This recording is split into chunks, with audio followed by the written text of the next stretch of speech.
Truth Talks. Breaking news.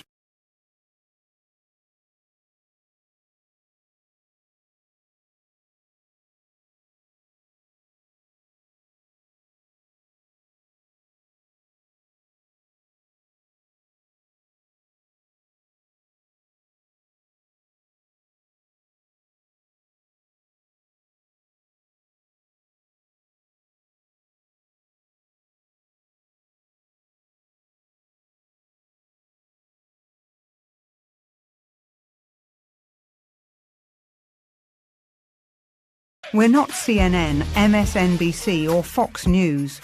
We are your morning mic drop on at Truth Talks Live, where all voices matter.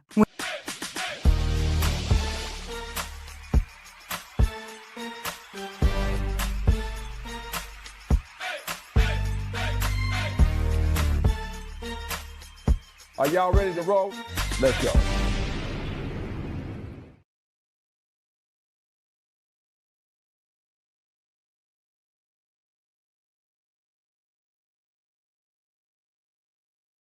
Day the 18th, it will last till the 23rd, and Afghanistan to observe a ceasefire during this holy festival. Of course, Pakistan and Afghanistan are now both saying that if there is any violation of the ceasefire, that there will be retaliatory strikes which will resume. It will be important to see whether this will be a first step towards a bigger ceasefire.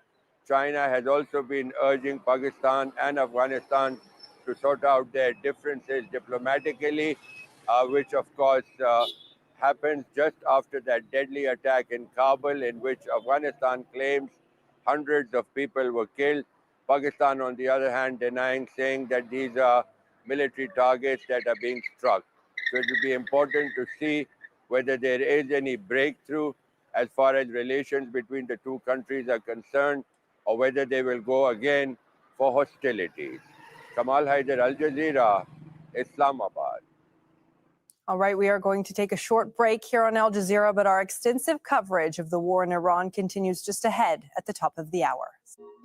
As the war on Iran widens, its impact is spreading beyond the battlefield. Shockwaves are hitting global energy. And good morning. As It's the top facilities of the are hour on damaged, Morning Mic Drop at supply Truth routes Talks disrupted, Live, and where your risks voice to vital matters. shipping Stay lanes tuned grow. for our breaking Stay world with news Al coverage Jazeera this for hour. continued Like and coverage subscribe expert now. Analysis.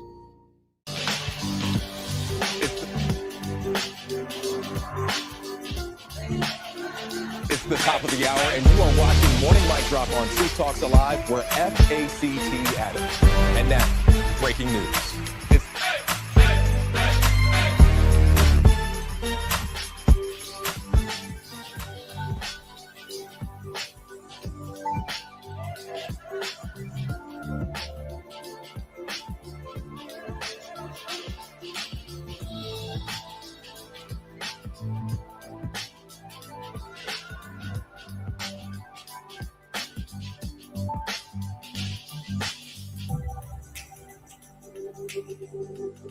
This is breaking news on Morning Mic Drop on at Truth Talks Live, where your voice matters. Like and subscribe now.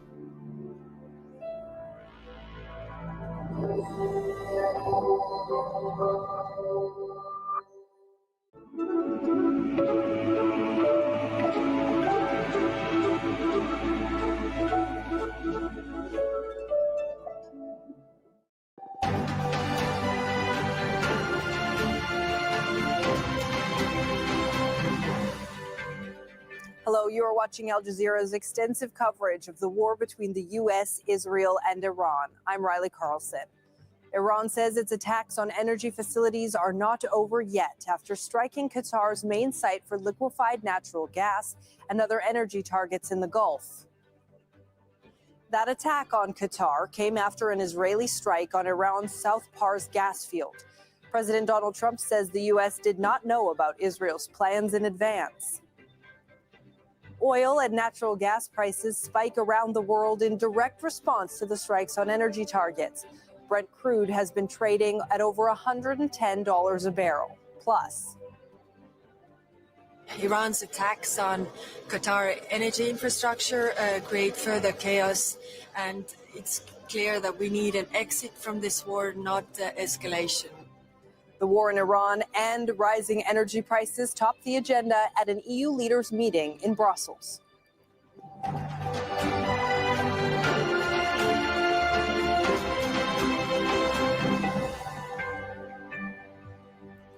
Hello, and thank you for joining us. Iran has been carrying out a wave of attacks on major energy facilities in Gulf countries. Sites in Kuwait, Saudi Arabia, Qatar, and the United Arab Emirates have all been hit. In response, oil and natural gas prices have shot up around the world, with European gas futures spiking by 35% and oil now more than $110 a barrel. Qatar says there is extensive damage at Ras Laffan, the world's largest liquefied natural gas production facility. Iran's attacks come after Israel bombed its South Pars gas field. President Trump has warned Iran against targeting Qatar's Ras Laffan again, and in a social media post, he said the U.S. was not involved in the Israeli strike on South Pars. Qatar has since expelled several Iranian diplomatic staff. The foreign ministry says Iran's military and security attachés and their team should leave Qatar within 24 hours. We have correspondents covering this story from Tehran, Dubai, London, and from Brussels. But first, we'll go to Zain Basravi, who joins us from Dubai. Zain, the attacks on oil and gas infrastructure are ongoing on Thursday. What is the latest that you can tell us? Well, what we understand is following this meeting in Riyadh, in which the foreign ministers of the GCC all agreed that the trust between their countries and Iran has been completely deteriorated. Those countries' foreign ministers, 12 in total, called for Iran to immediately halt its attacks on neighboring countries. A sobering moment for the GCC, but it seems to have fallen on deaf ears. Iran, the day after major attacks on oil and energy refineries, as well as energy infrastructure that has to do with LNG in Qatar, Saudi Arabia, and UAE, they have once again launched attacks on Saudi Arabia.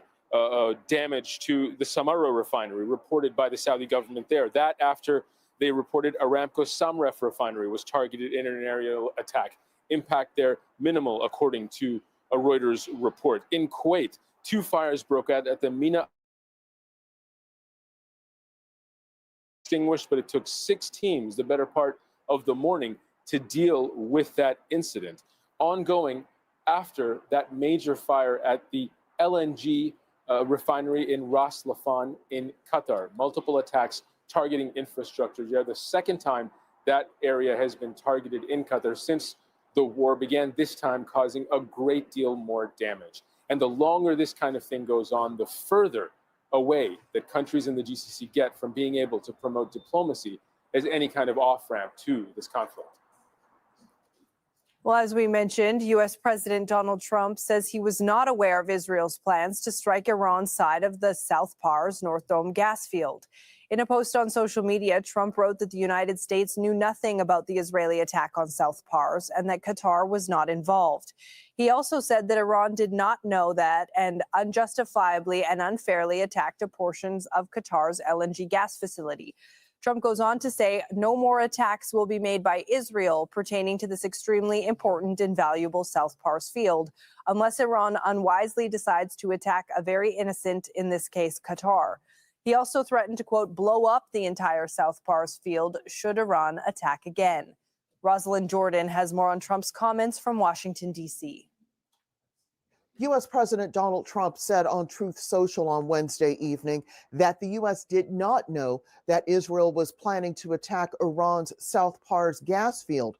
He did say, however, that Israel would not be carrying out any more such attacks on South Pars, and he warned Iran that if it responded to any future Israeli attacks by attacking Qatar, notably its oil facilities and natural gas facilities, that the U.S. in turn would destroy South Pars completely, obliterate it, remove one of Iran's key economic engines.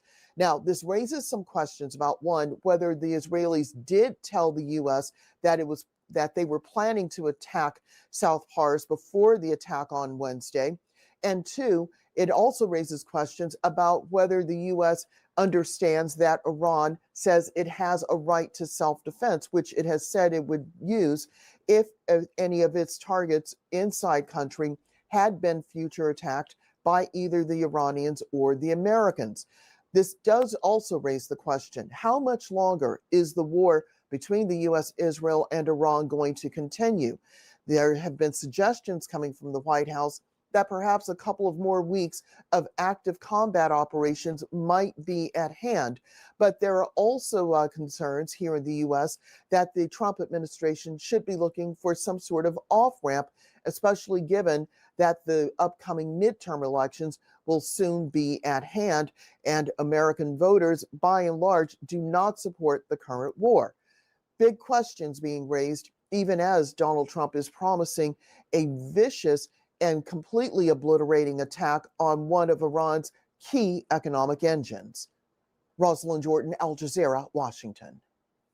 Let's bring Mohammed Val in now, who is in the Iranian capital of Tehran. Mohammed, Iran appears undeterred by the concern over these attacks because they are ongoing on Thursday. What are officials inside Iran saying about this?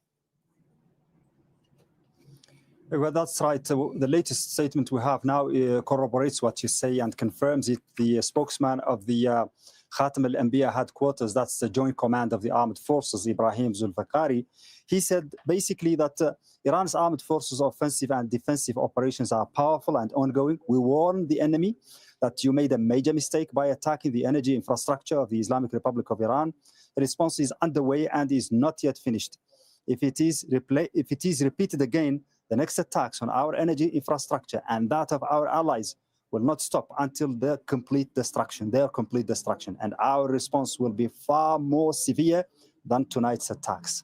So he's doubling down, and he's saying basically that no change will happen after those statements by the Arab foreign ministers and Muslim foreign ministers. Iran is not fazed by these meetings and by these statements, and it is sticking to its position that any strikes against its energy fields will be reciprocated by similar strikes or even harsher strikes. Okay, back to you, Zain, in Dubai. The Gulf states certainly see this as an escalation, but what is that going to mean practically on the ground in the Gulf going forward? Well, what happens in the Gulf doesn't stay here. The ramifications are felt globally. This is a connected place. What happens here ripple effects throughout the world. And we're seeing that inevitably as the markets are responding to developments they're seeing on the ground. The idea of dialogue, resuscitating, resurrecting dialogue at the moment is a very far away idea. What is likely to happen is things are likely to continue to escalate. The circumstances on the ground are likely to get worse. And we've seen that European gas futures jumping 35% in opening trading on Thursday, responding to the developments in this part of the world. Now, the oil and gas sector has been deeply affected for the past 3 weeks since the war began. Since even before the war began, there was tremors in the market. But let's just look at what happened in Qatar. Ras Laffan is the second largest liquid natural gas refinery. Qatar is the second largest provider of liquid natural gas in the world, second only to the United States. It provides 20% of the world's liquid natural gas supply. It is an essential link in the global energy supply chain. Things like heating and cooling, cooking, fuel for transportation, heavy industry, all manner of things are associated to liquid natural gas. So when you bring in a gap in that supply chain that is so severe, 20%, that has a knock-on effect. Supply goes down, price goes up, and that is what we're seeing now. Mohammed Val, back to you in Tehran. Iranian media is saying that Iran's UN ambassador has sent a letter to the Secretary General. In it, Iran wants compensation from Gulf countries. It says they're liable to pay that compensation for, quote, allowing U.S. strikes on Iran from their territory. Now, that is something that Gulf countries have repeatedly and consistently denied. But I wonder, Mohammed, what is Iran thinking is going to come from this letter? Well, I don't know if they are expecting tangible results because it is addressed to the United Nations, and Iran is maybe among the countries that don't believe that the UN can do much in this regard or in any other regard. We have seen what happened in Gaza and the failure of the UN Security Council to impose any decisions or any action or any kind of policies in that respect. So the Iranians are talking about every now and then you hear them commenting on the inability of the UN to do something, but this is the formality that they are following, and they are trying to explain via this letter what happened. the aggression as they describe it, and what the destruction, the amount of destruction that happened across Iran, and the killing of more than 1,400 people, most of them civilians. So he's making a point there to the international community that Iran has been subjected to this this aggression, and that it was not seeking it, and that it has suffered and paid a heavy cost. And those countries that allowed the Americans to use their space, waters, and land for those attacks have to pay those reparations. It's a very strong point there by the Iranian envoy to the UN, and it is consistent with what the leaders here are saying, that Iran is being wronged, and that those countries that have participated in this aggression should pay a price, should pay a cost. Mohammed Val, live for us in Tehran, and Zain Basravi in Dubai. Thank you both. Now let's bring in journalist Inzamam Rashid, who is live for us overlooking the Strait of Hormuz. This is also a major factor here that's driving up energy prices. There have been multiple attacks this morning.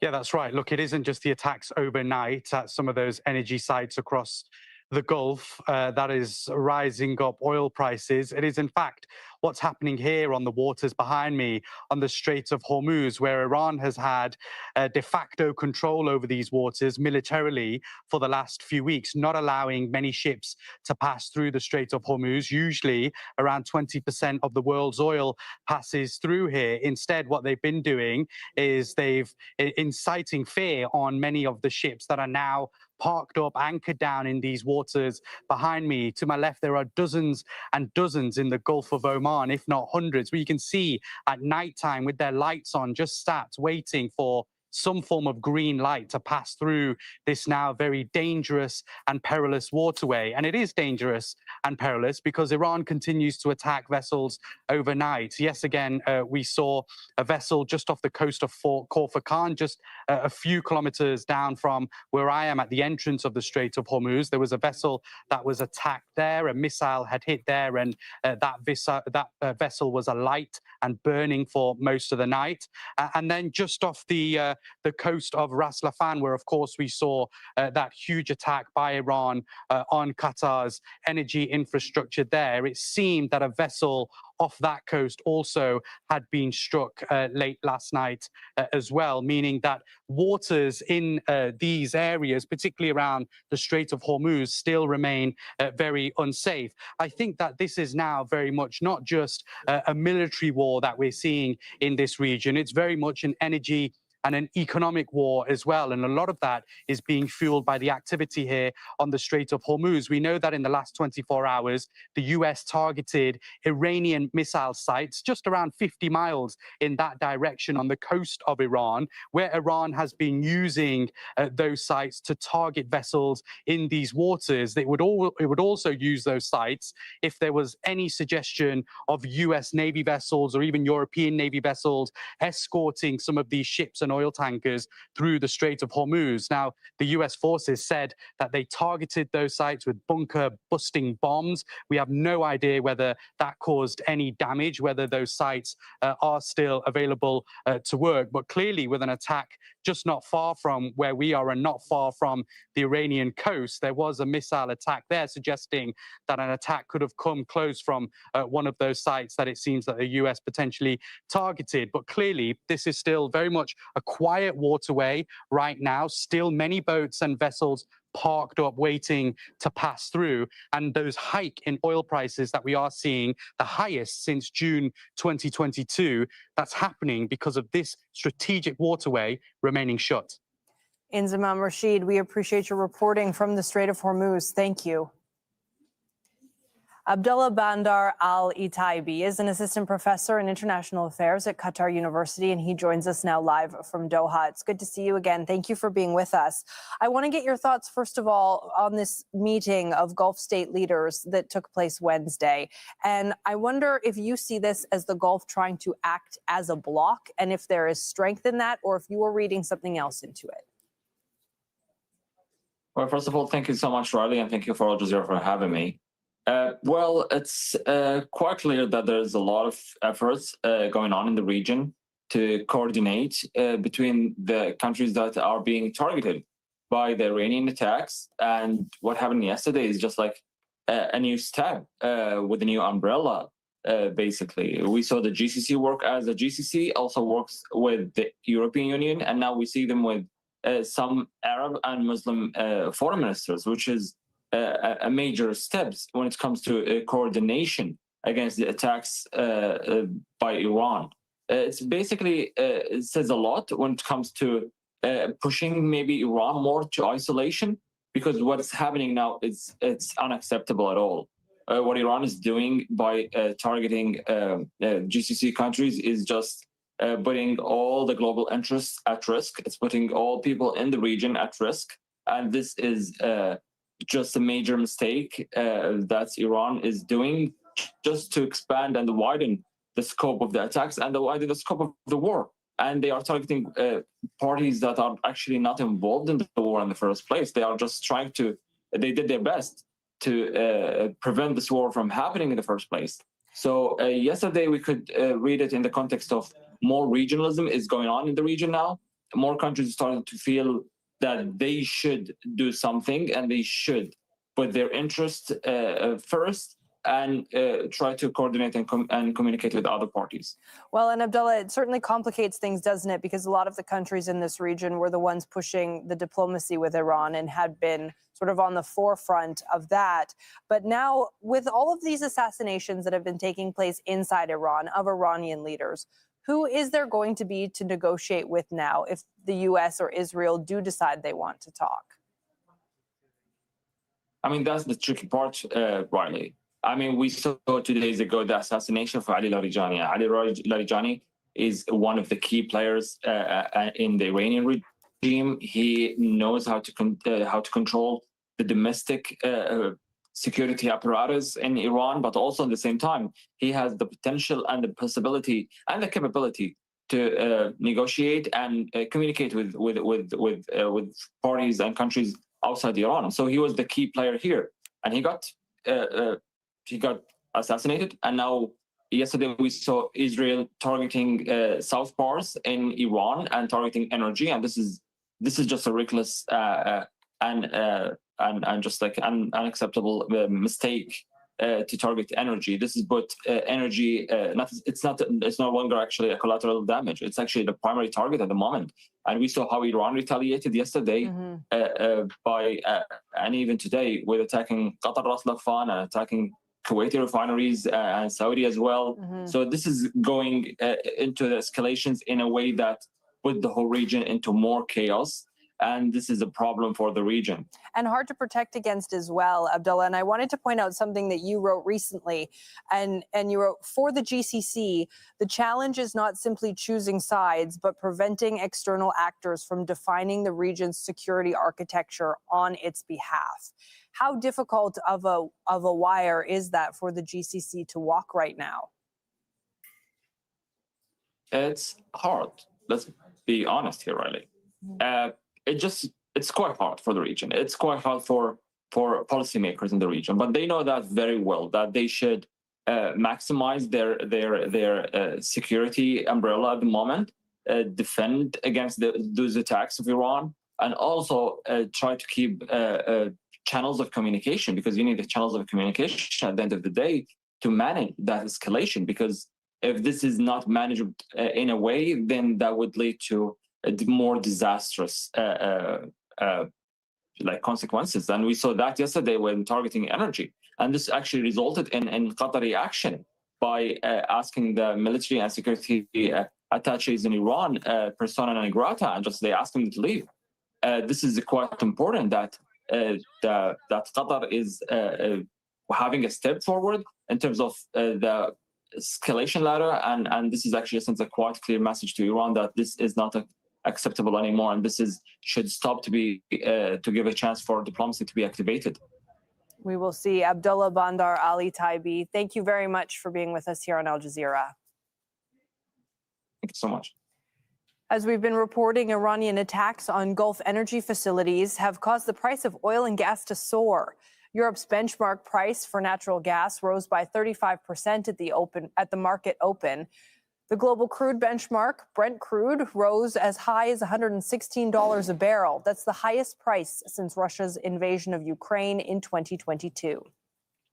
The Iran war and its impact on energy prices is expected to dominate discussions at an EU leaders meeting in Brussels. Energy prices is the top priority. It was already, before the war in the Middle East, the absolute top priority of my agenda and I think the European agenda. And this has become all the more present, urgent after the events that we have been witnessing in the Middle East. Step Vasson is in Brussels, and we'll be speaking to her in a moment. But first, we're going to go to Richard Gaisford, who joins us live from London. So, Richard, are you already seeing an impact of these increasing energy prices where you are? We most certainly are. I mean, people waking up here in London, across the UK and Europe to those images of refineries burning, watching the oil prices, as you say, rise this morning, that Brent crude going up to around $116 a barrel. That was up 8% just in the first hour or so of trading, and knowing that it will feed through to their daily lives. And we're seeing that over the last few weeks in the petrol and the diesel prices. So take a look behind me here at this fuel station in South London. You can see petrol there. That's the green figure at the top, £1.47.9 a litre. That's just under $2 a litre for petrol. And for those viewers watching in America, well, that's heading towards $8 for a US gallon. That is a significant rise just over the last week or so, and it will continue to go up. The price below it in red is actually diesel, and that is more expensive, and that is what is going to all of the trucks that make all the deliveries, which is going to push all of those prices up as well. It is worth pointing out there is a small glimmer of light for the government in this, because more than 50% of the price you see on the signboard behind me actually goes in tax to the government. So as the prices go up, they do get an increase in revenue, but it is bringing other challenges, and the UK in particular has this challenge of gas.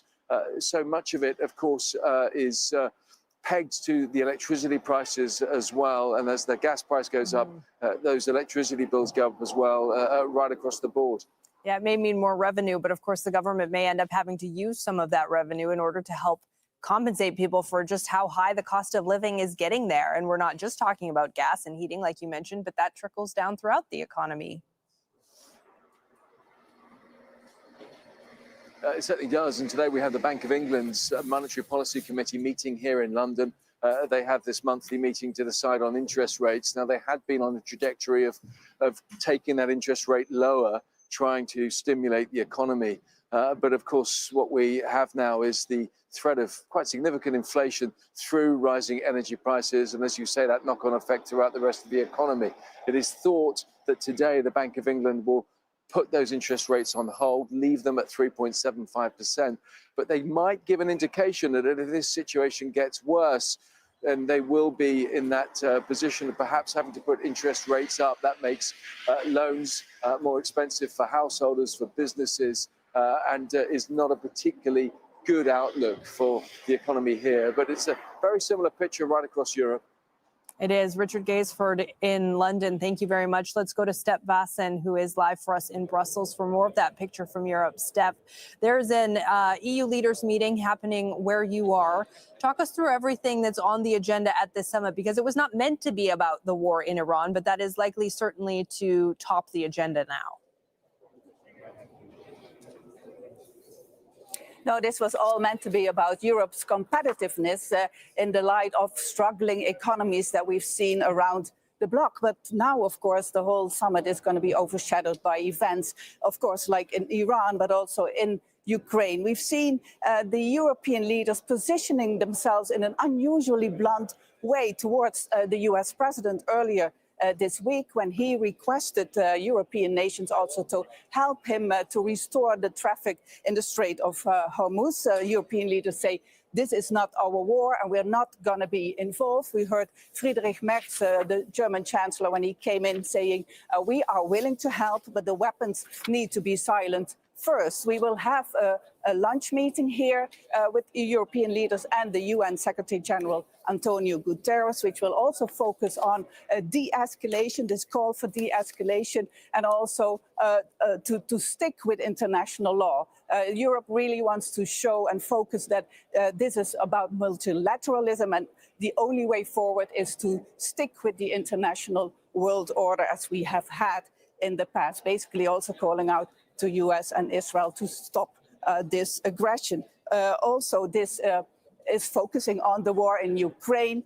There will be a lot of more money needed for Ukraine, especially because of the war in Iran. Russia is really benefiting. It is making a lot more money because of the increased oil prices. And there is a loan that Europe has already promised to Ukraine, but it's been questioned now because Hungary's Prime Minister Orban has now vetoed this. So there will be a discussion about all this money, which is very urgently needed in Ukraine. And Step, oil and gas prices are clearly top of mind for leaders all around the world. How much has been said about energy so far, and what solutions might be on the table there? Well, the energy prices, as you heard, are also going through the roof here on the continent. And there is a lot on the table. Ursula von der Leyen, the president of the European Commission, made some proposals, and they're basically focusing on this carbon tax. There is this energy trading system here in Europe, basically meant to go through the energy transition and finance this with this so-called carbon tax. But now our countries are asking to reduce this amount of money which is being paid by consumers and also by industries to make things easier for these industries as well.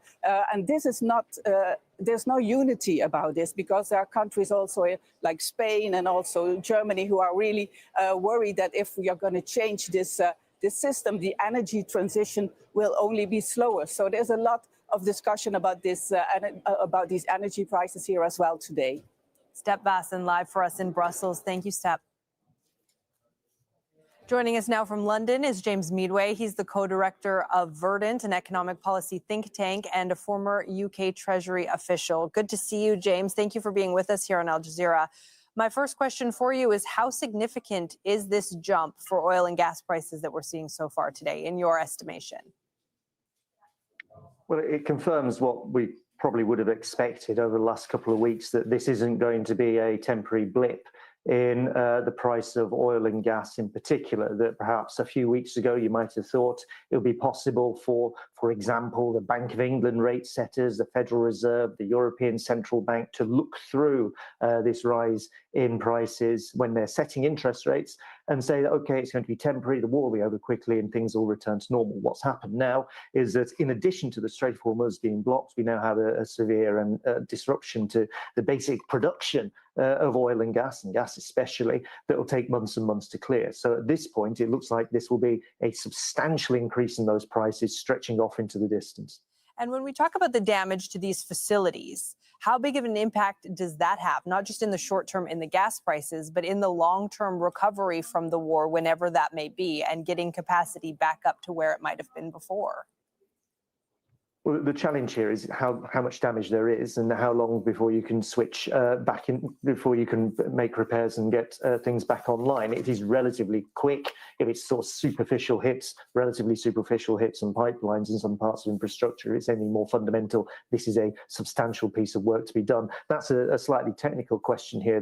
The issue facing other governments and other businesses and everybody else around the world is whether there are reasonable substitutes that can be made for oil and gas during this period of time. We found the Spanish Prime Minister talking up the fact that his country is producing a great deal of energy now from renewables, and a number of European countries, the UK included, do now source a significant part of the energy they use, electricity most obviously, from renewable sources. This does provide some protection against some of this. What may well happen around the world, and you've seen this from big oil price shocks in the past, most famously and notoriously in the 1970s, is a switch out of fossil fuels into searching for other alternative sources of fuels and for trying to make your use of fossil fuels rather more efficient. But that can't happen very quickly. And that's a long-term process of business investment and switching over energy use happening already with renewables, of course, but some processes are heavily dependent on gas, like producing fertilizer, and it's going to be a long, slow time before there are real substitutes. Of course. And there are, of course, some countries that maybe don't have that investment in renewables yet that are going to have to figure out what to do in the short term. We're already seeing some countries give workers off one day a week or tell people not to drive on certain days of the week to try to alleviate some of that pressure. How concerned are countries at this point about conserving fuel and conserving oil and gas because of the unpredictability of this conflict at this point? Well, increasingly, you've seen it in Southeast Asia, especially where this is the primary export market for gas coming out of the Gulf.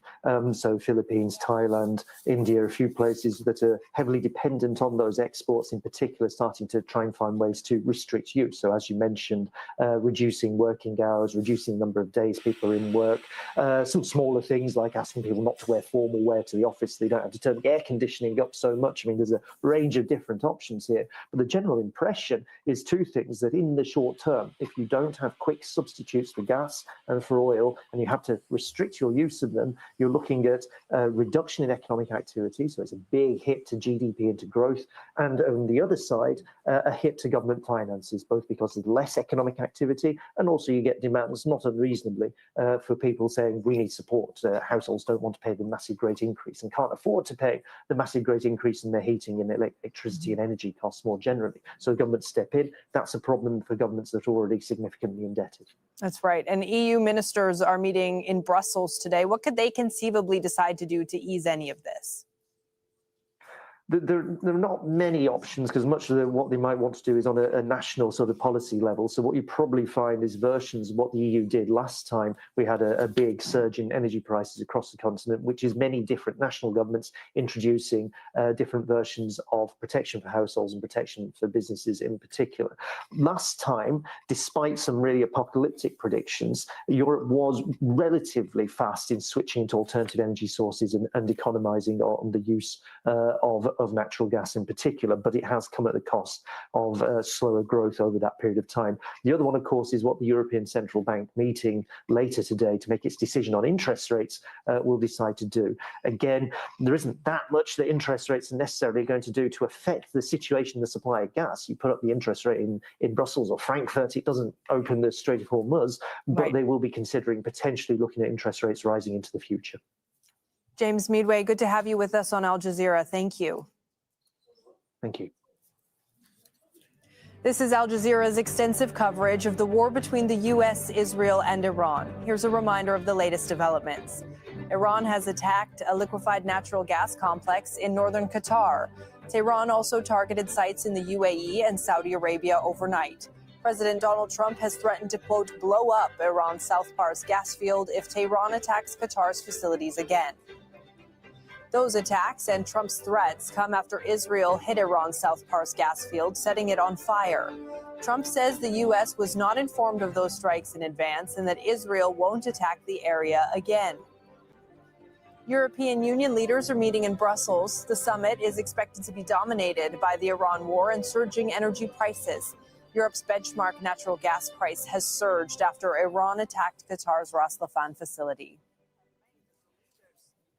Let's bring in our guest panel. Joining me now in the studio is Sultan Barakat, a professor of public policy at Hamad bin Khalifa University here in Qatar, and Abbas Islani joins us from Tehran. He is a senior research fellow at the Center for Middle East Strategic Studies.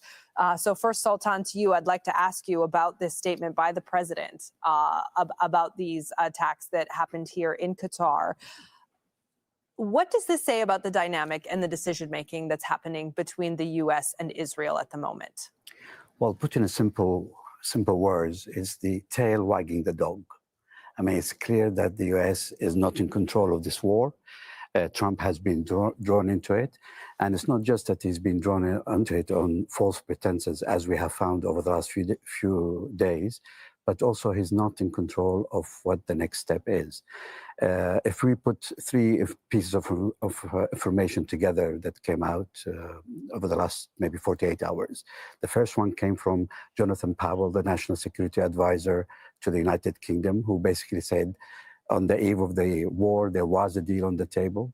Then we had Joe Kent resigning, who's the head of the Center for Counterterrorism in the United States, saying there was no real evidence that that Iran was developing nuclear weapons, etc. And was an imminent threat. An imminent threat. And recently also we had the head of the intelligence in the United States, Tulsi Gabbard, saying at the Senate that there is confirming there was no real imminent threat, including no threats from missiles targeting the US.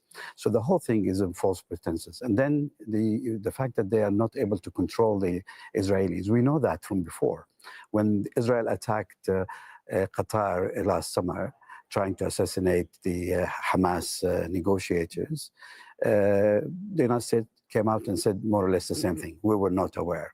Now, either it's they're lying or they are not in control. And if they're not in control, it's a real problem because the Israelis know exactly the effect and the impact of hitting gas and oil resources, not only for the region, but for the world. And they made that choice. You know, they have been hitting all sorts of targets. Thousands of targets have been taken out over the last 2 weeks, 3 weeks now. But they made the choice to go for the Iranian gas facilities, knowing 100% that the Iranians will react the way they did. Now, this is not to say that the Iranians are justified in their reaction. I think the Iranians are making a huge miscalculation at the moment. They should have taken at face value the first reaction of the Gulf states, that they were restraining themselves. They've done their very best to stay out of this war. And the Iranians, in return, should really do their best to keep them out of this war. This I want to put to Abbas Aslani before we move on from this, because my question to you is, Abbas, the Iranian government does not seem to be thinking about what happens after this war, or at least that's what it might look like from the outside, because it keeps escalating within the Gulf. So what is Iran saying about how it plans to have any relationship with the Gulf states after this is done, if it keeps escalating right in its own backyard? Well, Riley, yes, the day after could be difficult, and I think Israel intentionally is doing this, and they are escalating.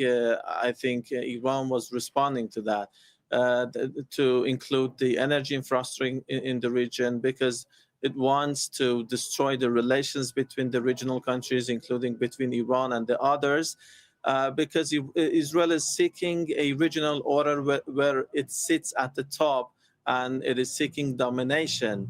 And that's why we have been seeing that as Israel dragged the United States into the war, it wants also to drag the regional countries into this ongoing conflict. And, you know, this could be a situation whereby regional players, Iran, could lose. And this is, I think, Israel wants to enjoy the situation, to push it in a direction whereby it can benefit, and while seeing division among others. And the U.S. also seems to be ignoring this fact, and they are playing in favor of Israel. So, but I do just want to push back on that just a little bit, Abbas, and I'm sorry to interrupt, because the Gulf states have been adamant that they have not been allowing the United States to use their bases. They have been trying to de-escalate this. And so it's understandable that Iran is upset that its gas fields have been hit by Israel. It is understandable that they are concerned about that. But the response of hitting a third party is I think, what complicates matters here, and why the Gulf states are not able to understand why they keep being drawn into this when they're trying to de-escalate. Riley, yes, this is unfortunate to see this happening, but you know, we have been seeing that the United States has been using the territory and airspace, the logistics or whatever in those countries in order to initiate an aggression against Iran. So we saw fighter jets downed in Kuwait. We have been seeing other bases, military bases or other facilities used by the US to start and to launch attacks against, you know, targets in Iran, which have also included civilian infrastructure. as well as energy infrastructure. So Iran sees this as a kind of, let's say, those countries ceding neutrality and being a complicit to this aggression. And in terms of the reciprocity, Iran had earlier warned it was not the thing that Tehran wanted, but it responded in a manner that it had warned before. And I do just want to mention again that there is no independent confirmation that U.S. bases have been used to launch those attacks, and the states have denied that. But I do want to move on to something that the Iranian foreign minister has been saying earlier today. He responded to U.S. media reports that the Pentagon is looking for a $200 billion boost in its budget to support the war. Early Thursday morning, he posted on X saying, "We are only 3 weeks into this war of choice imposed on both Iranians and Americans. This $200 billion is the tip of the iceberg. Ordinary Americans can thank Benjamin Netanyahu and his lackeys in Congress for the trillion economy." Sultan, I want to get your thoughts on this, because it does seem like the foreign minister is trying to take his message directly to the American people. And unfortunately, he's correct. I mean, Israel is ultimately the only beneficiary of this whole scenario. And I just want to go back to the point about Iran. Iran should show the world that it is not Israel, and it's not a lightweight country. It's a 90 million people who ideally should be able to make rational decisions. And they cannot continue to retaliate the way they did to the Gulf states out of concern about not just the future, but the current affairs. If Israel is successful in its objective, which seems to be very clear to the Iranians, then the Iranians are losing. If Israel is successful in drawing the Gulf states into this, then it's a loss to them. So they need to make that decision.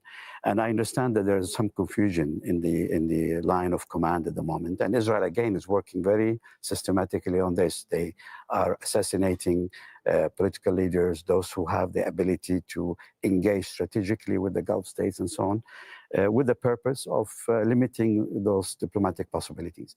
But the Iranians need to look beyond that and see the situation for what it is and focus on where the battle really is.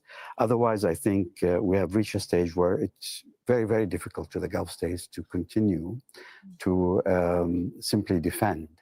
And it's not about the oil prices, it's about the pride, it's about the sovereignty, it's about the future, the existence in the region. It's very important to every country to assert its sovereignty within its geographical location. And none of us is going to move out of here. No. So I think the onus now is on Iran to show some real leadership in this battle. Sultan Barakat here in studio with me, and Abbas Aslani in Tehran. Our thanks to you both for joining us here on Al Jazeera. Well, as we've been discussing, Israel has killed several senior Iranian leaders in airstrikes, part of its efforts to topple the government in Tehran. It used targeted assassinations as a key part of its military strategy over the years, but the tactic has not always been successful. Zaina Hodor reports. ونبارك لسماحة الأمين العام لحزب الله السيد حسن نصر الله. Some called it a game changer. Israel assassinated Hassan Nasrallah, longtime leader of Hezbollah, in a massive bombing in Beirut's southern suburbs in 2024. Prime Minister Benjamin Netanyahu described Nasrallah as a central figure in what he called Iran's axis of evil. The timing, significant too, as Israel had already eliminated much of the group's senior military leadership in a series of strikes. And days earlier, dozens of Hezbollah members and civilians were killed and thousands more wounded when their pagers and walkie-talkies simultaneously exploded in an unprecedented Israeli operation. Nasrallah himself called it a major blow. Following his assassination, the group was viewed as decapitated and severely weakened. Netanyahu said Nasrallah's killing would help his government achieve its goal of returning residents to northern Israel, because as long as he lived, Hezbollah would be able to restore its capabilities. Hezbollah did agree to a ceasefire 2 months later. But a year and a half later, residents of northern Israel are again in danger. In early March, Hezbollah resumed firing at Israel in support of Iran, which is under attack from the US and Israel. Its ability to do so shocked many. For 2 years, it sustained near-daily Israeli attacks meant to degrade the group's rocket and missile capabilities despite the ceasefire. Instead, Hezbollah's fighters have been redeployed to Lebanon's southern border, engaging with advancing Israeli troops. Israel's goal of eliminating Hezbollah, just like its goal of eliminating Hamas in Gaza, has so far failed. Israel's policy of targeted assassinations dates back decades, but killing an ideology is proving hard.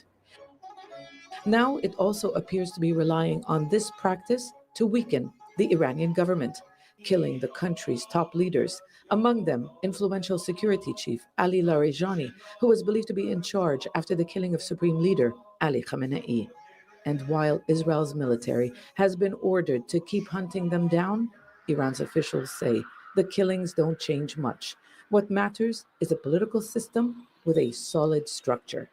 A similar assessment is shared by the U.S. intelligence chief, who says Tehran's power has been degraded, but in her words, it appears to be intact. Zena Khuder, Al Jazeera, Beirut. As attacks on Iran intensify, Tehran is responding with waves of missiles. Overnight strikes hit Israel and the occupied West Bank.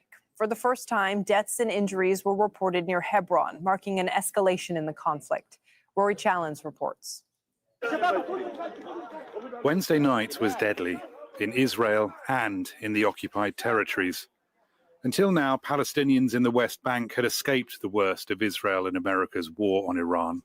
Injuries, debris, but no deaths. Then something fell on a busy hair salon in this shed near Hebron. To be honest, I only heard when my grandchildren and children came to me and said, "Come and see." I asked them what happened. They said, "Your uncle's house was hit. We came and saw 10 women here. I thought there were 4, but no, there were 10. 4 were killed and 6 were injured." It could have been part of an Iranian missile, though those at the scene thought an Israeli interceptor more likely. These are the fragments of an interceptor missile. If it were the cluster, it would destroy the house and what's inside also. In Israel, a foreign worker was killed in Moshav Adanim, and injuries were reported in the nearby Arab-Israeli town of Jaljalia. Much of the damage done by Iran's salvos comes from its cluster munitions. Often, they open before Israel's air defenses can intercept, scattering dozens of smaller explosives like fireworks from the night sky. This Tel Aviv building was one of the sites hit overnight, though Israel's tight wartime censorship means the true scale of the damage may be far wider. With Israel stepping up its strikes on Iran and killing 3 senior officials in the past 2 days, this is Iran's revenge. Rory Challens, Al Jazeera. Al Jazeera's Nida Ibrahim went to the site of that strike. People are now expecting the bodies to be making their way from the hospital to the village of Bet Awa, where we are right now, to bury the 3 ladies who have been killed as a result of this missile hit. This here behind me is the place where it all happened. This is a nails salon where women were gathering to prepare for Eid al-Fitr, that is tomorrow. We're expecting a good weekend to celebrate with their loved ones. But not only are Palestinians living under Israel's occupation, but they're now being even more susceptible to this damage, these attacks, because of where they are.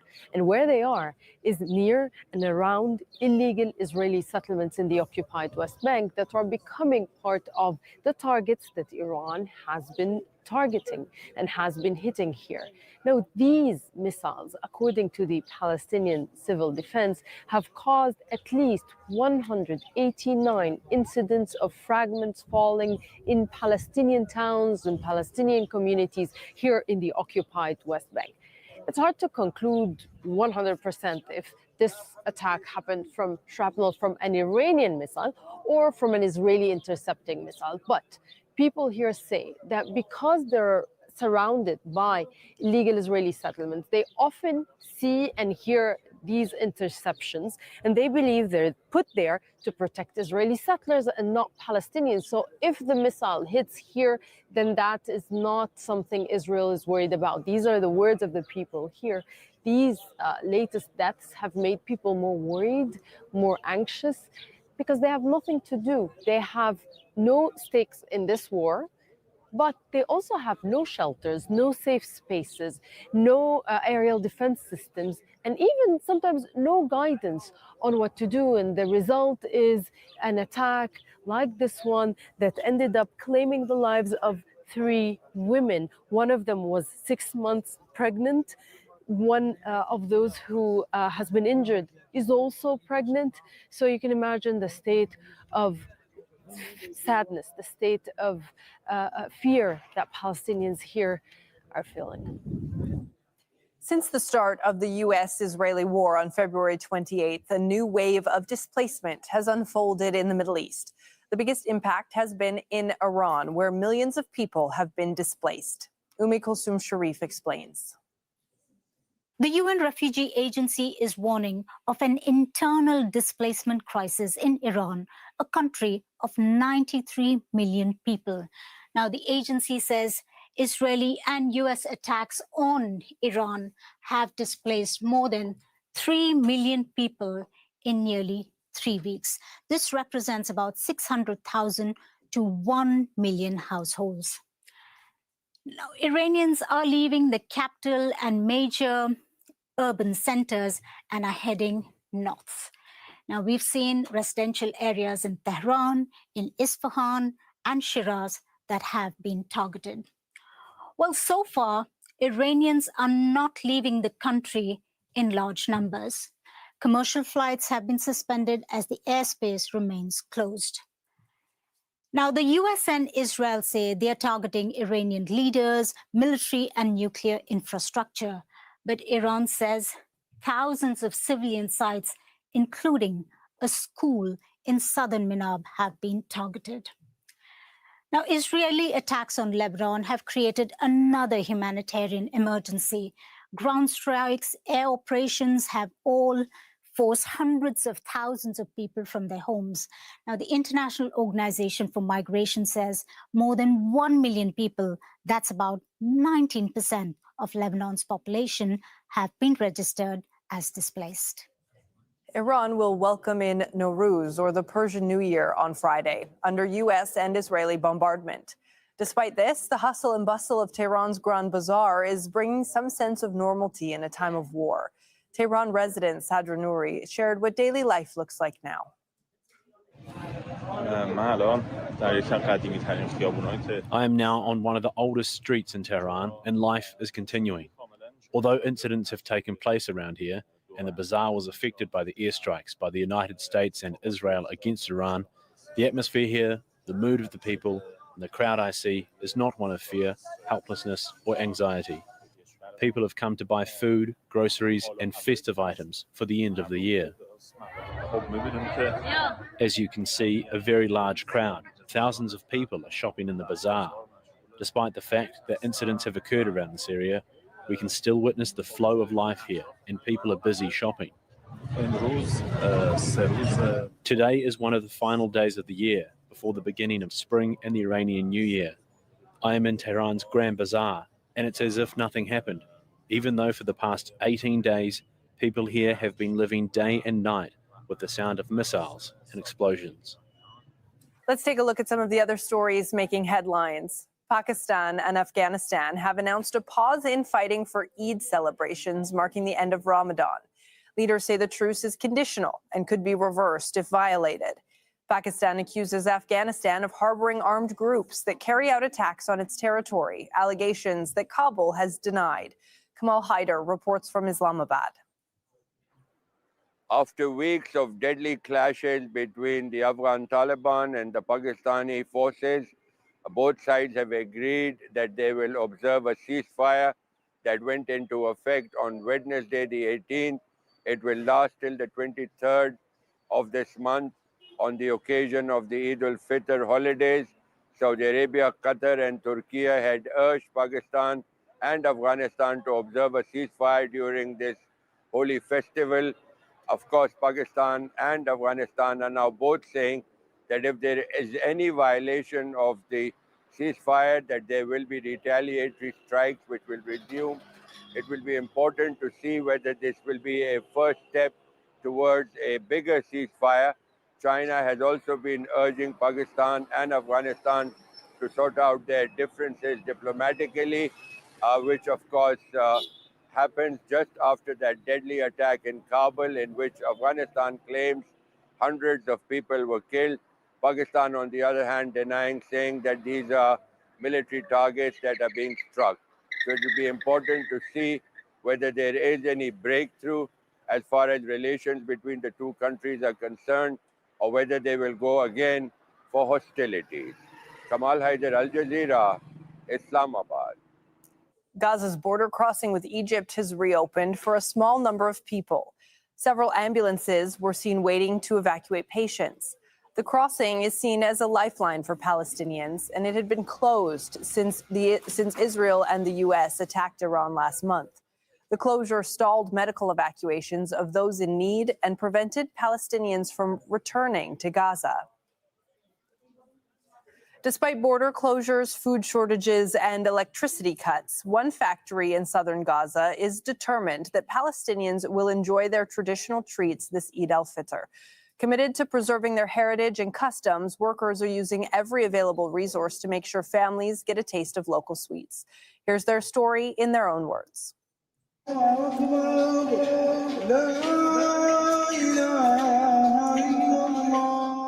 بقدر اقل الامكانيات احنا طبعا شغالين فبظل الظروف الصعبه هو الحصار وتسكير المعابر والامور صعبه جدا فاحنا بكرم من الله وبمحبتنا احنا لشغلنا ومحبتنا للناس وهدفنا انه نخدم الناس فالاراده عندنا والعزيمه هي اللي خلتنا نقدر احنا نقوم في الشغل هذا مع انه شغل مش مستحيل اصعب من المستحيل احنا مش بنصنع حلقوم عشان ناكل ونشرب لا خدمه للناس او نعمل فرحه قليله بقلب الناس لانه ما فيش عندنا لا مواد لا امور لا اكتفاء فيش اي مقومات للحياه فاحنا بنصنع الحاجه بصعوبه وبعجوبه بنجيبها عشان نصنعها بس عشان نفرح الناس ونفرح اهل شعبنا لانه معابر مسكره وحياه مقفله علينا واحنا بنقدر من اي حاجه نصنع سعاده للناس. الراحه والحلقوم هذه عادات وتقاليد الشعب الفلسطيني يعني احنا لازم تكون هذه موجوده في كل بيت في كل مناسبه هي مناسبه العيد او شهر رمضان لازم يكون عندنا الكعك والمعمول والحلقوم هذا يعني بنقدر نقول عنه تراث لشعبنا يعني هذا موجوده لكل سنه في كل بيت في كل مناسبه عيد يعني. فاحنا يعني نصنع المستحيل انه نفرح نفسنا ونفرح اللي حوالينا ونفرح الناس الشعب الفلسطيني لانه شعب منكوب وشعب ما فيش له اي نوع من الفرحه. Stay with us. The news continues here on Al Jazeera at the top of the hour.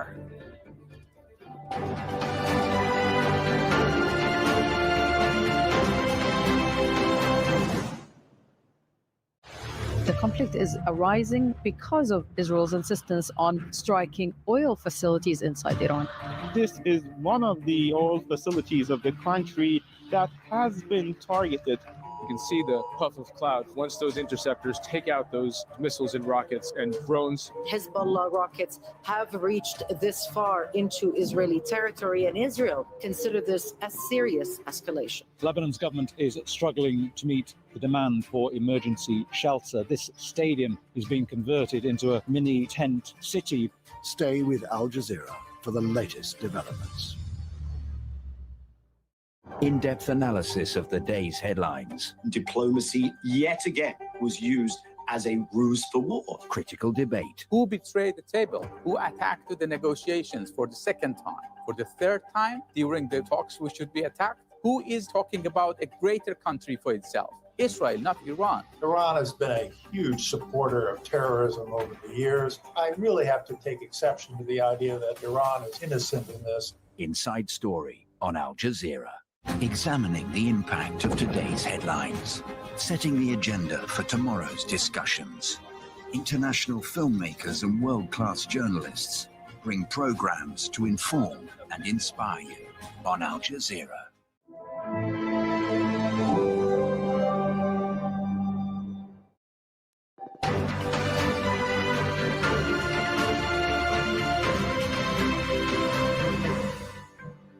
Hello, you are watching Al Jazeera's extensive coverage of the war between the U.S., Israel, and Iran. I'm Riley Carlson. Iran says its attacks on energy facilities are not over yet after striking Qatar's main site for liquefied natural gas and other energy targets in the Gulf. That attack on Qatar came after an Israeli strike on Iran's South Pars gas field. President Donald Trump says the U.S. did not know about Israel's plan in advance. Oil and natural gas prices spike around the world in direct response to the strikes on energy targets. Brent crude has been trading over $110 a barrel. Iran's attacks on Qatar energy infrastructure create further chaos, and it's clear that we need an exit from this war, not escalation. The war in Iran and rising energy prices topped the agenda at an EU leaders meeting in Brussels.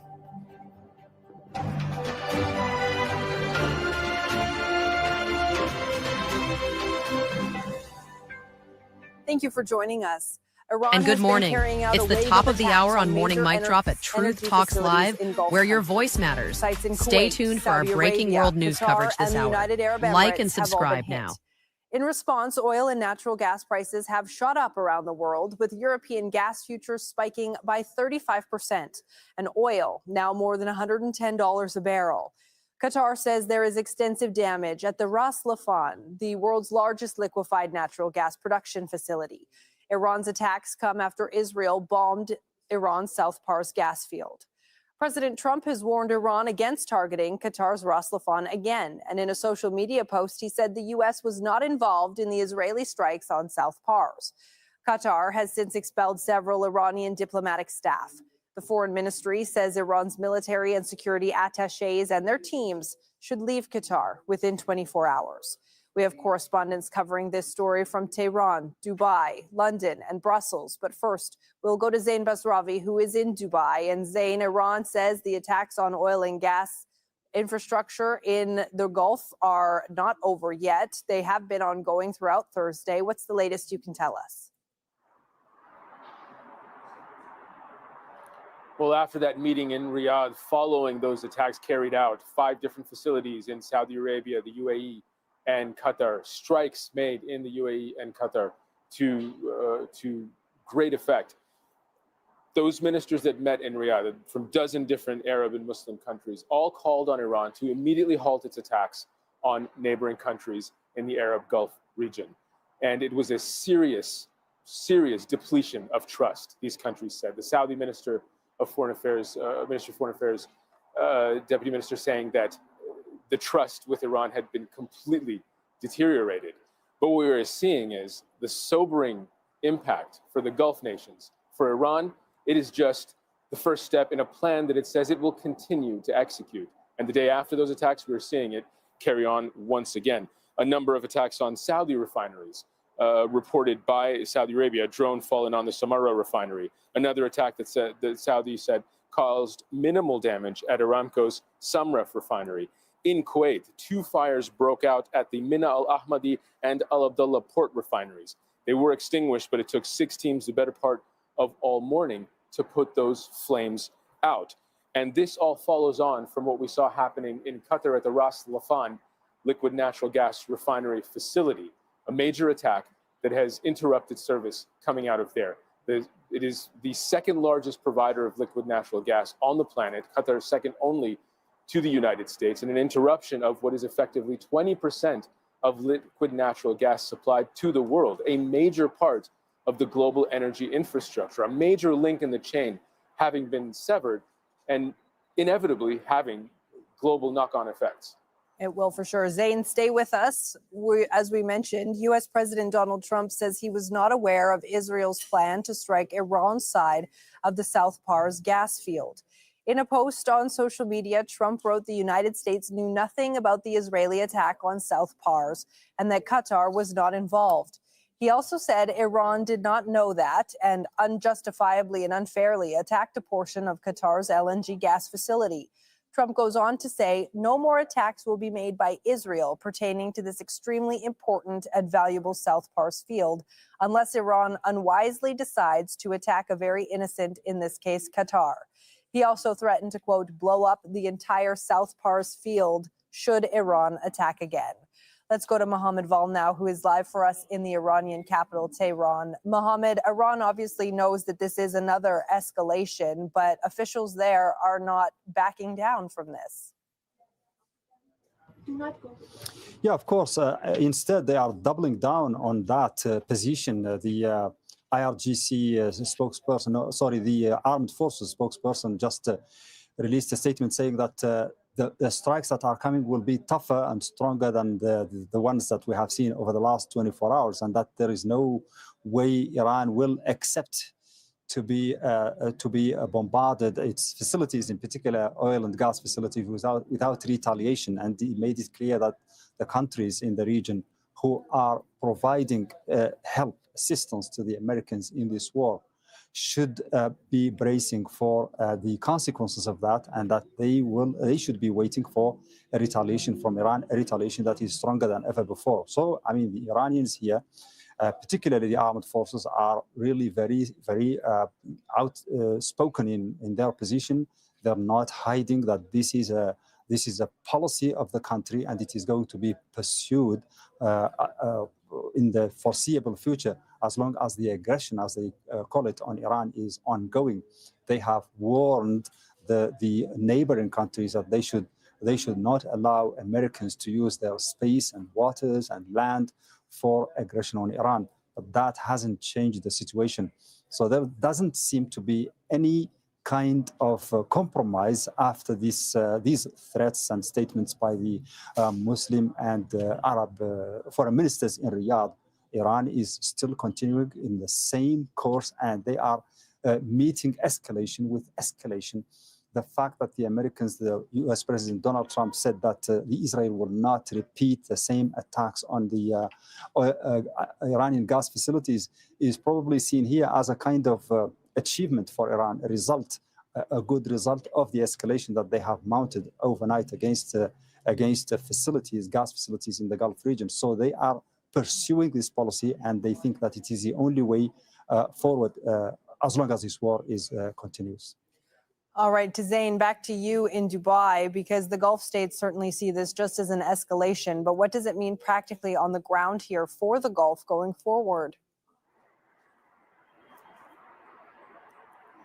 Well, Gulf Arab countries, cities like Dubai, everyone here across the region, people are measuring the cost of this war. You can measure it in the economic impact. You know, Dubai is a major tourist hub. Right now is a high season. The streets are relatively empty. There's a lull in the housing market. But there are many different metrics. The cost in human life, it has to be said, this is a war of Israel's prompting, of the US's choosing. It has resulted in the loss of enormous life in Iran. Gulf Arab leaders see that. They see the high death toll from US and Israeli bombardments on Iran. Here in the UAE, there have been a number of deaths in the past week, civilians from debris fall. Two Emirati soldiers were killed in a helicopter accident. This war is ticking on, and the longer it ticks on, the more expensive it gets in human life. But aside from those metrics, the market responds not to that kind of nuance and not to the loss of life. The markets respond to ground realities. And the ground reality right now is that once again, we're seeing the Middle East return to an era of being unstable, of being unpredictable. And the markets, the oil and gas markets, are responding to that. European gas futures jumped to a record high, 35% spike in early trading on Thursday. The oil and gas markets are likely to remain volatile as all of this goes forward, as energy infrastructure in the region comes under attack, as global supply gets hit really hard. And the Strait of Hormuz continues to be blocked. Threats to other waterways in the region if this conflict carries on, if it mushrooms, if the Gulf Arab if the Gulf Arab countries get more deeply entrenched and more deeply involved in active fighting, though that is speculative at the moment. And what those market forces mean for regular people who consume these things. Liquid natural gas is used for heating, cooling, cooking, generating electricity and energy, transportation fuel, all manner of things. The cost at the pump, the cost of turning on a light switch, the cost of cooking a meal, everything goes up. Zain Basravi live for us in Dubai, and Mohammed Val in Tehran. Our thanks to both of you. As we've been reporting, Iranian attacks on Gulf energy facilities have caused the price of oil and gas to soar. Europe's benchmark price for natural gas rose by 35% at the market open. The global crude benchmark, Brent crude, rose as high as $116 a barrel, the highest price since Russia's invasion of Ukraine in 2022. The Iran war and its impact on energy prices is expected to dominate discussions at an EU leaders meeting in Brussels. Energy prices is the top priority. It was already, before the war in the Middle East, the absolute top priority of my agenda and I think the European agenda. And this has become all the more present, urgent after the events that we have been witnessing in the Middle East. Step Basson is live for us now in Brussels. Step, oil is clearly top of mind. How much has been said about energy prices so far, and what solutions are EU leaders putting on the table? Yes, absolutely. It's high on the agenda. It wasn't supposed to be. It was supposed to be all about ramping up Europe's economies, struggling economies here in Europe. But now, of course, the war in Iran is dominating discussions, and especially these high energy prices. So there's a lot of plans or suggestions on the table. And one of the main ones is basically to decrease this so-called carbon tax, which is being paid here by factories, by consumers. It's around 11% of the energy bills being paid here in Europe. And there's now this request by certain countries, especially countries who use a lot of fossil fuels like Poland and Italy, to reduce this carbon tax. But on the other hand, Spain, for example, is a country with lots of renewables, and they really are not very keen to do this because they say this will basically slow down the whole energy transition in Europe, which is specifically important now with the flow of fossil fuels being significantly reduced because of the war. So this is going to be a very hot debate here in Brussels, and also the money for Ukraine, because Russia, they say, is very much benefiting from this war. Oil prices are really high, so they need to help Ukraine in this war. That's what Europe feels. So $100 billion is already promised as a loan to Ukraine, but now Prime Minister Viktor Orban of Hungary is blocking this loan because of a dispute about a pipeline. And this is something really crucial that needs to be solved very quickly before Ukraine is running out of money. Yeah, so lots to chew on there in Brussels. Let's go to Richard Gaisford, who joins us now live from London. And Richard, I'm hoping that you can give us a look at just how much concern there is from the average person in Europe right now about how this is going to affect their pocketbooks when places like the UK have already been dealing with a significant increase in the cost of living over the past few years. Yeah, the cost of living crisis has certainly gripped this country as it has other European countries since COVID, and of course accelerated through the Ukraine war, and now it really does seem to be ramping up. We can see it in the fuel prices here, and when market traders started this morning in the city, they would have been looking at those images of burning oil refineries and gas plants, analysing Donald Trump's words. That's when the wholesale price of oil jumped up. At one point, Brent crude was trading at $116 a barrel. That is some 8% up just on the day alone. And that will inevitably continue to keep feeding through to the prices that consumers pay, like here at the petrol pumps. Take a look behind me. You can see here they are advertising their unleaded for £1.47.9 a litre. That's the green figure on the top there. That has risen quite considerably over the last few weeks. That's just under $2 a litre. And for American viewers, that's around or heading towards $8 for a US gallon of fuel. Those prices continuing to go up. The government does make some money on it. Almost half of that is tax, and that does mean an increase in revenue as prices rise, but it brings other pressures too. And as we watch that gas price go up 35% for natural gas in Europe, that we know that that's going to feed through to other things, certainly into the cost of electricity, which is pegged to it here in the UK, which is why the government has been looking to move away to more sustainable forms of energy. It just can't happen quickly enough, unfortunately. Richard Gaisford live for us in London, and our thanks to Step Basson in Brussels as well. The global energy price is also being affected by Iran's effective closure of the Strait of Hormuz, as journalist Inzamam Rashid explains.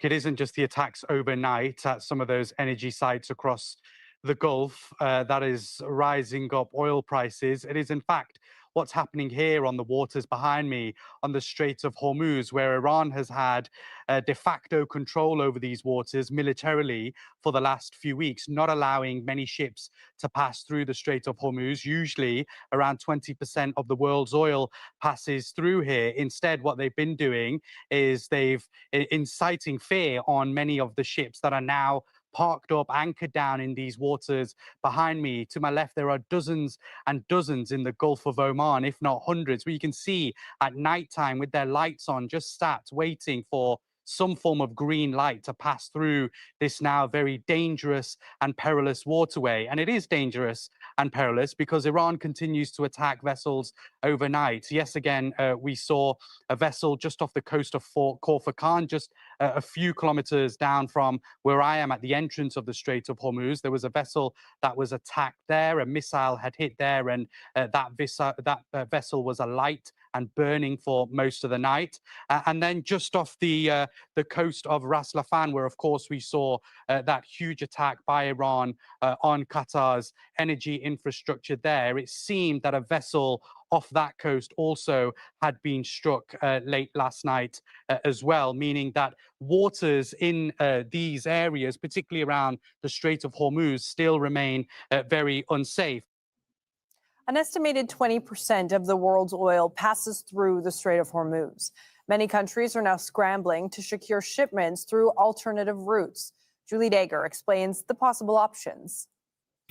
Iran is effectively blocking one of the most important shipping routes in the world, the Strait of Hormuz.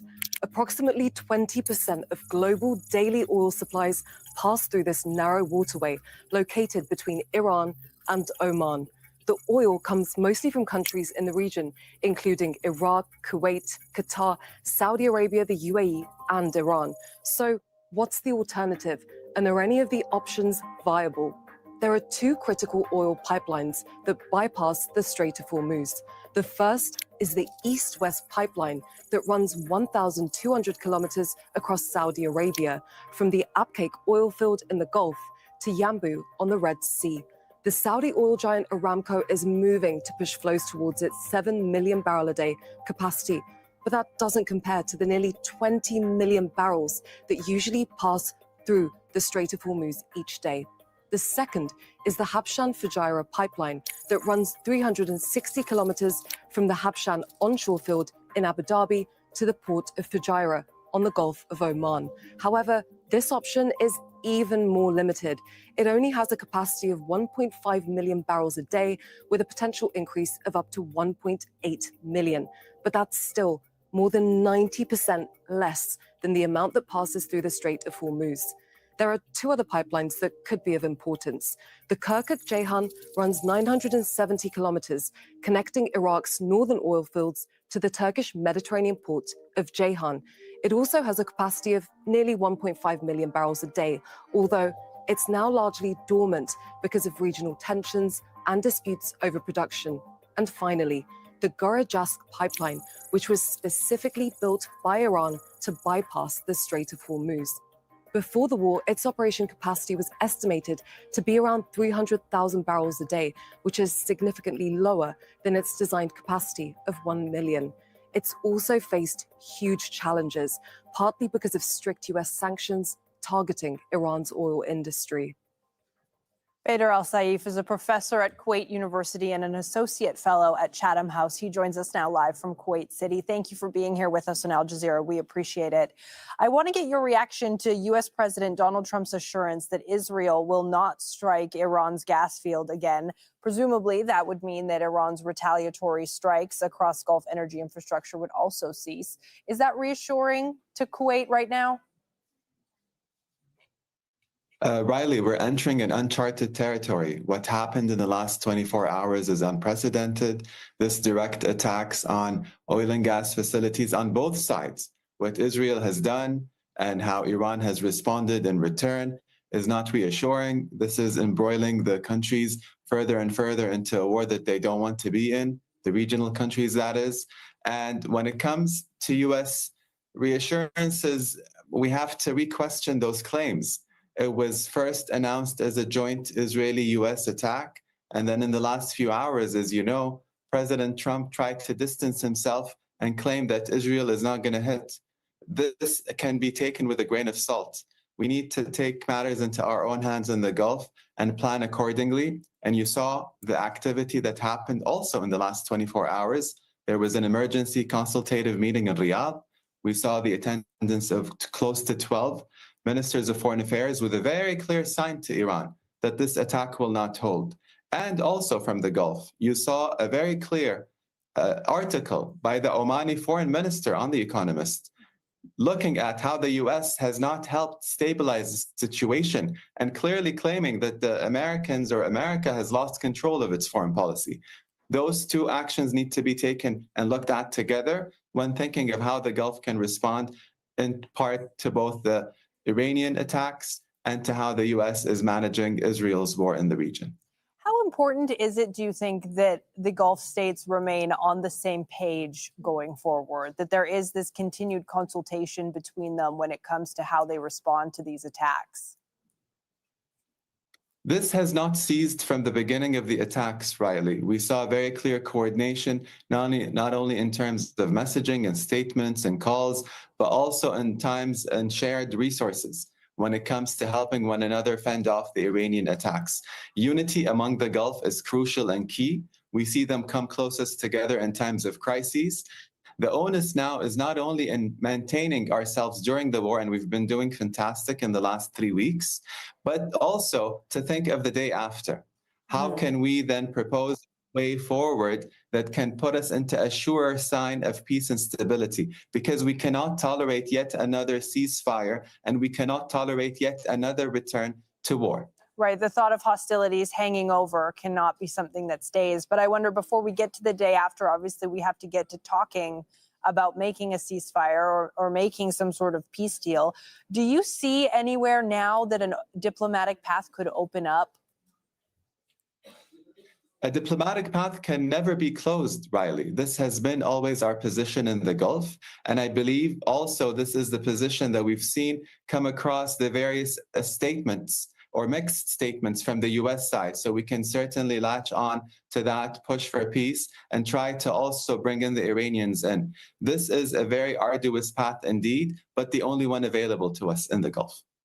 And when it comes to that path, and it comes to all of the Gulf nations sort of standing in one piece, and then we talk about the day after, what does that look like for security, not just for military security, but also energy security? Are there going to be difficult conversations had about that?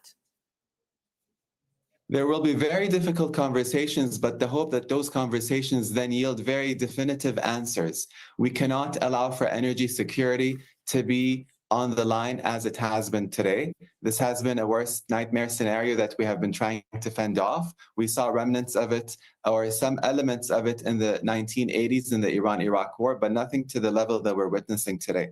I think we need a comprehensive plan moving forward. We can tie our energy infrastructures to our post-oil approach and how nuclear energy can come in handy on this. And this is something that not only would Iran benefit from in a civilian manner, that is, but also the 6 Gulf states. And having something clear, transparent, that invokes non-aggression and that pushes the interests of all parties involved will be something that we work very hard for. Look, this is a region that we're all sharing. We can't give one party more favors than the others. Everyone is in it, and we need to work on it together. Bader Al-Saif, professor of history at Kuwait University, we appreciate you joining us here on Al Jazeera. Thank you. South Korea is considering whether it will again start buying oil from Russia due to the Middle East conflict. Seoul stopped importing Russian crude at the end of 2022 after the invasion of Ukraine. South Korea imports about 70% of its crude oil through the Strait of Hormuz. Jack Barton has more from Seoul. We've seen in Singapore the Europe gas futures market opening with European gas prices up 27%. In South Korea and Japan, the main stock indexes both down around 3%.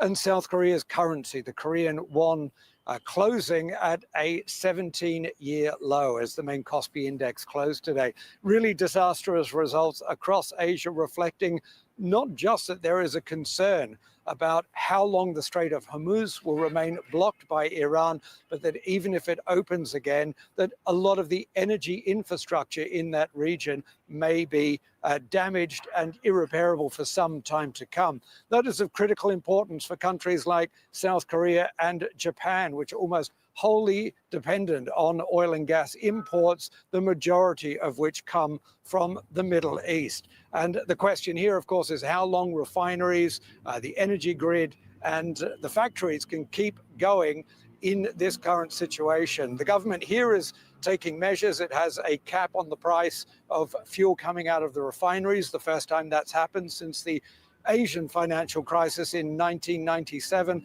It has also been releasing some of the country's reserves, and it has managed to get some additional fuel supplies coming through from the UAE that do not need to pass the Strait of Hormuz. But questions are now being raised here. Should South Korea begin importing oil and gas from Russia again? This hasn't happened since 2022 when sanctions came into effect, but the situation is becoming so dire that the government is now considering it.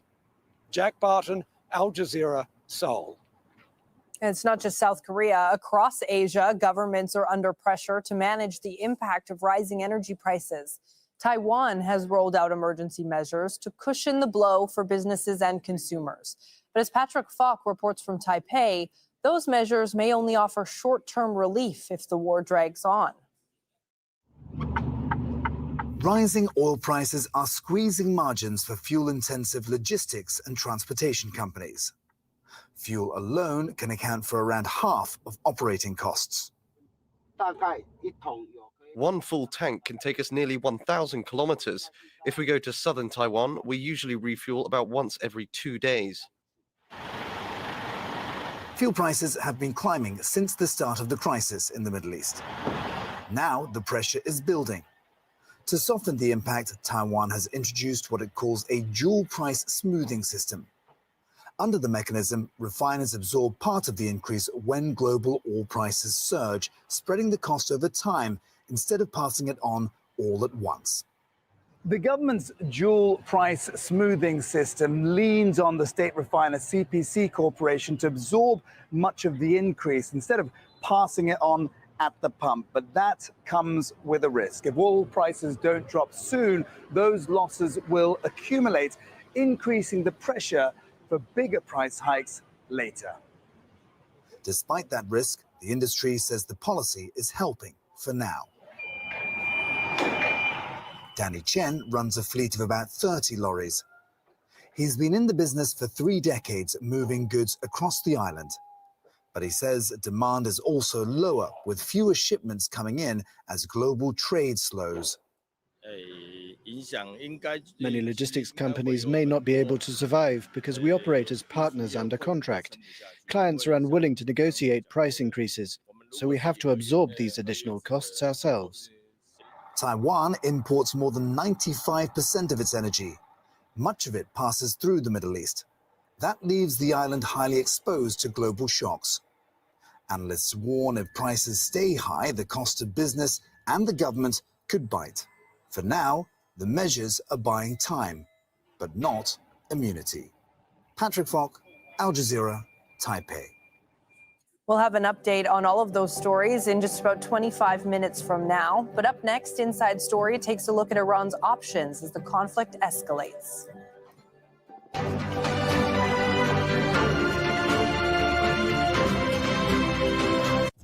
The United States military began major combat operations in Iran.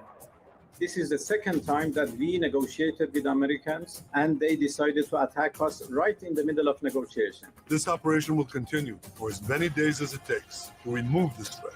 Iran will continue to exercise its right of self-defense. We acted out of necessity.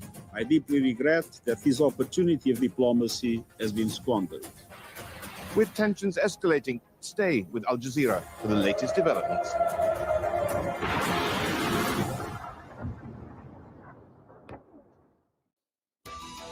A relentless US and Israeli assault on Iran. Senior figures killed and thousands of airstrikes carried out. Iran has retaliated, hitting Israel and Gulf neighbors targeting energy facilities and supply routes as the war continues. What are Iran's options? This is Inside Story.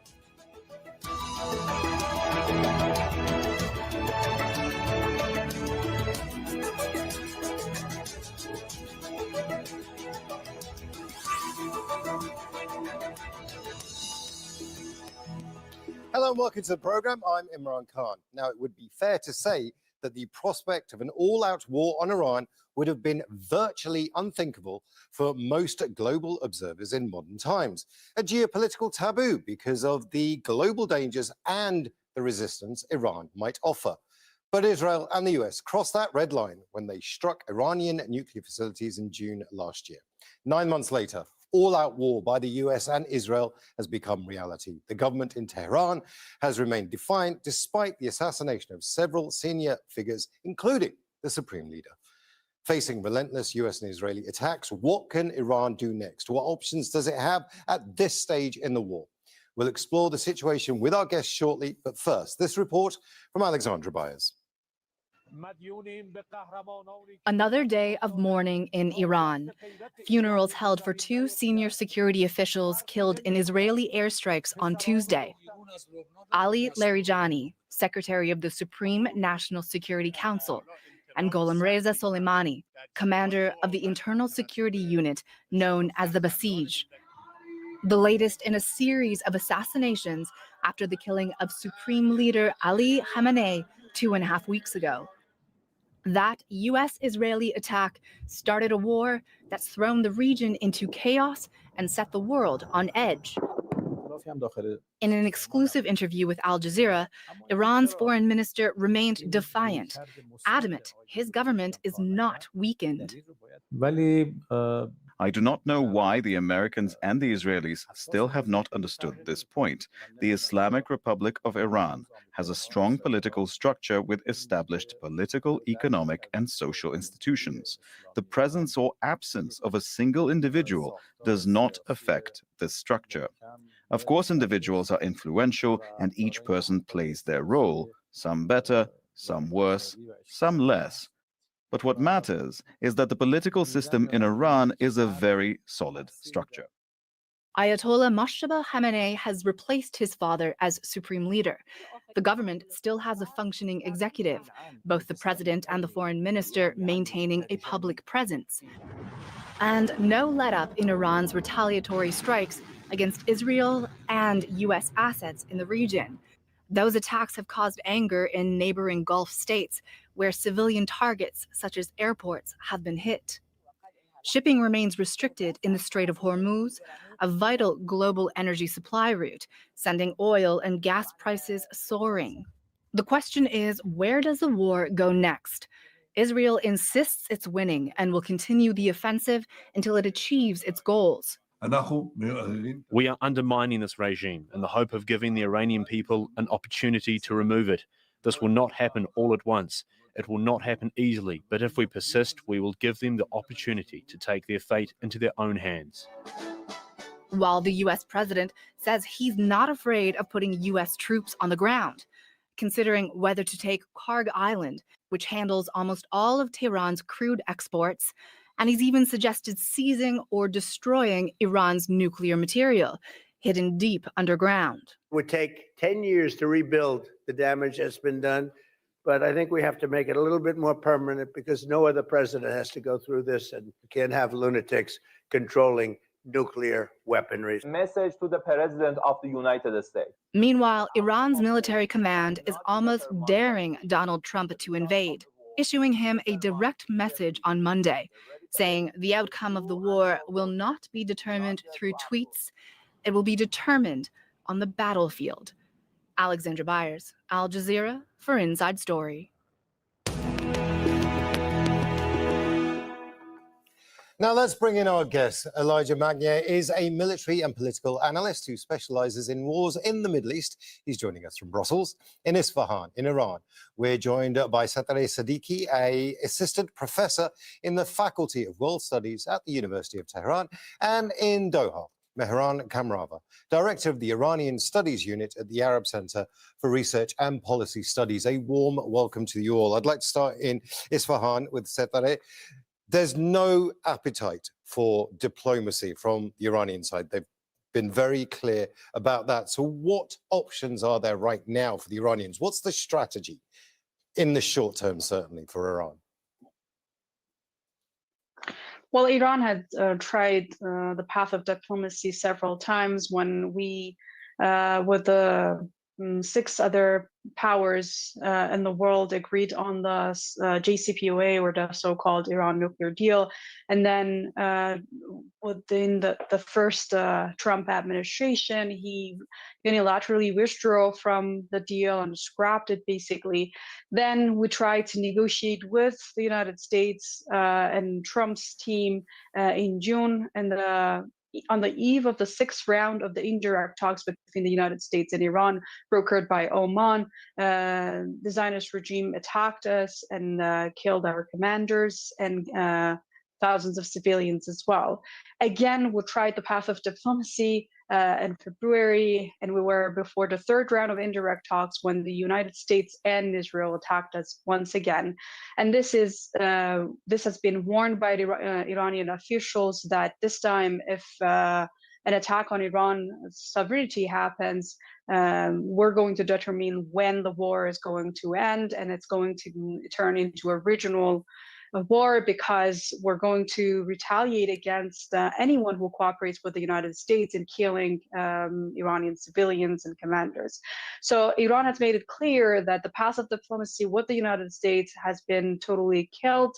They have made it clear that the demands that Iran will have this time in order to, at some point, reach a ceasefire are just totally going to be determined by Iran, and Iran will have final say on how to control the Strait of Hormuz and how the US will be allowed to operate in the region. Among Iran's demands is that the Persian Gulf monarchies will not be allowed to offer or to allow the United States and the Zionist regime to use their airspace and bases in order to attack Iran's sovereignty.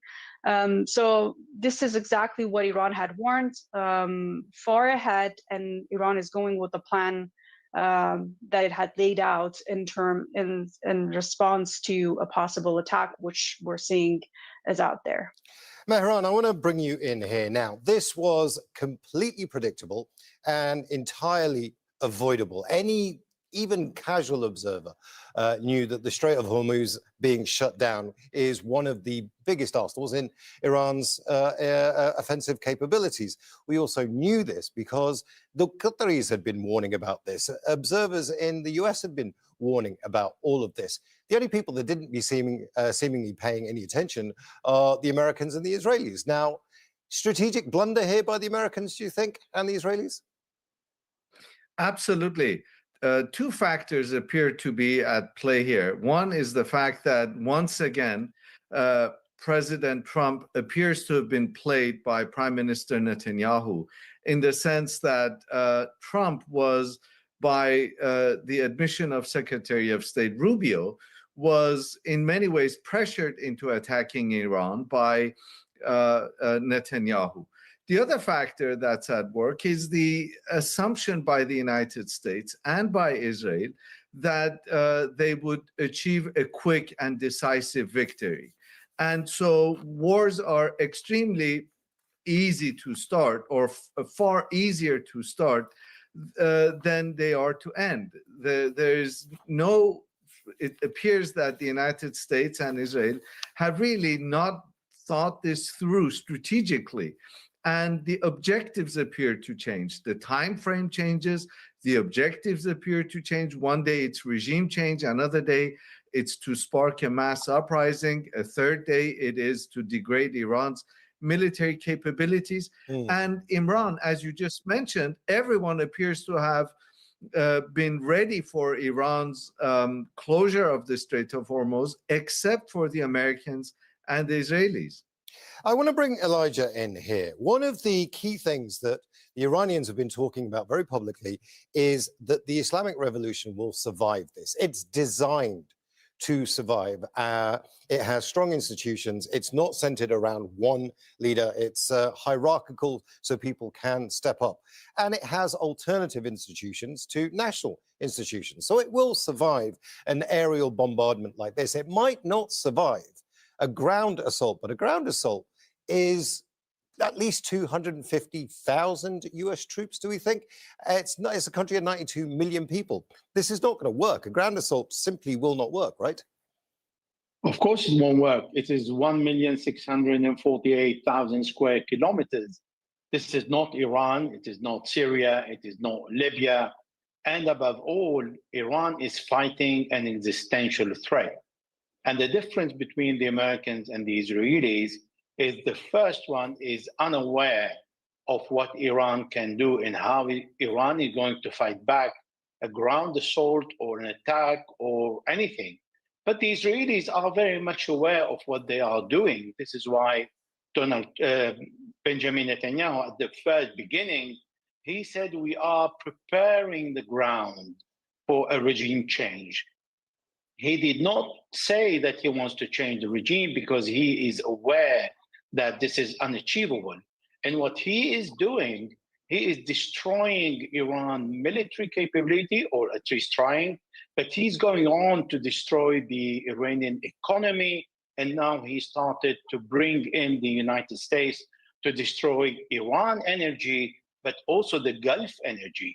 So what Benjamin Netanyahu is aiming is a total chaos, and he wants the Gulf country to come into the war against Iran, or at least become weak at the end of this war. And this is where he is going to prevail, because he already announced it, and he said, we are one of the superpower in the world. And he thinks of himself as the strongest country in the Middle East, and he is acting as such. Today, he bombed the Pars gas, he bombed the Bushehr. Before that, he bombed the oil in Tehran, the oil depot. Actually, Elijah, So I'm going to stop you there because I really- want to put that point to Setara, because it is very important. When those the gas facilities were targeted in Iran, when the desalination plants were targeted in Iran, that gave almost a green light for Iran to make those similar attacks on Gulf countries. But the Gulf countries were your allies. Certainly Qatar was your ally. Saudi Arabia, you had good relations with. What are those relations like now? Surely the Gulf allies are no more. Well, Iran has made it clear that it's not going to attack the facilities that are for the people of the region, the population of those countries that are hosting U.S. interests. And actually, there has been a few false attacks, and Iran has warned against those false attacks that the Israeli regime will operate in order to blame it on Iran and, make the relations between the Iranian nation and the population in the region, to just solve discord among them. But Iran has made it clear that the only thing that will come under attack will be U.S. interests and U.S. facilities, and as well as Zionist regime's facilities, and that's basically what Iran has done. And let's also remember that Iran has manifested that it really stays true the human morals when it engages in the war. Iran had the card, the Strait of Hormuz card, for a very long time, and it did not play that card despite the sanctions and aggression in the past. And it waited until it became the last option for Iran to defend its sovereignty. And so far, we're seeing, for example, in order to take out the CIA assets in Dubai, Iran had made a very precise strike on exactly the same room where he was staying in a hotel, and nobody else has been hurt. Whereas we're seeing that, for example, the Zionist regime, in order to take out one general, they take out several innocent civilians. They take out, for example, in Isfahan, they demolished a supermarket when 5-6 people were shopping there, and they all died on the spot because they wanted to take out one general that had a meeting nearby. So the morals and the standards that Iran is observing are very different from the imperialist power and the Zionist regime. And at the same time that I think Trump is being totally manipulated by Bibi Netanyahu, especially that we know about Epstein files, and that's one of the tools that Israel has been using against American politicians. This is also about America wanting to exploit sovereign nations' resources. The way Trump has talked about Kharg Island as a jewel and the rich, natural resourses. Satraya, I'm going to stop you there. Graham as well. I'm going to stop you there because you made several points, and I want to take them one by one with our other guests as well. Mehran, I'm going to come to you next. There is frustration from the Gulf countries. It's spilling over into public talking about what Iran is doing. Now, there's one thing to target American facilities that are used to bomb Iran. It's quite another to go after energy facilities. And you could almost say that Israel did this first and America did this first. They went after the infrastructure first. So there is no Iranian ally here that the Gulf states can speak to, but equally, there isn't an American ally here to try and stop either. They seem to be very alone right now. So what's the diplomatic strategy for the Gulf? Well, you're absolutely right, Imran. The GCC finds itself trapped in a war that it does not want. It doesn't want to have anything to do with, and a war that is only detrimental, not just economically or in terms of reputation and the image of these states as safe havens for investment and economic growth and development. But now what we're seeing are almost daily attacks, as you mentioned. So on the one hand, there's this palpable desire to somehow respond to what is openly being called Iranian aggression. And on the other hand, these states are keenly aware that if they do enter the war with Iran, what is there to stop Donald Trump from leaving tomorrow and declaring American victory, and then these states are left fighting a neighbor. I think the GCC states are quite aware that they are either blessed or cursed geographically to be next to Iran. They cannot ignore it. They're going to be here neighboring Iran long after the United States loses interest in the current war or realigns itself strategically with some other part of the world. And so they are in a real bind diplomatically. There's no easy solution other than to stop the war as soon as possible. Now, Elijah, can you see a strategy, a military strategy here? I'm not talking about what Donald Trump thinks. I'm talking about his very capable generals. Do you think there is a disconnect between what Donald Trump talks about and what his generals talk about? And his generals perhaps are, have a clear strategy here? Or do you think it is just, like it looks like when I'm watching it on television, when I'm speaking to people, just chaos? Well, the problem when one is dealing with a country like the United States with a lot of military power is people tend to think through their muscles. Secondly, having a president like Donald Trump who leaves no room for any criticism, particularly like Tulsi Gabbard, who opposed his first idea that America believes that Iran is making a nuclear bomb, and he said that she doesn't know anything. We have, in the last 24 hours, another top of the intelligence counterterrorism who also resigned because he stands against the information, which means that Donald Trump is really driven, as very many people said, by Benjamin Netanyahu's policy and objectives, which are different from the Americans' objectives. Okay, Therefore, you've very clearly set the stall out there, Elijah. I'm just going to ask you to very quickly tell me then the other side of this. Militarily, what are Iran's options here, do you think, as a military expert? Everybody to pay the price. If Iran is going to sink, it doesn't matter the relationship with the Arab countries because Iran is sinking. But if Iran is going to survive, it will have time to repair all this relationship later on if the Arabs consider that there is room for that. But for the time being, there is only one option, is to fight and survive. Satare, this scorched earth policy, making sure that the region pays for this war, the war that the region didn't actually ask for and wasn't supportive. Once this is all over, you're not going to have any friends left to negotiate with and to talk to, and you're going to need, certainly, Gulf allies. So this is crazy, right? This is an existential war. For the Zionist regime and for America, this is a war of choice. But for Iran, this is an existential war. We need to survive. And what kind of allies do we need if they are allowing our sworn enemy to attack us and to kill us and to destroy our infrastructures?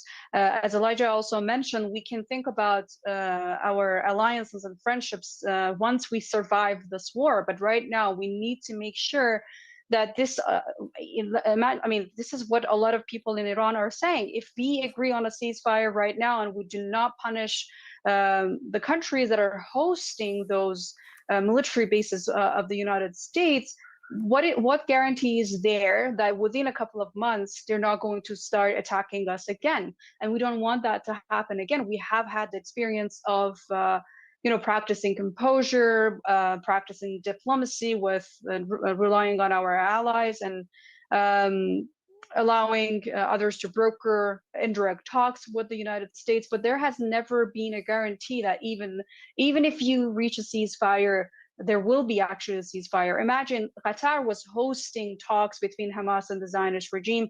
The Zionist regime attacked Hamas, and Qatar could do nothing to respond and to protect its citizens and its dignity. So it is not in the interest of the nations in the region to host U.S. military bases. And the era of U.S. being the bully of the world and doing whatever it wants is over, and the countries in the region have to learn that and have to realize that in order to protect their sovereignty, they cannot even rely on the United States, because the United States is not going to help them. The United States is going to use them to attack Iran, but then once it's time, they're going to be abandoned by the United States, whereas Iran will be in the future a reliable ally if they guarantee that they will not allow the United States and the Zionist regime to attack Iran.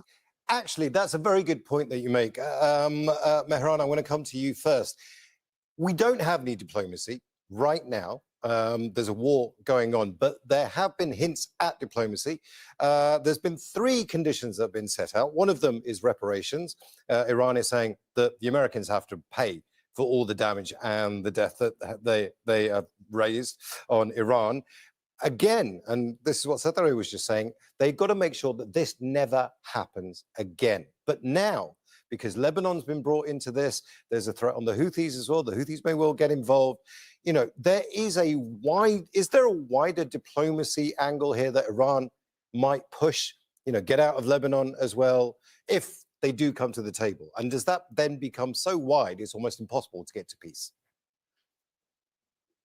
Yeah, you're absolutely right, Imran. We're in a classic escalation trap, whereby the Americans assume that that there's nothing wrong with their strategy, it's the execution, and that if they persist and double down on the current strategy, they will have that elusive victory that President Trump has been talking about.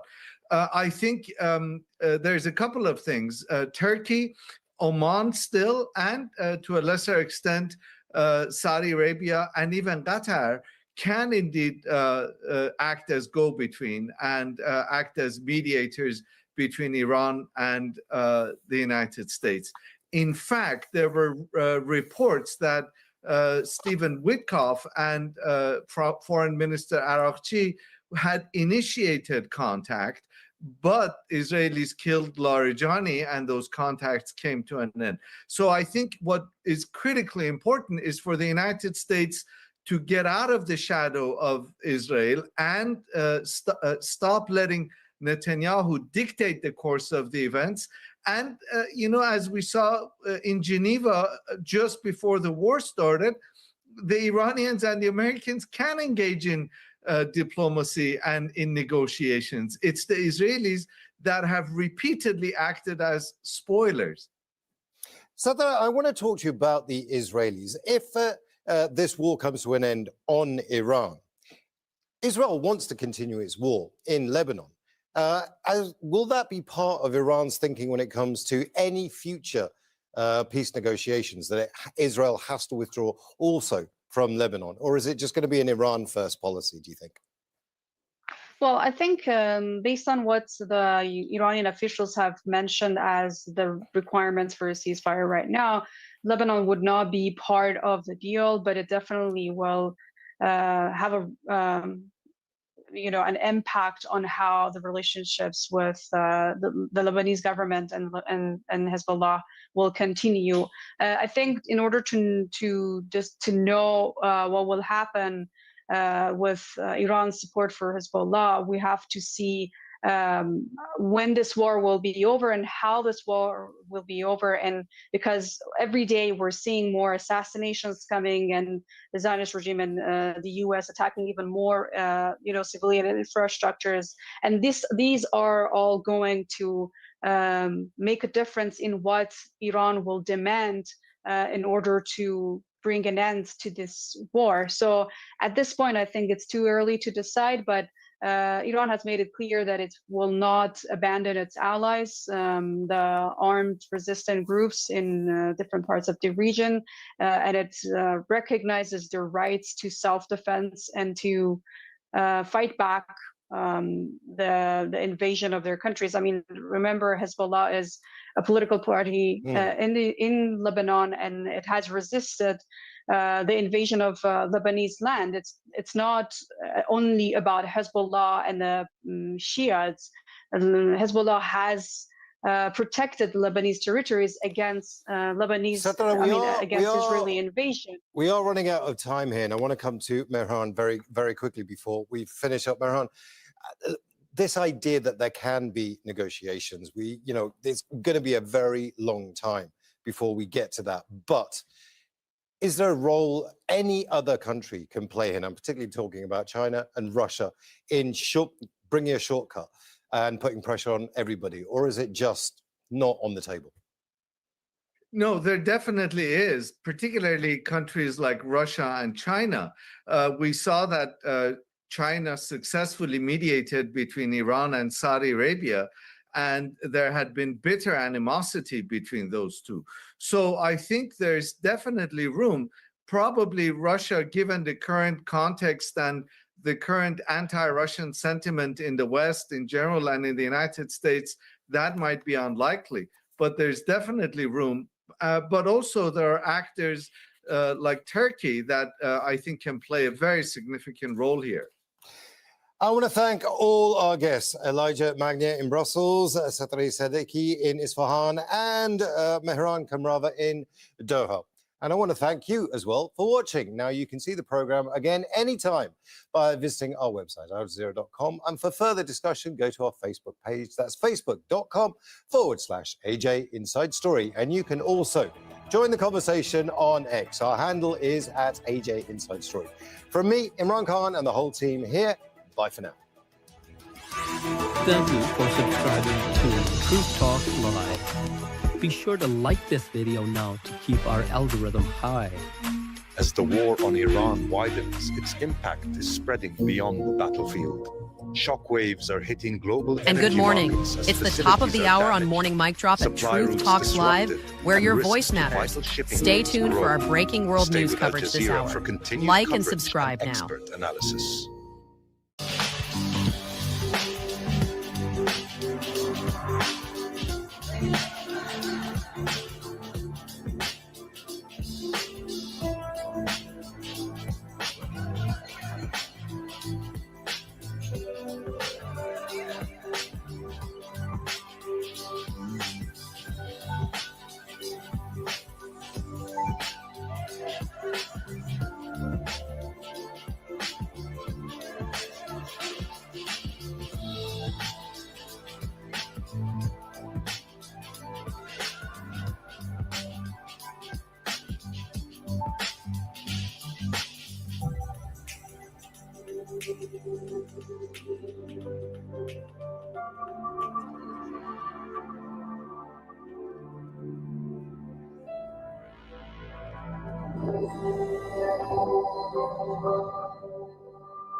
You're watching Al Jazeera's extensive coverage of the war between the US, Israel, and Iran. I'm Rob Matheson in Doha. Iran's military warns of more attacks on energy facilities of US allies if Tehran's energy infrastructure is targeted again. President Donald Trump says the US did not know about Israel's plan to attack Tehran's largest gas field on Wednesday. Oil and natural gas prices spike around the world in direct response to the strikes on energy targets. Brent crude has been trading at more than $110 a barrel. Energy prices is the top priority. The war in Iran and rising energy prices top the agenda at an EU leaders' meeting in Brussels.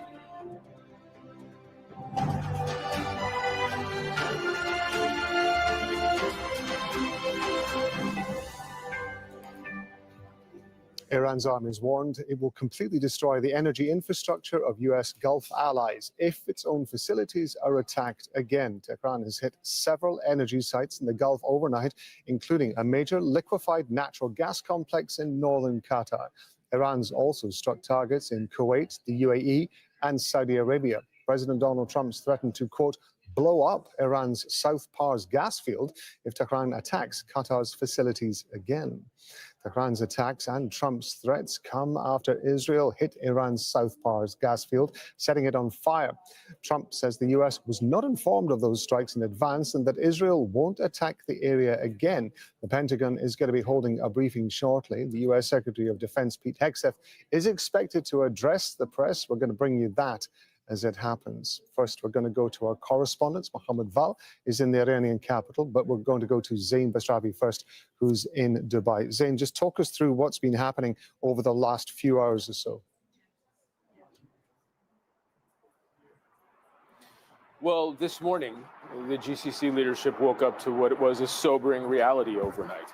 We saw these massive attacks on energy infrastructure, a real inflection point in this conflict, the kind of thing it is perhaps in the short term impossible to come back from.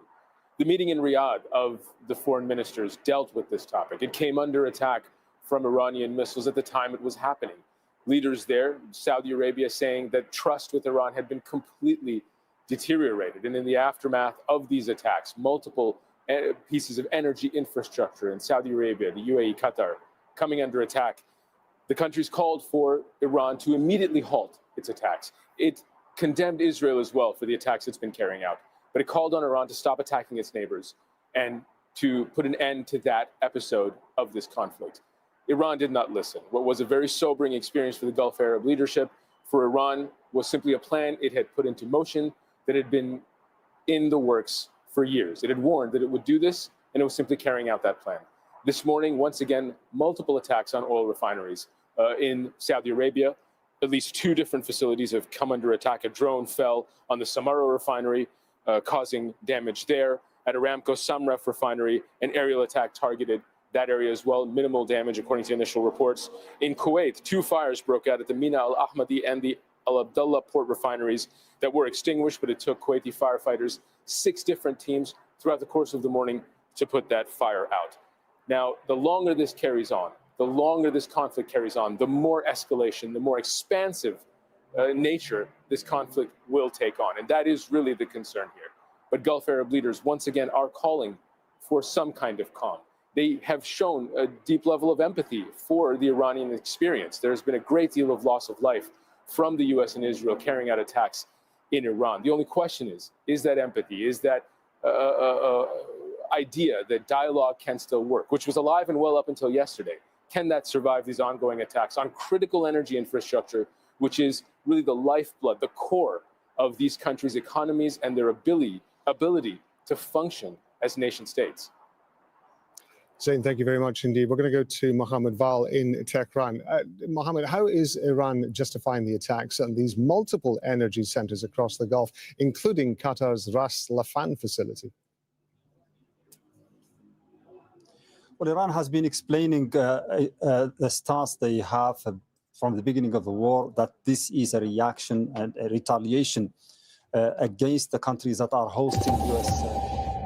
Today at Dover Air Force Base, President Trump, the chairman, and I stood in solemn silence as heroes came home. Flag-draped caskets, we honored them. We grieved with their families, and we listened. What I heard through tears, through hugs, through strength, and through unbreakable resolve was the same from family after family. They said, finish this. Honor their sacrifice. Do not waver. Do not stop until the job is done. My response, along with that of the president, was simple. Of course, we will finish this. We will honor their sacrifice. Their sacrifice only steals our commitment. I wear this bracelet. Staff Sergeant Jorge Oliveira, he was one of my sergeants, or one of my specialists in Guantanamo Bay. He deployed later to Afghanistan, where he was killed on 19 October 2011. Killed 10 years after 9/11, 15 years ago. He was one of the 1%, the best of America. Not just a guardsman, but a law enforcement officer back home and a family man. I remember him every day, just like so many other men and women of our generation and previous generations who wear bracelets like this. Just as we will always remember those lost in this conflict. Their names are now etched into our mission and into the soul of a grateful nation. I stand here today speaking to you, the American people, not through filters, not through reporters, not through cable news spin. A dishonest and anti-Trump press will stop at nothing. We know this at this point. To downplay progress, amplify every cost, and call into question every step. Sadly, TDS is in their DNA. They want President Trump to fail. But you, the American people, know better. Yes, there are reporters in front of me, but they are not our audience today. It's you, the good, decent, patriotic American people. You, the hardworking, tax-paying, God-fearing American patriots. The media here, not all of it, but much of it, wants you to think, just 19 days into this conflict, that we're somehow spinning toward an endless abyss or a forever war or a quagmire. Nothing could be further from the truth. Hear it from me, one of hundreds of thousands who fought in Iraq and Afghanistan, who watched previous foolish politicians like Bush, Obama, and Biden squander American credibility. This is not those wars. President Trump knows better. Epic fury is different. It's laser focused. It's decisive. Our objectives, given directly from our America First president, remain exactly what they were on day one. These are not the media's objectives, not Iran's objectives, not new objectives, our objectives, unchanged, on target, and on plan. Destroy missiles, launchers, and Iran's defense industrial base so they cannot rebuild, destroy their navy, and Iran never gets a nuclear weapon. Our objectives from day one. To the patriotic members of the press, nobody can deliver perfection in wartime. This building knows that more than anyone. But report the reality. We're winning decisively and on our terms. Iran is a vast country, and just like Hamas and their tunnels, they've poured any aid, any economic development, humanitarian aid into tunnels and rockets. That's what they did with Hamas. Iran has funneled decades of state resources, not to their people, but into missiles and drones and proxies and buried facilities. But we are hunting them down methodically, ruthlessly, and overwhelmingly, like no other military in the world can do. And the results speak for themselves. To date, we've struck over 7,000 targets across Iran and its military infrastructure. That is not incremental.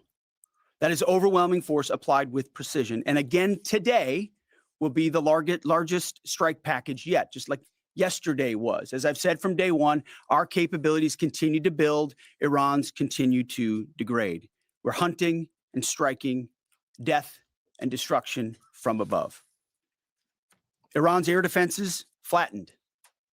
Iran's defense industrial base, the factories, the production lines that feed their missile and drone programs being overwhelmingly destroyed. We've hit hundreds of their defense industrial bases directly.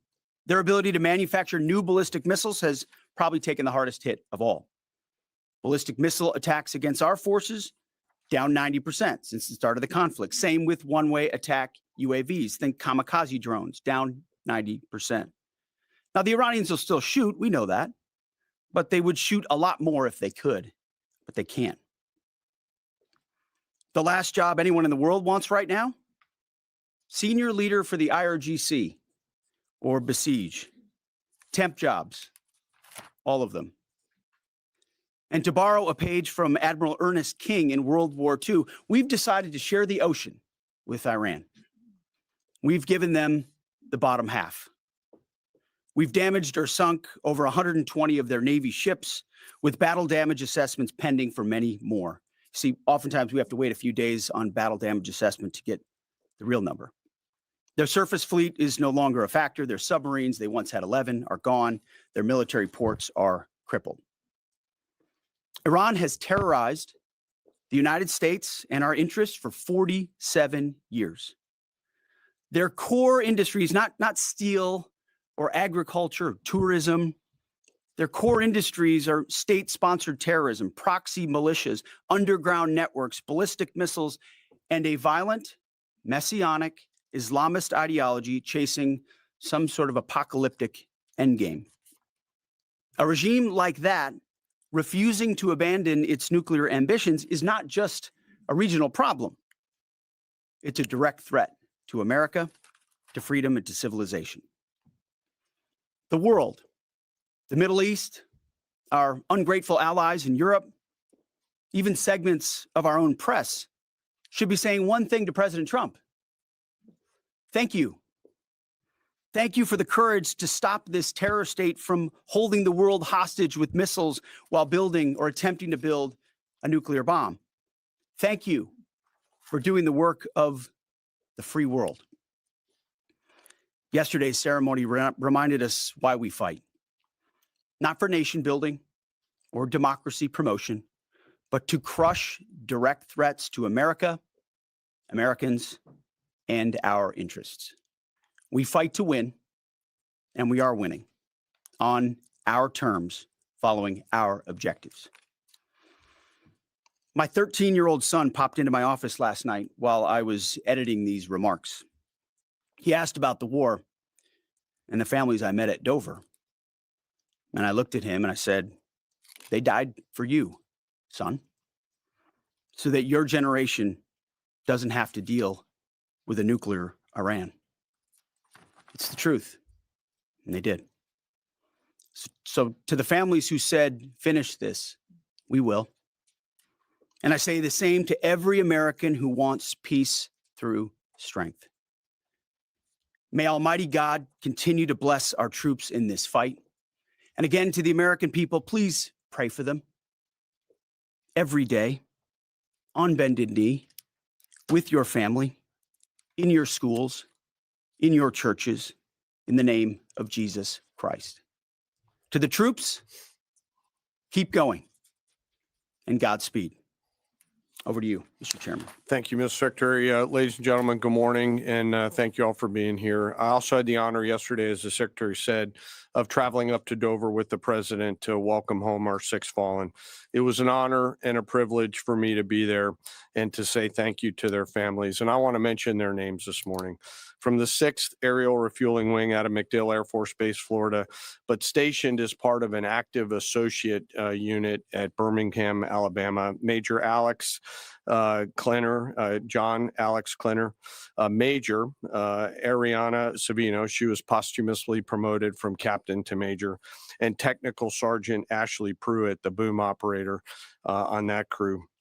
From the 121st Aerial Refueling Ring, Ohio Air National Guard out of Rickenbacker Air National Guard Base in Columbus, Ohio, Captain Seth Koval, Captain Curtis Anks, and now Master Sergeant Tyler Simmons, who was also promoted in the boom operator on that crew. To a person and every family member I spoke with yesterday, they all shared that their family members loved serving. They loved being part of a great team and a crew, and they loved airplanes and aviation. Our nation's tanker crews really are unsung heroes, incredible warriors who put their lives on the line so we can continue to take the fight to an enemy. I've personally witnessed their courage and tenacity many times, from the morning of September 11th, where they answered my call for some help, to the skies over foreign countries where they've come forward out of their safe tanker track to give me gas when I simply could not leave a ground force that was engaged in a firefight. They've answered the call and come forward time and time and time again. I'm filled with incredible pride and gratitude for all that the tanker crews do, our pilots, our boom operators, and the maintainers. And to the families of our 6 fallen, know that we share your grief. Our nation will never forget their sacrifice, and we will never forget their names. Our entire joint force mourns with you today, and will continue to remember their incredible gift of a great example for all of us. Now, let me turn to an operations update. U.S. CENTCOM remains on plan to achieve our military objectives and remain unrelenting in our pursuit of Iranian missile capabilities, UAV capabilities, and their Navy, and as the Secretary said, their industrial base.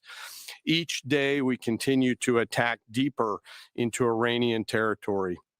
As reported by U.S. Central Command yesterday, the U.S. military dropped 5,000-pound penetrator weapons into underground storage facilities, storing coastal defense cruise missiles and other support equipment. These weapons are bespokely designed to get through concrete and/or rocks and function after penetrating those barriers. We continue to hunt and kill mine storage facilities and naval ammunition depots. We continue to hunt and kill afloat assets, including more than 120 vessels and 44 mine layers, and the pressure will continue. We're flying further to the east now and penetrating deeper into Iranian airspace to hunt and kill one-way attack garrisons, destroying Iran's ability to project power outside of its borders. The A-10 Warthog is now in the fight across the southern flank and is hunting and killing fast attack watercraft in the Straits of Hormuz. In addition, AH-64 Apaches have joined the fight on the southern flank, and they continue to work on the southern side, and that includes some of our allies who are using Apaches to handle one-way attack drones.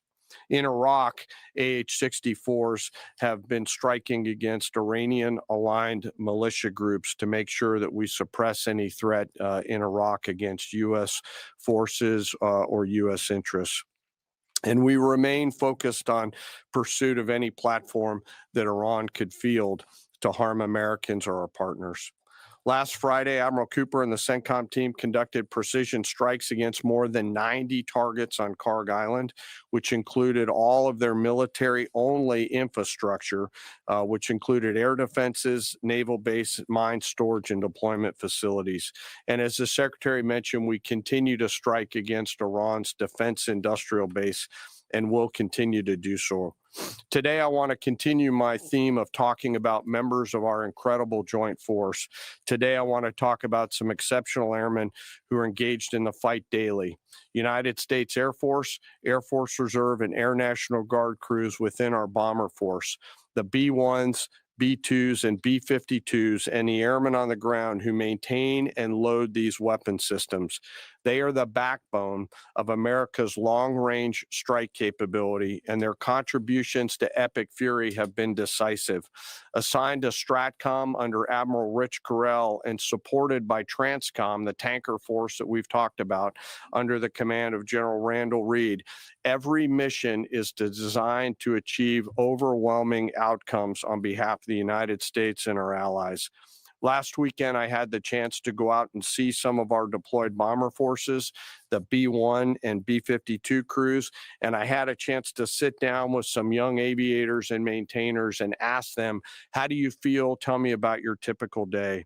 And these are crews comprised of between 2 and 5 airmen, 2 on the B-2s, 5 on the B-52s, and 4 in the B-1s out there. Some of these Americans are in their early or mid-20s, and we give them the gift of this incredible responsibility, hundreds of thousands of pounds of aircraft, and they take off and go do our work as required. Their mission actually begins the day prior when they're given a target or a bunch of targets, and they begin to study those targets, look at what are the effects required, what are the weapons required to get there, how will we program these weapons, what is the weather, what is the tanker flow. It's an incredibly complex problem that we give each and every one of these crews, and they work it over the period of 24 hours prior, get some rest, and then step out the door to go fly. The last thing they do is they check all of their equipment, their oxygen masks, survival gear, load pistols, and get ready to go.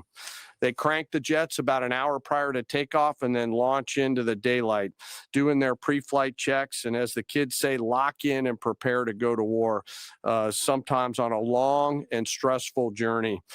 During the flight, they're surrounded by technology and capabilities, and they'll do multiple aerial refueling efforts across tankers on the way to the AOR, area of responsibility, either coming from the States or coming from a forward deployed basing.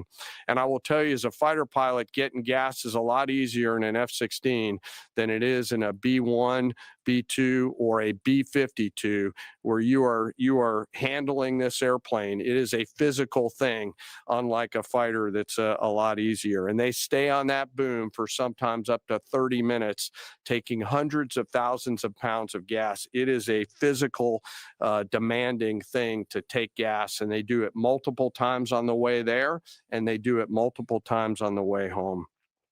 As they enter the operating area, they bring the entirety of America's joint force together to go do the things that we've tasked them to do, to put bombs on time, on target, with the proper effects. And I know they're feeling a range of emotions, but the thing the American people should take away from it is they're filled with a focus that is incredibly impressive. And they have fear, of course, but their bigger fear is, dear God, please don't let me screw this up. The warrior's prayer that we all have in our souls. In the days of Epic Fury, they were shooting, as we've talked about in this room, a lot of standoff weapons. Now we've switched and rolled, as I mentioned last week, to stand-in weapons. And behind each and every one of them are incredible maintainers and weapons builders who go out there and make sure these aircraft and their weapon systems are ready to go. These airplanes are so big that they're not in hangars. They're out in the cold, out in the snow, out in the rain. The bombs are being built outside for protection and to make sure that it's safe, and they do it 24/7, 365. It's not comfortable work, but when you go spend just a minute with these incredibly young Americans who are so motivated, you cannot come away from that exchange not being hopeful for America's future. It is simply awesome.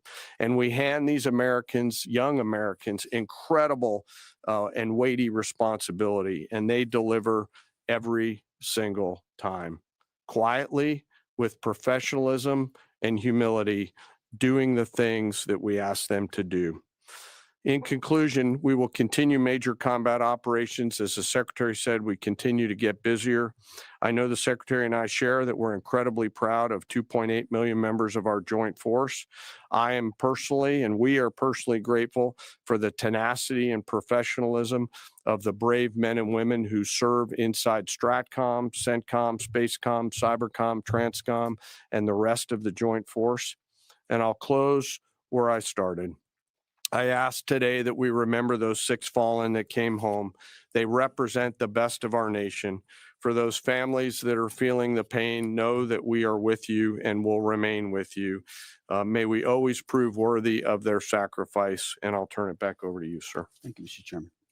Take a couple questions. Thank you, Mr. Secretary. Thank you, Mr. Chairman. Given the updated degradation in strike target numbers you laid out, how close would you say we are towards achieving the president's objectives? And what is the end game of the operation without divulging any sensitive battle plans? Well, we wouldn't want to set a definitive time frame on that, but as we've said, we're on plan. So we're looking at those metrics very closely, relaying that to the president and the national security team, but feel confident that as again, we're more stand in means we're over the top, even further in, and we have even more of an exact sense of what we're striking and why, and even more dynamically, meaning because the intelligence improves, we're able to more quickly identify targets when they, let's say they come out of an underground facility where they've been hiding and able to strike it before it strikes or right after it shoots. But we're very much on plan, and that's why I want to speak to the American people here. You hear a lot of noise about widening or new missions or speculation about what we should or should not be doing. This is a clear set of objectives. The president has given us every capability we need to accomplish that. We've got the best in the world in uniform executing it on the ground. They believe in and are invested in this mission. And it will be at the president's choosing, ultimately, where we say, hey, we've achieved what we need to on behalf of the American people to ensure our security. So no time set on that, but we're very much on track. Absolutely. Yes, right here. Good morning, Mr. Secretary. David Zia, Real America's Voice News. What countries have been the most cooperative with us, including the Gulf states as your hedges? And I also wanted to ask you, the internet blackouts by the regime, it's been shut down for weeks. Is the U.S. military playing a role in, fighting against the regime, blocking VPN networks and satellites and other things? Is there a role for the U.S. military there? Obviously, on the allies and partners side, Israel from day one has been an incredible and capable partner, willing and able. There's nothing like capabilities and partners that are able to use them. The Gulf states have stepped up incredibly. In fact, Iran's sort of reckless attempt to strike civilian infrastructure and other things has brought countries who maybe would have not been as all in as they are today squarely into our orbit. And we're proud to be defending with them, standing with them, you name it, UAE, Qatar, Bahrain, Kuwait, Saudi Arabia, and others who have been right there. And we're grateful for that kind of support. As far as the internet, we're watching the regime try to tighten its grip as much as possible. We're obviously taking countermeasures, many of which we can't talk about here, to ensure that messaging is delivered, not just to the Iranian people writ large, but to the right audiences, certain audiences that need to hear certain things about what their fate might look like or what their choices are. So even though that regime is trying really hard to ensure the world can't see, right? They want to put out fake AI-generated images, which, by the way, sometimes our press happens to fall for, like the Abraham Lincoln on fire and turning around. These AI-generated images are meant to make it look like something's happening when the exact opposite is. So they make up fake reports and fake images to lie to their own people to try to make it. But even then, their own people can barely receive a lot of those messages and communicate because of the blackout that they've imposed upon them. But we work around that for sure. Thank you, Mr. Secretary. General, overnight, Iran launched missiles across the Gulf. They managed to hit the Saudi oil refinery on the Red Sea. What does it mean that they have that capability now, 3 weeks into the war? And Mr. Secretary, you mentioned civilian infrastructure. Iran seems to be treating U.S. diplomatic outposts, embassies, consulates like they are legitimate hard targets in the region now. What is the Pentagon doing to, I guess, secure those assets, stop those attacks? Absolutely. Thanks for the question on the missile strikes. You know, as we said and have always said clearly, they came into this fight with a lot of weapons. This is why we continue to be as aggressive and assertive as we can against their ballistic missile capability, both their medium-range ballistic missile capability and their short-range missile capabilities. So we are continuing to hunt and find them and kill them, and we will continue to do so. So they still retain some capability. And we have layered defenses throughout the region that will allow us to protect those. And we're working with our partners across the Gulf region to help them improve any defensive capabilities that they may need. To that point on capabilities, you know, Iran is an energy-rich country, could be, should be. Instead, like so many other places driven by a radical ideology, they've spent that money instead of investing in their people. That's why you had millions of Iranians protesting. It's because they felt like their quality of life didn't match what it could be or should be. And what was the Iranian state? There's a reason we call Iran the #1 state sponsor of terrorism, because they took the money they make and they invest it in tunnels, and they invested in missiles, and they invested in launchers and UAVs, and we are destroying and degrading that in historic proportions. But it doesn't mean they won't still have some and try to hold people at issue, which is why we're fighting every single day to continue to compel. And you mentioned embassies and consulates. Unlike previous administrations, we are doubling and tripling down on ensuring that our people, regardless of their Department of War, Department of State, whatever they do, are secure in those facilities. And the best defense is a good offense. And so we're not afraid to go after and kill anybody, and we have a lot of them attempting to target our diplomatic facilities. Iran, you know, we're not surprised that they would indiscriminately target, and we're still seeing that. Jerry. As part of the justification for the war against Iran, the White House has laid out in fairly comprehensive fashion that the Iranian regime's 47 years of terrorism aimed at the U.S., including pointing to the IRGC's provision of weapons and EFPs to help kill Americans in Iraq. The Pentagon in 2019 assessed Iran was responsible for the deaths of at least 603 service members in Iraq, but there hasn't been a similar public accounting by Iran's role helping the Taliban in Afghanistan. And that also hasn't been part of the White House's public argument. I was wondering if you could speak to Iran's role in helping the Taliban during the war in Afghanistan. And Chairman, as you and the Secretary eloquently spoke about, 13 U.S. service members have been killed so far during Operation Epic Fury. I was wondering what lessons have been learned from those deaths, both from Iranian strikes, from an aircraft refueling accident. How are those lessons being applied to the current conflict? And how are those lessons going to be applied to a potential conflict in Indo-PACOM? Thank you. Well, thank you for the question. And it's true. In a town that can have a very short memory, President Trump does not. He remembers what this Iranian regime was founded on, what their declaration has been from the beginning: death to America, death to Israel. They've stated that. They've intended to, in every way, try to accomplish that, killing Americans in any theater they can, embassies for quite a long time. In Iraq, that was the deadliest weapon, was the EFP, the explosively formed penetrator. I was there when that tactic and technique started to emerge, and the realization was it wasn't just jihadis putting together 155 rounds daisy chained. It was an entire state, a country with its apparatus able to mold steel in a way that was specifically designed to penetrate American armor and kill Americans.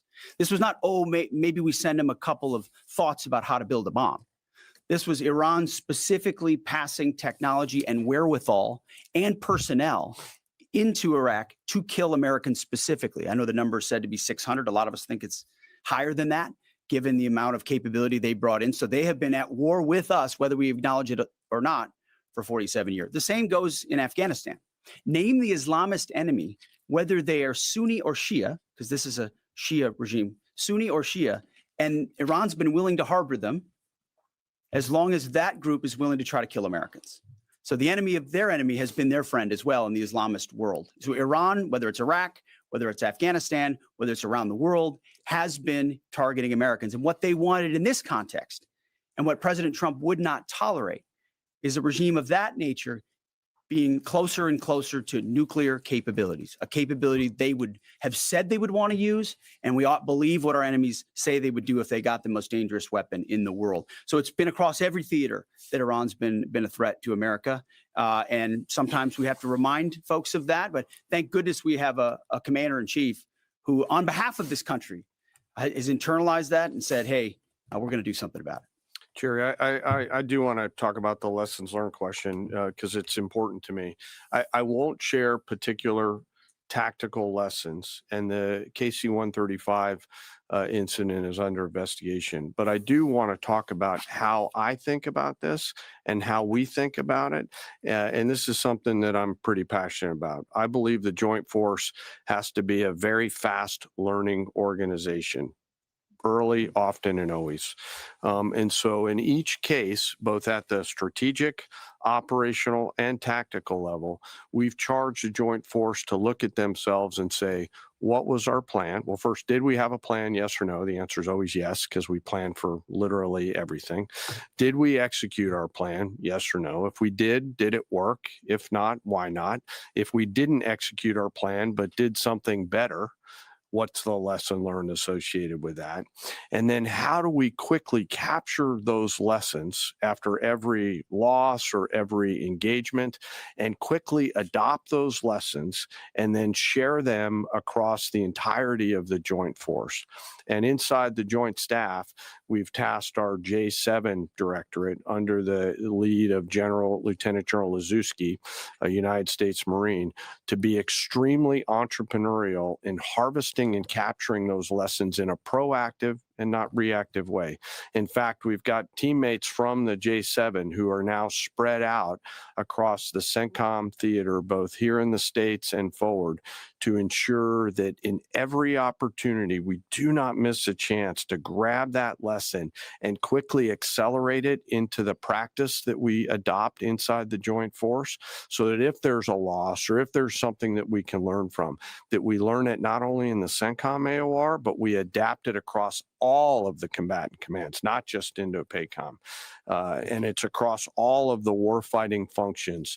I've asked them to look rigorously, to check our egos at the door, to remember this is about what's right, not who's right, and to be clinical around the way we look at lessons learned, because we owe it to the force to do that. Thanks for that question. Absolutely. Brown jacket at the back. Thank you, Mr. Secretary. Jonathan Dre with Roca Politics. As you said, at the end of this war, Iran will be without a missile or drone capability, a navy, or the ability to make nuclear weapons. Since the largest threat and sponsor of terror in the region will be incapacitated, are there plans to move assets and troops out of the Middle East? I guess in a perfect world, a year after the war has ended, what does the military presence in the Middle East look like compared to before the war? Well, I appreciate the question. I do think when you address a real threat head on, it creates new options on the other side. Right? I think what President Trump refuses to do, which too often this town does, is just sit in the status quo. Oh, nobody can do about that. They've got too much capability. What if this happens? What if that happens? He instead says, what's in the interest of the American people? It's going to take some courage. It's going to take some capabilities. We're going to have to gather some forces there in order to do it. We're not going to tell people how many or how long or what we're willing to do or what we're not willing to do. But if you do that and do that decisively, then out the other end is a recognition that it opens the aperture of what's possible. I mean, President Trump did the same thing in creating an opportunity for the Abraham Accords. Now you've got a situation where a lot of those countries are coming alongside us, recognizing the threat of Iran. So I think our posture in the future will be based first and foremost on our own national security, power projection, the ability to defend our people and our interests. But no doubt, working alongside our partners, the president will look at what makes the most sense going forward.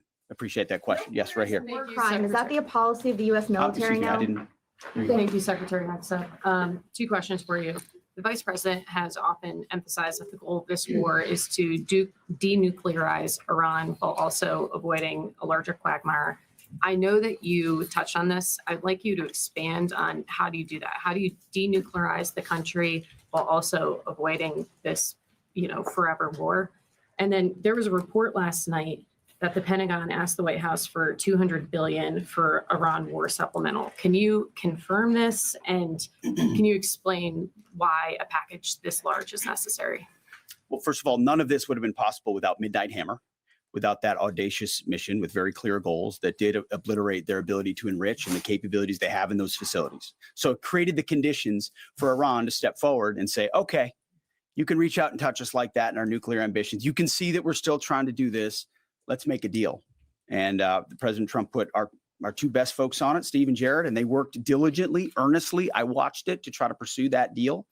And ultimately, I think the whole time Iran sort of said, well, we'll talk.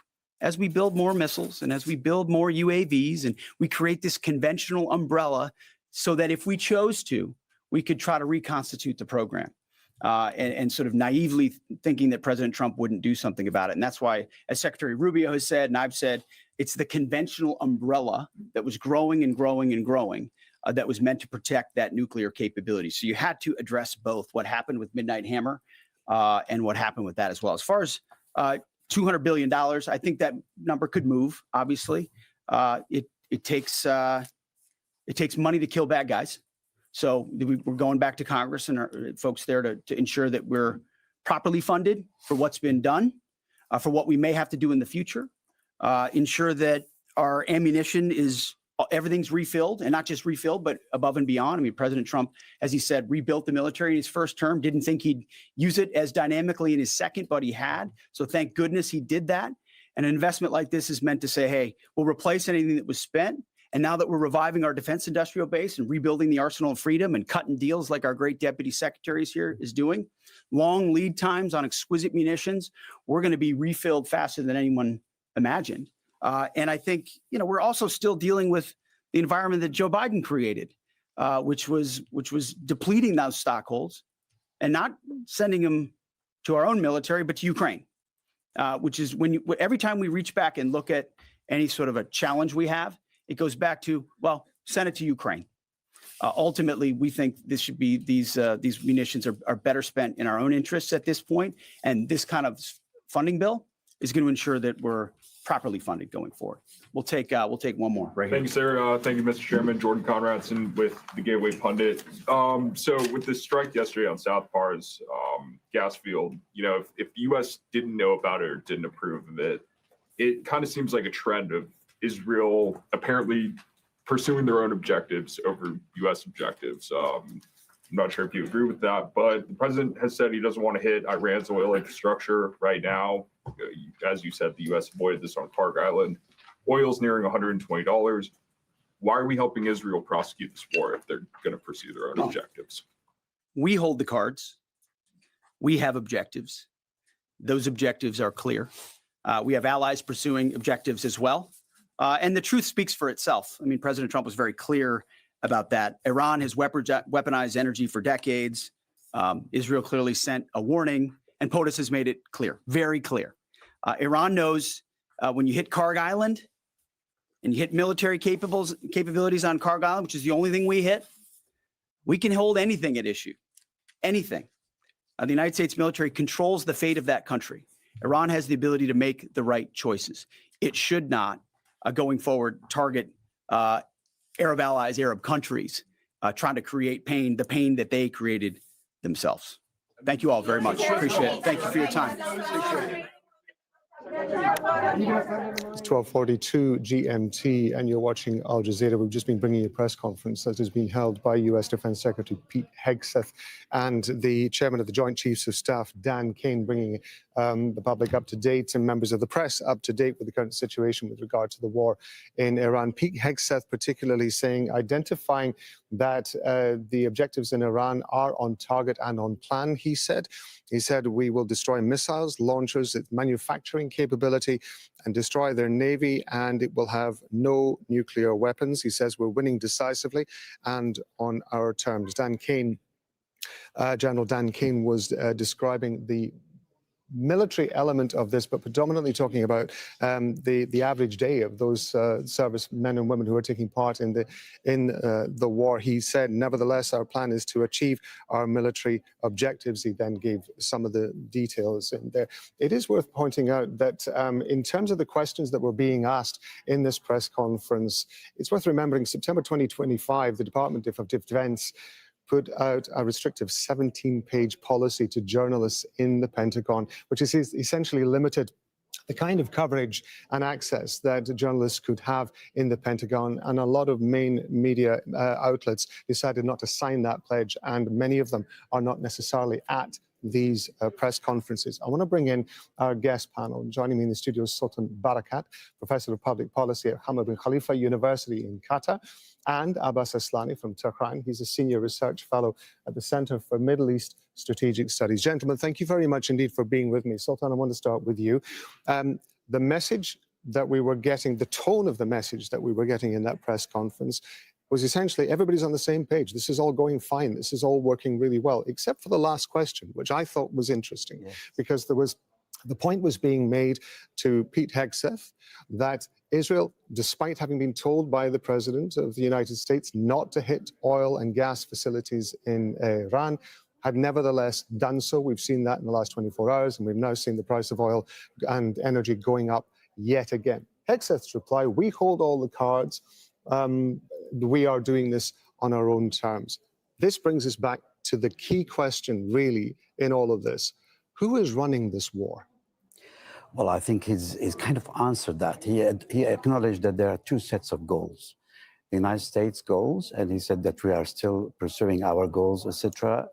And there are our allies. He kept referring to allies, but when he was pressed, we're talking about only one ally, that is Israel. No one else is standing with the United States on this. And I think he was trying his best to present this as a grand plan that's been thought through, etc. But it is clear that it is Israel who has decided, and Israel who drew them into this, and Israel is the side that's going to decide when it will stop. He could easily have announced a win. You know, we know that they have degraded the capability of Iran in terms of missiles, the nuclear program, with the admission of their own intelligence and their own counterterrorism director, never really reached a stage that it is of imminent threat to the United States. And the Navy thing was added on towards the end of last week, I think. And okay, they've taken it down. So he could have taken the opportunity to say, well, we achieved our objectives. We're going to spare you the pain and the cost. I thought it was very interesting the way he discussed the issue of the $200 billion as if it was just a small amount of money. It may be in a country that is in debt for $39 trillion. But of course, for the average taxpayer, it makes a difference. Them having to now find the money for this, in addition to the extra oil and gas cost and so on, I think the Americans are in for a very good thing. And the last point I thought was interesting is his reference to when he talked about his conversation with his son, that these people died for you. I mean, the evidence so far, they did not die for any American, because there has been no imminent threat to the United States. They have died for Israelis. And one last point, if I'm allowed, I think the way he described the effort that goes into launching an attack all the way from the United States to Iran and back, you now understand why accidents happen. And I think they are responsible for the death of these 6 crew members, because you have all these bases in the area, including Israel itself, and you are still forced to operate from the United States, which means that question about what is your future position on the assets is a serious one. I mean, why are you having all these assets in the region if you then have to fly out all the way from the United States, put your own crew under this immense pressure, hours of flying, refueling a few times to hit the target and back?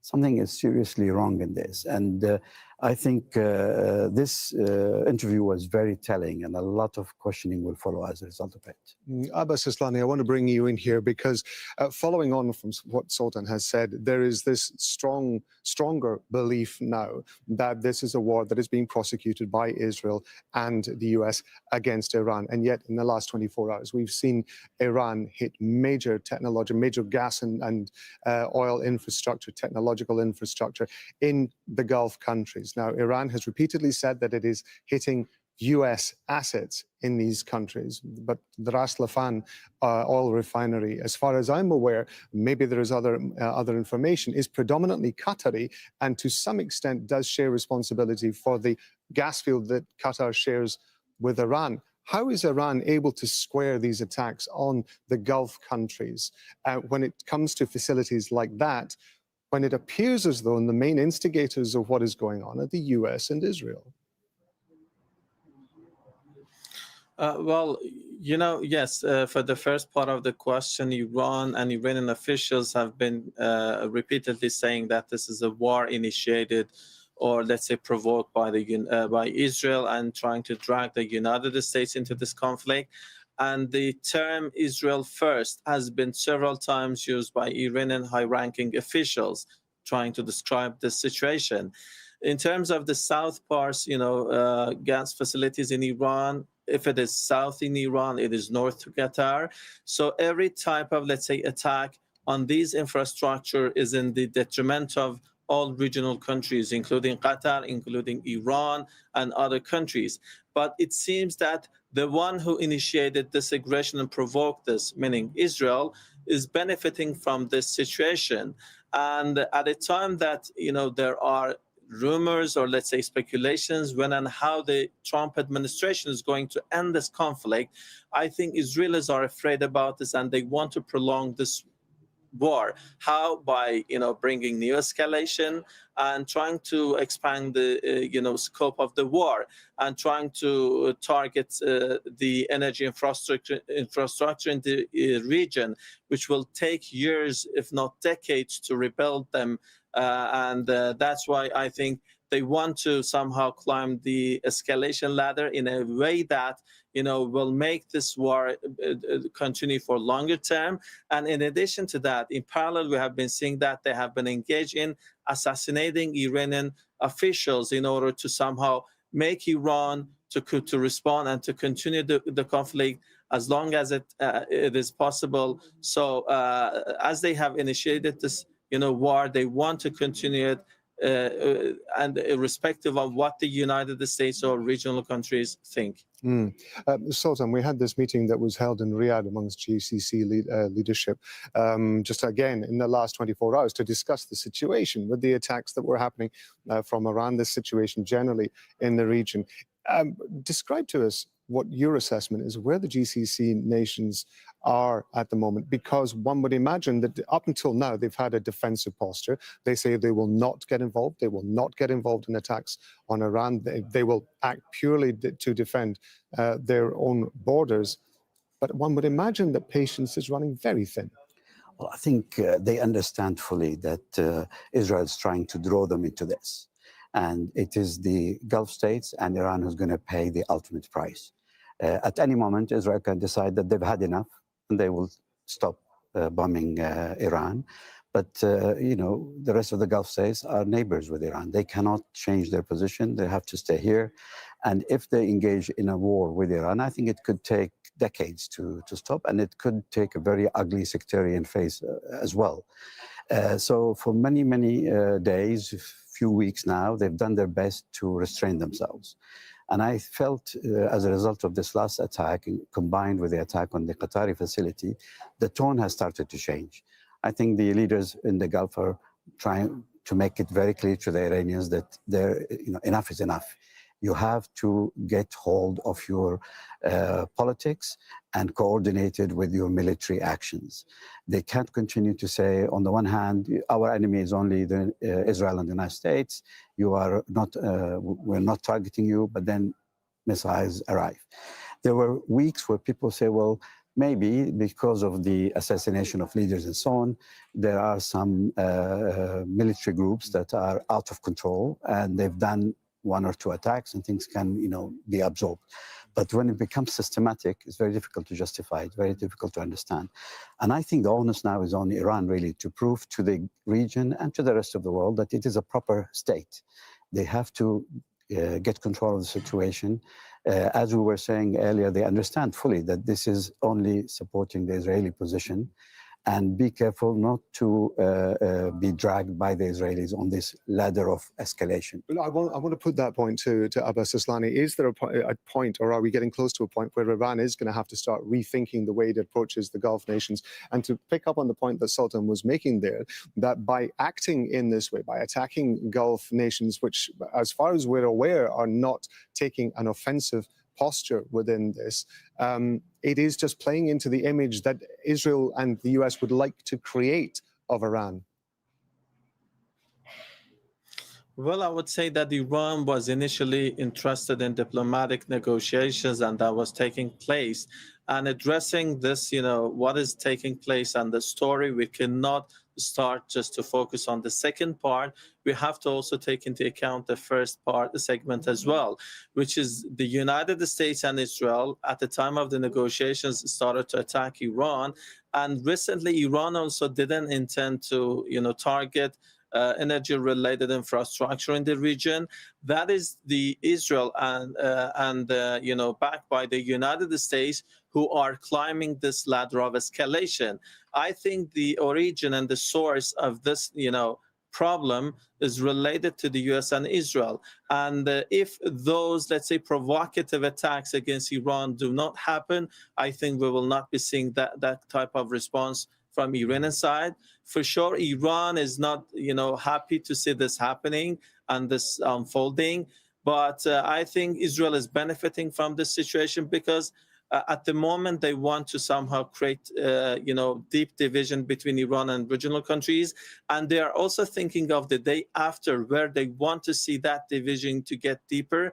And Israel wants to use this division, this destruction in the region in order to create, let's say, a step toward its more dominance and domination in the region, in a new regional order where it can find itself in a better position and to somehow dominate other regional players. If it's today Iran, tomorrow it's going to be the other capitals and countries in the region. So this is not only limited to Iran, and it's an approach which has been adopted by Israel. And I think if it's addressed in the first hand, I think it can be resolved. Abbas Aslani and Sultan Barakat, we're very grateful to you both. Thank you very much indeed. Now, the Iran war and its impact on energy prices is expected to dominate discussions at an EU leaders meeting in Brussels. Energy prices is the top priority. It was already, before the war in the Middle East, the absolute top priority of my agenda, and I think the European agenda. And this has become all the more present, urgent, after the events that we have been witnessing in the Middle East. Steph Vassen has more from the Belgian capital. It was supposed to be all about ramping up Europe's economies, struggling economies here in Europe. But now, of course, the war in Iran is dominating discussions, and especially these high energy prices. So there's a lot of plans or suggestions on the table. And one of the main ones is basically to decrease this so-called carbon tax, which is being paid here by factories, by consumers. It's around 11% of the energy bills being paid here in Europe. And there's now this request by certain countries, especially countries who use a lot of fossil fuels like Poland and Italy, to reduce this carbon tax. But on the other hand, Spain, for example, is a country with lots of renewables, and they really are not very keen to do this because they say this will basically slow down the whole energy transition in Europe, which is specifically important now with the flow of fossil fuels being significantly reduced because of the war. So this is going to be a very hot debate here in Brussels, and also the money for Ukraine, because Russia, they say, is very much benefiting from this war. Oil prices are really high, so they need to help Ukraine in this war. That's what Europe feels. So $100 billion is already promised as a loan to Ukraine, but now Prime Minister Viktor Orban of Hungary is blocking this loan because of a dispute about a pipeline. And this is something really crucial that needs to be solved very quickly before Ukraine is running out of money. South Korea is considering whether it's going to again start buying oil from Russia because of the Middle East conflict. Seoul stopped importing Russian crude at the end of 2022 after the invasion of Ukraine. It's now openly debating easing sanctions to safeguard its supplies. South Korea imports about 70% of its crude oil through the Strait of Hormuz. We're going to be back in a couple of minutes with more coverage of the war between the US, Israel, and Iran. I'm Rob Matheson. Stay with us.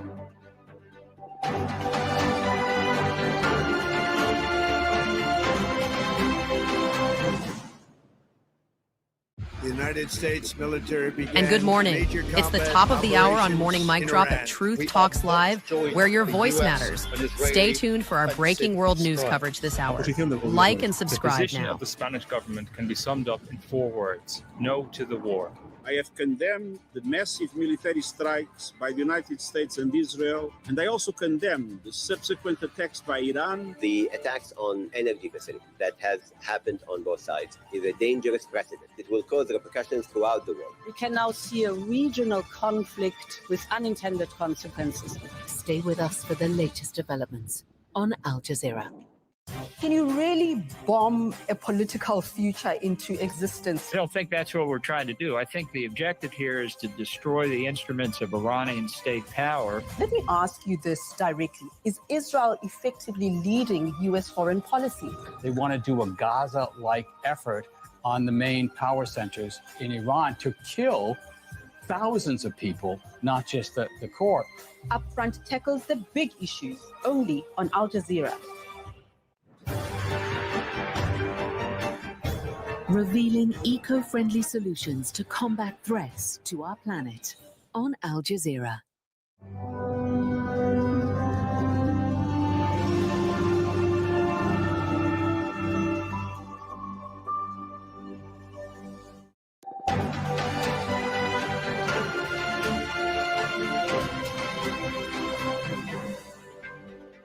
You're watching Al Jazeera's extensive coverage of the war between the US, Israel, and Iran. I'm Rob Matheson in Doha. Iran's military threatens to carry out more attacks on Gulf oil and gas facilities if Tehran's energy infrastructure is targeted again. President Donald Trump says the US did not know about Israel's plan to attack Tehran's largest gas field on Wednesday. It should not, going forward, target Arab allies, Arab countries, trying to create pain, the pain that they created themselves. And the Pentagon tells Iran to stop targeting Gulf countries while refusing to put a deadline on US military action in the Middle East. Oil and natural gas prices spike around the world in direct response to the strikes on energy targets. Brent crude is trading at more than $110 a barrel. Energy prices is the top priority. The war in Iran and rising energy prices topped the agenda at an EU leaders meeting in Brussels.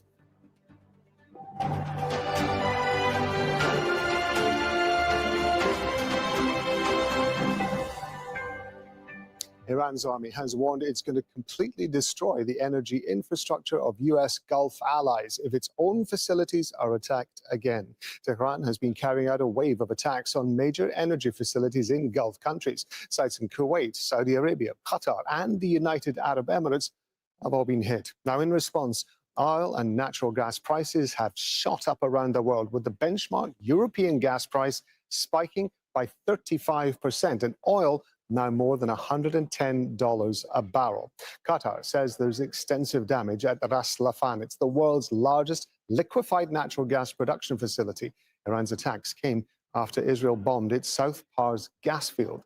Now, President Trump has warned Iran against targeting Qatar's Ras Laffan again. And in a social media post, he says the US was not involved in the Israeli strike on South Pars. Mohammed Val is in the Iranian capital. First, we're going to go to Zain Basravi, who's in Dubai. Zain, just talk us through what's been happening in terms of the Gulf strikes. Well, what was a sobering reality over the course of the last 12 to 24 hours for Gulf Arab countries, for the world's energy markets, was clearly, from Iran's comments today, a day later, the first step in what could be a multi-pronged plan to retaliate against energy infrastructure in the region. Iran has said over and over again, you attack us, you attack our infrastructure, we will reduce the infrastructure in the region to ash. Those are direct quotes from some officials. So certainly a very sobering reality that Gulf Arab leadership is waking up to today after those attacks that we saw on energy infrastructure. And they didn't stop yesterday. It didn't stop with those 5 that they named in Saudi Arabia, UAE, and Kuwait. This morning, we saw it again. Multiple strikes or attempts to hit targets in Saudi Arabia. A drone fell on the Samarra refinery. Damage assessment underway there this morning. At the Aramco Samref refinery in Saudi Arabia, an attack that caused minimal impact, but nonetheless, there was a targeting there. Then we see in Kuwait, there was reports that 2 fires broke out at Mina al-Ahmadi and at Al-Abdullah port refineries. It took 6 crews all morning to extinguish those fires. And this, of course, follows on from what we saw at the liquid natural gas facility in Qatar, in Ras Laffan, a major attack that has rendered that facility inoperable for the moment. And the longer these kinds of attacks carry on, the more the risk, not just to security in the region, not just to energy infrastructure, but to oil markets and to this conflict continuing to expand in ways that perhaps are still very unpredictable. Okay, let's go to Mohammed Val in Tehran. How is Iran justifying the attacks on these multiple energy centers across the Gulf, including, as we were talking about, Qatar's Ras Laffan facility? Yes, Rob, Iran wants to be taken seriously regarding its threats at the beginning of the war, that if it's attacked from the Gulf region, it will retaliate in kind. So now they are just following that script. And we have seen them, by the way, at the beginning of the war, hesitant in owning the strikes against Aramco, for instance, and against Ras Laffan, but now they are even declaring it ahead of time and warning those countries, and that's what happened. And that followed the escalation that happened yesterday when the Israelis attacked the South Pars fields, the gas fields here in southern Iran. So, I mean, basically they are saying that the countries of the region have refused to distance themselves away from the Americans, and that Iran has been very clear from the very beginning that they should do so. They should distance themselves. They should not allow Americans to use their bases, their land, their sea, their waters for attacks against Iran. And at the beginning, it was not really focused on energy supplies or on oil and gas facilities. It was about the missiles and about in strategic locations here in Tehran that were bombarded by the Israelis and the Americans. But then the situation degenerated into a war that's basically related to energy, and we have the situation in the Strait of Hormuz. Iran decided to close the Strait of Hormuz, at least partially. And now it is about oil facilities in the region. Iranians, once again, saying that what happened yesterday was a grave mistake and that what they did was just paying it in kind. Okay, let's go back to Zain Basravi there in Dubai. Zain, the Gulf states certainly do seem to see this as an escalation. What's it going to mean on the ground here in the Gulf in the future? Well, there's been economic impact. There's been political discourse since then. But really, let's talk about diplomacy for a minute. The Gulf leadership does acknowledge that Iran is under attack, that it's backed into a corner. It does host U.S. assets. The United States considers these Arab nations as its allies. It's an uncomfortable position to be in this neighborhood vis-a-vis the diplomatic collateral with Iran that's been expelled in recent decades and that has been squandered since the beginning of this war. But the reality is that Arab states are not taking shots at anyone. And what they say is that Iran's strategy of retaliation is a miscalculation. Having said that, what the Arab leaders are looking at is still trying to de-escalate. There's an uncomfortable rhythm to this war since it began 3 years ago. The US and Israel escalate. Iran retaliates. And then it becomes a stress test for these Gulf Arab countries. Escalation, retaliation, stress test. And what we are seeing is with every episode, everything becomes a little bit louder, everything becomes a little more dire. I want to look at something that Badr Abu Saidi, the foreign minister of Oman, said. He mediated the most recent nuclear talks between America and Iran. And in a recent editorial in The Economist, he said that this is an existential fight for Iran. America's lost control of its foreign policy to Israel, and Israel doesn't care about the day after and the chaos it leaves behind. But he said that the ultimate goal should be negotiating and returning to the table, even now, even as these Gulf Arab states are under attack. He said, but would it be possible, perhaps, in the context of a regional non-aggression treaty to secure a substantive regional deal on a nuclear transparency, the nuclear deal between the US and Iran? This is the first time we're hearing someone talk about a non-aggression treaty that isn't Iranian, which is a huge step forward. This article, though, was published before those attacks on energy infrastructure. The question now is, will this diplomatic mettle from the GCC remain going forward if it continues to be stress tested?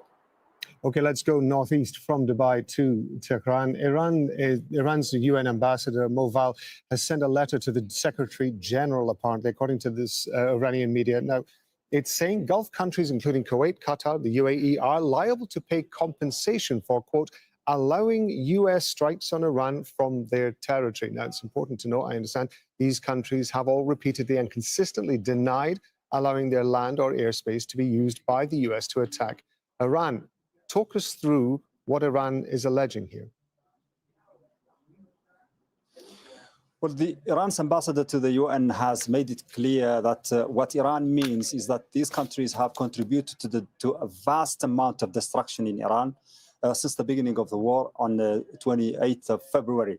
He talked about the people that have been killed, the houses that have been destroyed, the civilian facilities that have been destroyed. So there is a lot of damage that has been inflicted on Iran during this war. And that happened, according to him, in cooperation with the assistance of those countries.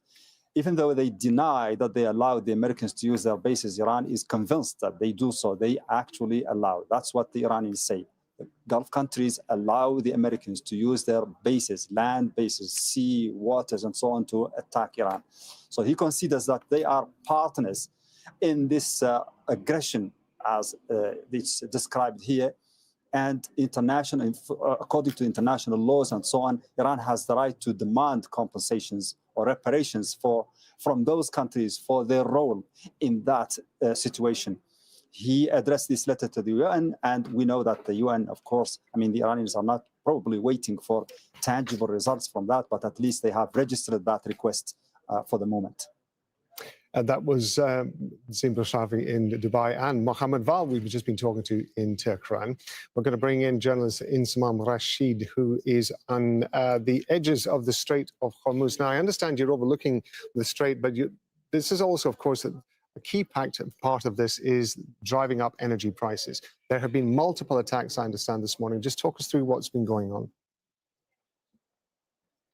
Yeah, Rob, look, this is not just a military war now. This is very much an energy war from what we've seen overnight, but also what we've seen over the last few weeks here on the Strait of Hormuz. It still very much remains in the Iranian military's control. And as a result, there aren't many ships passing through these waters whatsoever. Iran is still effectively holding the world economy to ransom by controlling these waters. And so as a result, we are seeing oil prices rise. We are seeing fuel prices in many countries increase massively. And we are also seeing the prices of goods and food as well rising, because it isn't just 20% of the world's oil that passes through these waters, Rob. There is fertilizers as well, which of course helps farming and help create food around the world. There are many goods as well stuck in cargo tankers, in ships on these waters now. There's around 1,000 vessels that are still waiting on the entrances to the Strait of Hormuz. 200 of them are oil tankers. And as I said, only a handful are passing through. Mainly, it is Iranian vessels going through the Strait of Hormuz, heading to China and delivering Iranian oil. China is the largest customer for Iran when it comes to exporting their oil through the Strait of Hormuz. So it's very calm at the minute, and it has been for the last few days, apart from some hot zones where Iran has specifically targeted vessels in these waters. A few kilometers to my left, there is the town of Khor-Fakkan, and just off the coast there, a few miles off the coast, there was a vessel that was struck by an Iranian missile this morning. That caused a huge fire on that ship. No idea whether it is an oil tanker, whether it was a cargo vessel, or whether there have been any serious injuries. But the the vessel itself was seriously damaged, and there was a huge fire and smoke coming out of that for a good few hours. Also, just off the coast of Ras Laffan, where,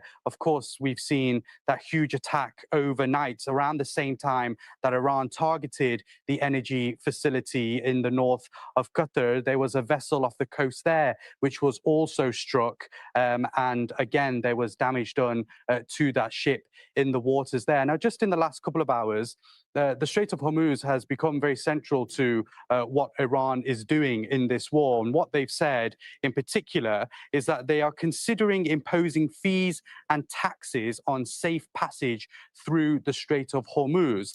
They've said this after announcing yesterday that it would look to establish new rules for shipping through the strait. But the rules here have remained relatively unchanged for a long time. The strait has been running since around the 15th or 16th century, Rob, and trade has been going through in and out these waters, this narrow passage of waters, for many, many years. But obviously right now, it is the most contentious time for this part of the waters. We aren't seeing any vessels pass through. We're seeing a huge reduction in oil going through these waters. So I think even though the conflict is escalating and escalated hugely overnight, it is relatively quiet here. But a quiet shipping lane clearly means that it's affecting the rest of the world's economy, Rob. It's Insamam Rashid on the Strait of Hormuz there. Insamam, thank you very much indeed. An estimated 20% of the world's oil passes through the Strait of Hormuz. Many countries are now scrambling to secure shipments through alternative routes. Julie Degert explains the possible options. Iran is effectively blocking one of the most important shipping routes in the world, the Strait of Hormuz. Approximately 20% of global daily oil supplies pass through this narrow waterway located between Iran and Oman. The oil comes mostly from countries in the region, including Iraq, Kuwait, Qatar, Saudi Arabia, the UAE, and Iran. So what's the alternative? And are any of the options viable? There are two critical oil pipelines that bypass the Strait of Hormuz. The first is the east-west pipeline that runs 1,200 kilometers across Saudi Arabia, from the Abqaiq oil field in the Gulf to Yanbu on the Red Sea. The Saudi oil giant Aramco is moving to push flows towards its 7 million barrel a day capacity, but that doesn't compare to the nearly 20 million barrels that usually pass through the Strait of Hormuz each day. The second is the Habshan-Fujairah pipeline that runs 360 kilometers from the Habshan onshore field in Abu Dhabi to the port of Fujairah on the Gulf of Oman. However, this option is even more limited. It only has a capacity of 1.5 million barrels a day, with a potential increase of up to 1.8 million. But that's still more than 90% less than the amount that passes through the Strait of Hormuz. There are two other pipelines that could be of importance. The Kirkuk-Ceyhan runs 970 kilometers, connecting Iraq's northern oil fields to the Turkish Mediterranean port of Ceyhan. It also has a capacity of nearly 1.5 million barrels a day, although it's now largely dormant because of regional tensions and disputes over production. And finally, the Gorajask pipeline, which was specifically built by Iran to bypass the Strait of Hormuz. Before the war, its operation capacity was estimated to be around 300,000 barrels a day, which is significantly lower than its designed capacity of 1 million. It's also faced huge challenges, partly because of strict US sanctions targeting Iran's oil industry. Okay, joining me now is Ross Harrison. He's a senior fellow at the Middle East Institute in Washington, D.C. He's also author of Decoding Iran's Foreign Policy.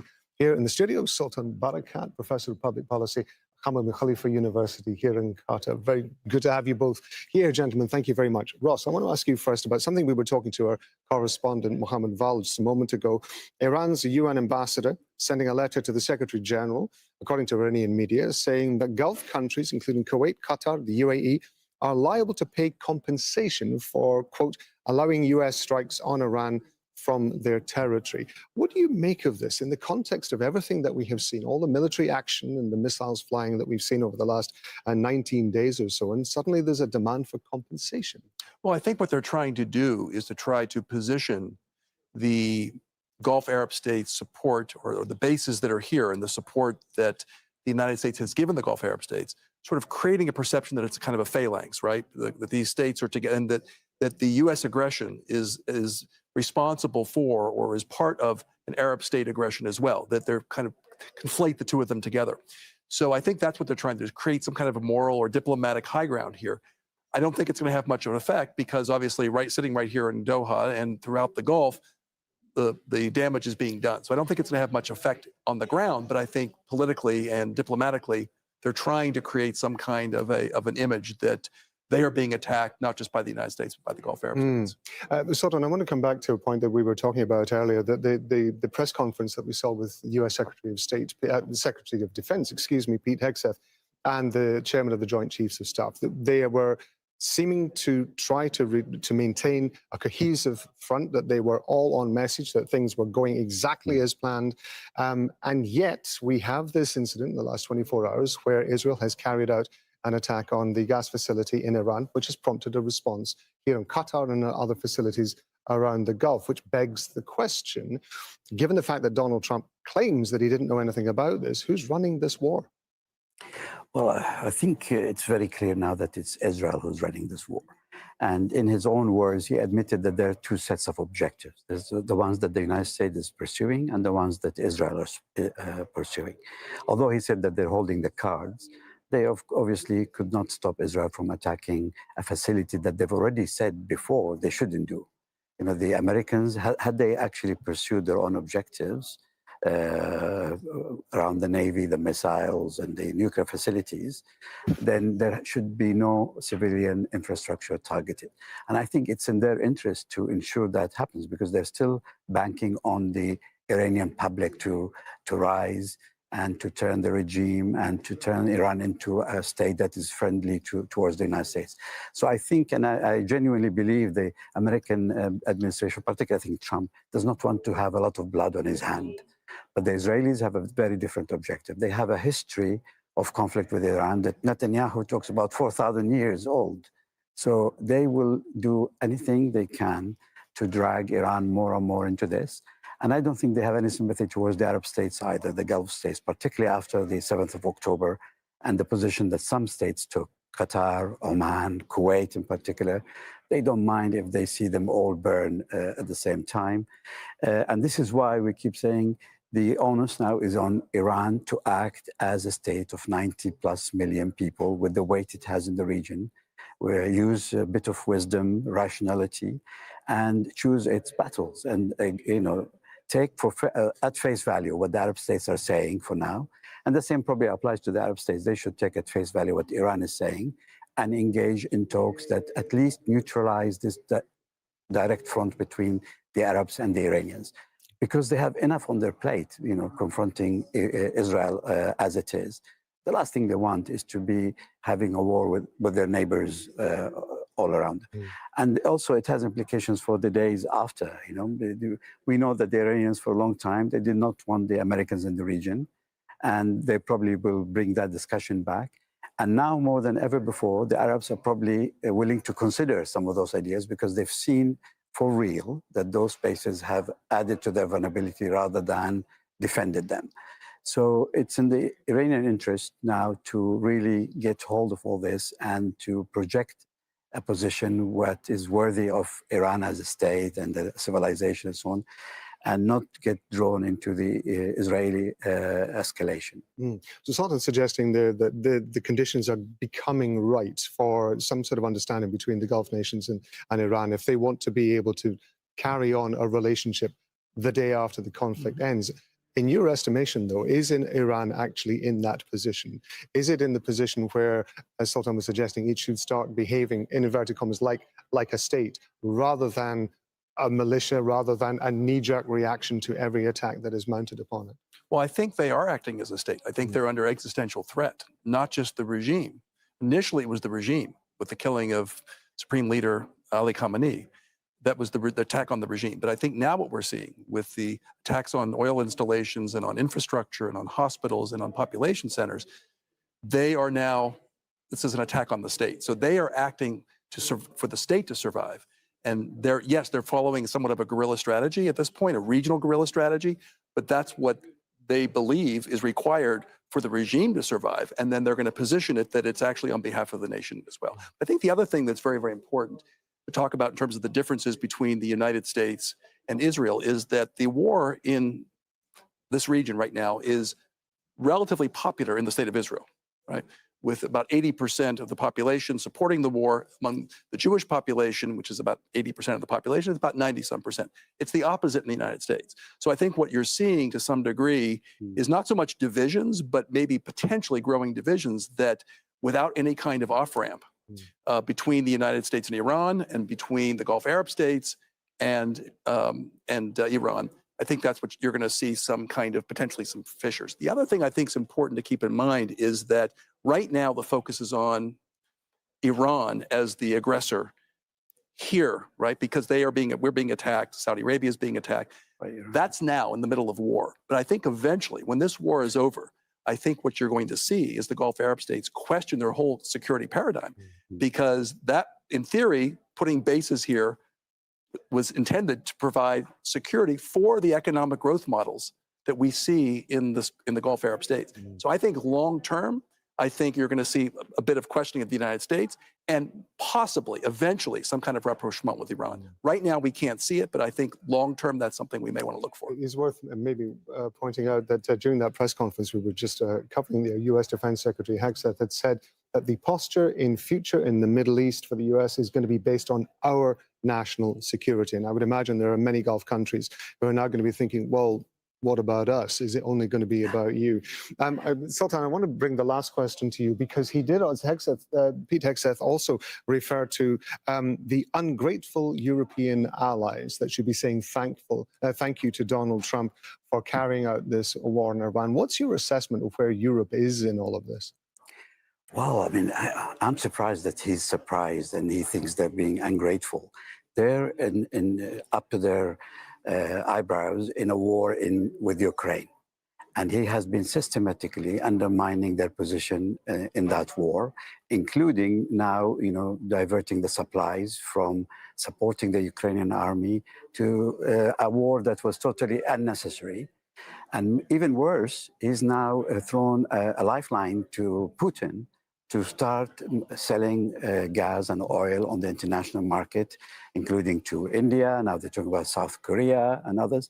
So he's actually working against the very principle of defeating Putin. So it's not surprising that the Europeans will take a position like this, not to mention all the legality and the morality and all the principles that have been tested through the Gaza genocide and the position that some Europeans have taken as a result. So it's inevitable, I think. And it's, in a way, the Americans should reflect very carefully on this and not treat it the way he has been trying to do it, that this is just an odd thing that happened. The Europeans will come round to accept us, and they've been ungrateful. Sorry. I agree, except one additional piece, and that is that I think the Europeans, not necessarily trusting the justification for this war, are concerned that should they enter this conflict and provide support in the Strait of Hormuz, that it will actually be incendiary and inflammatory and actually make the situation worse. And then they will be embroiled in a war. So I think it's all the things that were said here, but I think it's also concern for their own security and their own contribution to the dynamics of this war. Okay, and gentlemen, we're going to have to. I'm so sorry. We're going to have to leave it there. But Ross Harrison, Sultan Barankat, very grateful to you for being with us on Al Jazeera. Thank you. Thank you very much indeed. Thank you. Sorry about that. Okay, I'm going to give you a look at some of the pictures we've been getting from the Iranian city of Qom. Now, the streets are full of people there who are out for a mass funeral for some of those who were killed in recent US-Israeli attacks on Iran. Among those being commemorated are Ali Larijani, Iran's security chief, who was killed in an Israeli airstrike, and Gholam Reza Soleimani, the Basij paramilitary commander. 84 sailors from an Iranian frigate hit by an American submarine are being mourned as well. It's one of the largest public gatherings in Iran since the conflict escalated.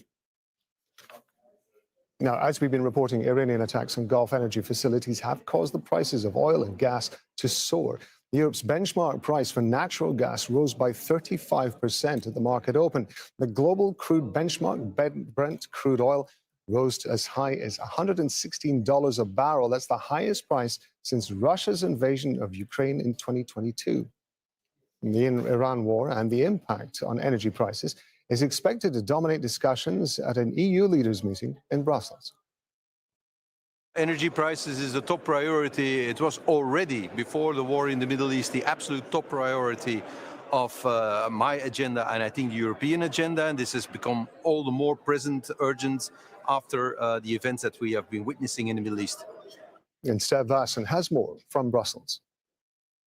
It was supposed to be all about ramping up Europe's economies, struggling economies here in Europe. But now, of course, the war in Iran is dominating discussions, and especially these high energy prices. So there's a lot of plans or suggestions on the table, and one of the main ones is basically to decrease this so-called carbon tax, which is being paid here by factories, by consumers. It's around 11% of the energy bills being paid here in Europe. And there's now this request by certain countries, especially countries who use a lot of fossil fuels like Poland and Italy, to reduce this carbon tax. But on the other hand, Spain, for example, is a country with lots of renewables, and they really are not very keen to do this because they say this will basically slow down the whole energy transition in Europe, which is specifically important now with the flow of fossil fuels being significantly reduced because of the war. So this is going to be a very hot debate here in Brussels, and also the money for Ukraine, because Russia, they say, is very much benefiting from this war. Oil prices are really high, so they need to help Ukraine in this war. That's what Europe feels. So $100 billion is already promised as a loan to Ukraine, but now Prime Minister Viktor Orban of Hungary is blocking this loan because of a dispute about a pipeline. And this is something really crucial that needs to be solved very quickly before Ukraine is running out of money. We'll bring you some breaking news now. The UK, France, Germany, Italy, and the Netherlands and Japan have issued a joint statement on the Strait of Hormuz in the last few minutes. They've all said, we condemn in the strongest terms recent attacks by Iran on unarmed commercial vessels in the Gulf. We call on Iran to cease immediately its threats, laying of mines, drone and missile attacks, and other attempts to block the strait. We're going to take other steps to stabilize energy markets, including working with certain producing nations to increase output. James Medway is the co-director of Verdant. It's an economic policy think tank, and he's a former UK Treasury official. He says even if the conflict ends soon, it's going to take months for the price of gas and oil to return to their pre-war levels. It confirms what we probably would have expected over the last couple of weeks, that this isn't going to be a temporary blip in the price of oil and gas in particular, that perhaps a few weeks ago you might have thought it would be possible for example, the Bank of England rate setters, the Federal Reserve, the European Central Bank to look through this rise in prices when they're setting interest rates and say that, okay, it's going to be temporary, the war will be over quickly and things will return to normal. What's happened now is that in addition to the Strait of Hormuz being blocked, we now have a severe and disruption to the basic production of oil and gas especially, that will take months and months to clear. So at this point, it looks like this will be a substantial increase in those prices stretching off into the distance. The challenge here is how much damage there is and how long before you can switch back in, before you can make repairs and get things back online. It is relatively quick if it's sort of superficial hits, relatively superficial hits on pipelines and some parts of infrastructure. It's any more fundamental. This is a substantial piece of work to be done. That's a slightly technical question here. The issue facing other governments and other businesses and everybody else around the world is whether there are reasonable substitutes that can be made for oil and gas during this period of time. We found the Spanish Prime Minister talking up the fact that his country is producing a great deal of energy now from renewables, and a number of European countries, the UK included, do now source a significant part of the energy they use, electricity most obviously, from renewable sources.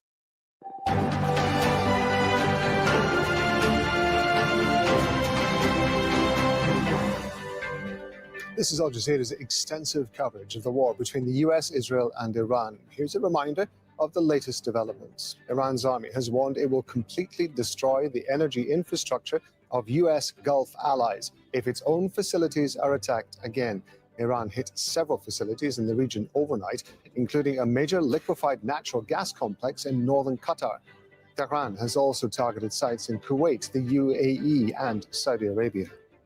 President Trump's threatened to, quote, blow up Iran's South Pars gas field if Tehran attacks Qatar's facilities again.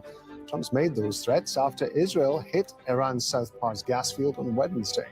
Trump says the U.S. was not informed of those strikes in advance and that Israel won't attack the area again. The UN chief Antonio Guterres has urged the U.S. and Israel to end the war in Iran. He's been speaking at an EU leaders summit. Guterres has also called on Tehran to stop attacking its neighbors. The war and surging energy prices are dominating the meeting in Brussels. Israel has killed several senior Iranian leaders in airstrikes, part of its efforts to topple the government in Tehran. It's used targeted assassinations as a key part of its military strategy over the years, but the tactic has not always been successful. Zena Khadr reports. ونبارك لسماحة الأمين العام لحزب الله السيد حسن نصر الله. Some called it a game changer. Israel assassinated Hassan Nasrallah, longtime leader of Hezbollah, in a massive bombing in Beirut's southern suburbs in 2024.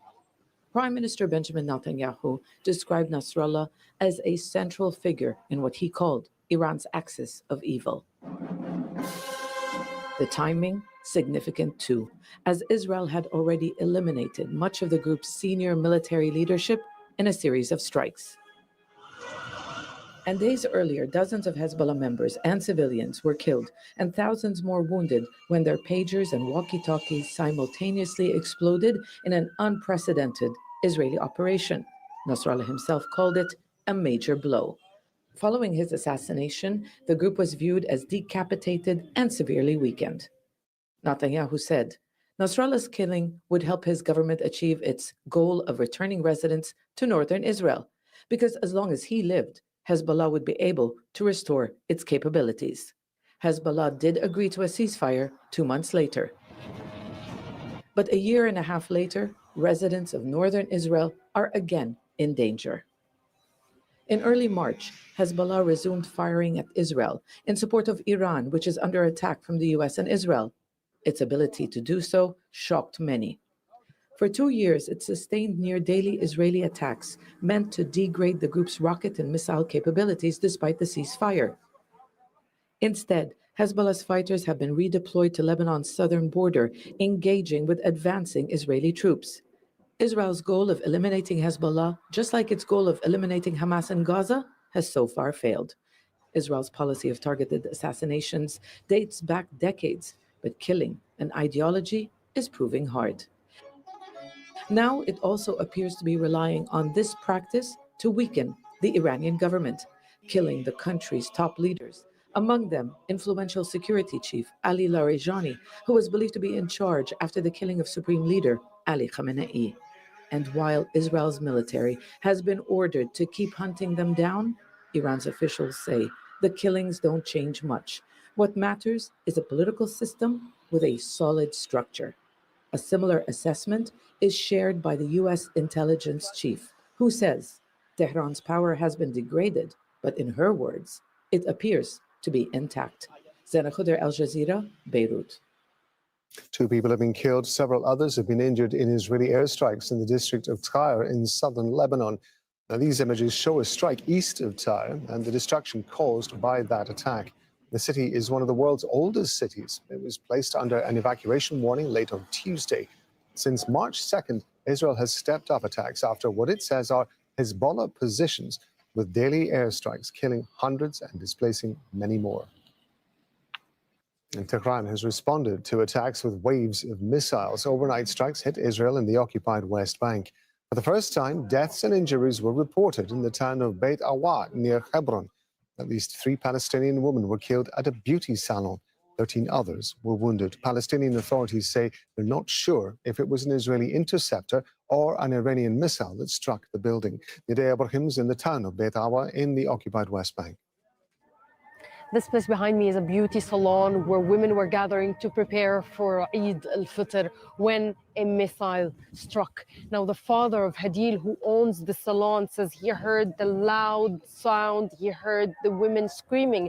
And when he went inside, he saw many body parts. He also saw a small toddler. He took her out of the scene and rescued her. Now, this 3.5-year-old daughter has survived, but her mother, who was also pregnant, has been killed alongside 2 other women in this missile attack. Now, Palestinian civil defense teams say that this was an intercepting Israeli missiles. While it's difficult to conclude whether it was an Iranian-fired missile or the injuries caused from the shrapnel of the Israeli interceptor, this is the Palestinian narrative. Palestinians find themselves in the middle of this war, and the presence of illegal Israeli settlements that are scattered across the occupied West Bank make them even more susceptible, more vulnerable to these attacks.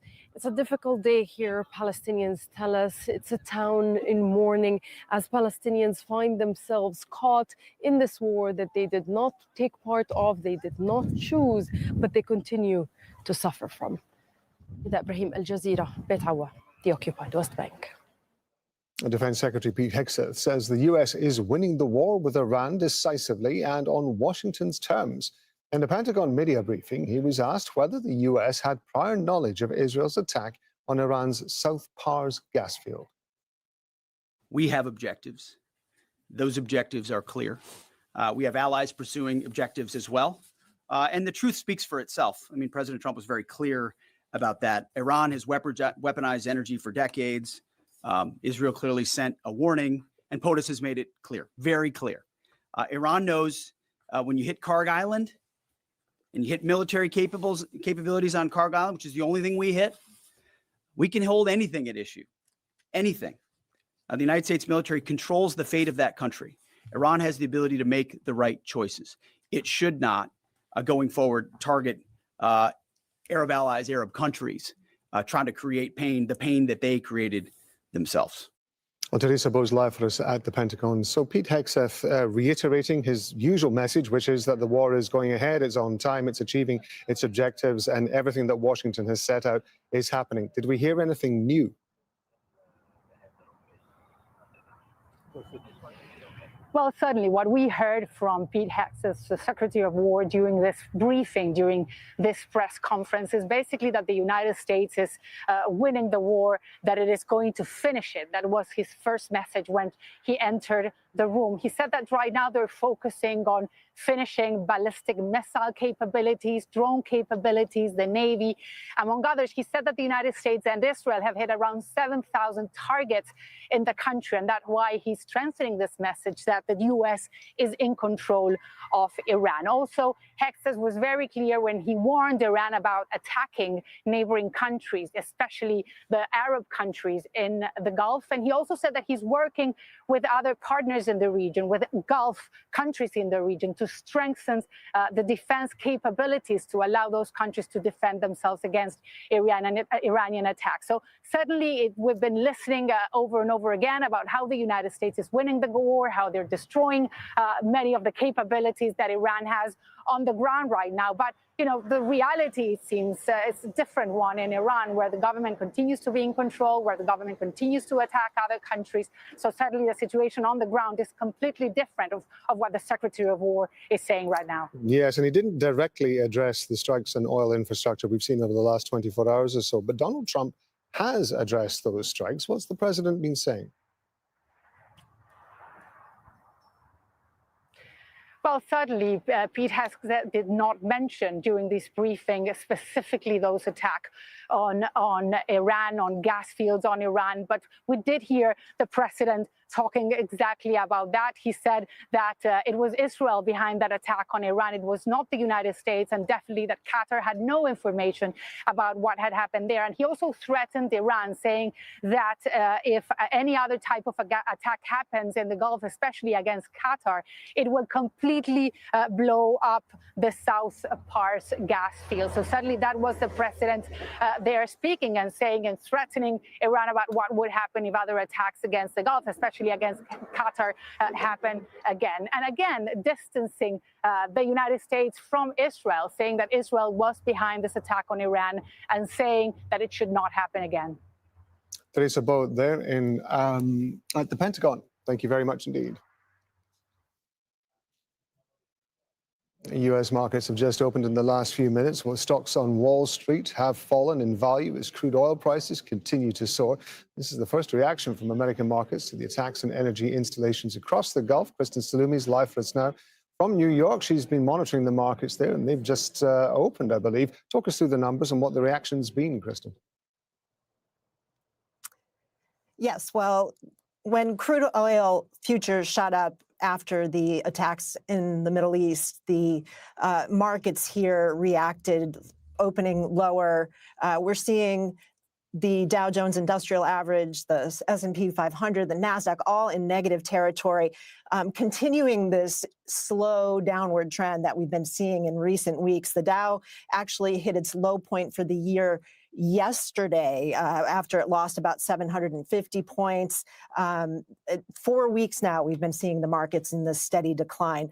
All of that said, I should also point out that February also saw a record high for the Dow Jones Industrial Average. So the markets have been relatively resilient to this conflict. But again, what we're seeing is this slow, steady drip of downward trends as there's more negative news.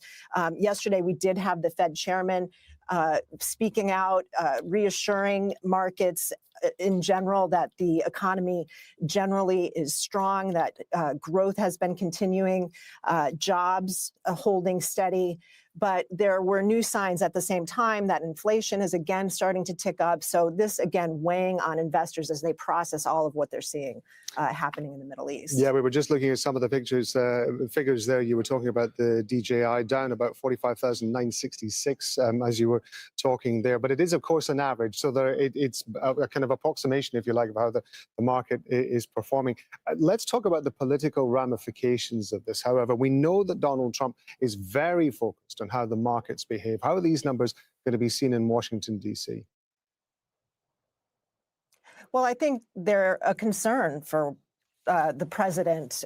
We know that Jerome Powell also, while saying that the U.S. economy relatively remains strong, acknowledged that the longer this conflict goes on, the more it would impact inflation, the more we will see prices on goods and services in the United States go up. And so already we heard this morning the Treasury Secretary Scott Bessent speaking to U.S. media on the Fox Business Report here in the United States, suggesting that perhaps the United States could release more of its strategic oil reserves to counter what's happening. This is something that the U.S. has already announced that it's going to do. So he didn't seem to have a new or clear answer of how the United States would react to these latest attacks. We've had the president making threats yet again. But I think the fact that Iran is still capable of inflicting this kind of damage on world commodity supplies is certainly going to be a concern for a president who's concerned about rising prices in the United States. As Kristen Salumi looking at the markets there for us from New York. Thank you very much indeed. Well, South Korea is considering buying oil from Russia due to the Middle East conflict. Seoul stopped importing Russian crude at the end of 2022 after the invasion of Ukraine. It's now openly debating easing sanctions to safeguard its supplies. South Korea imports about 70% of its crude oil through the Strait of Hormuz. Jack Barton's got more from Seoul. We've seen in Singapore the Europe gas futures market opening with European gas prices up 27%. In South Korea and Japan, the main stock indexes both down around 3%. And South Korea's currency, the Korean won, closing at a 17-year low as the main Kospi index closed today. Really disastrous results across Asia, reflecting not just that there is a concern about how long the Strait of Hormuz will remain blocked by Iran, but that even if it opens again, that a lot of the energy infrastructure in that region may be damaged and irreparable for some time to come.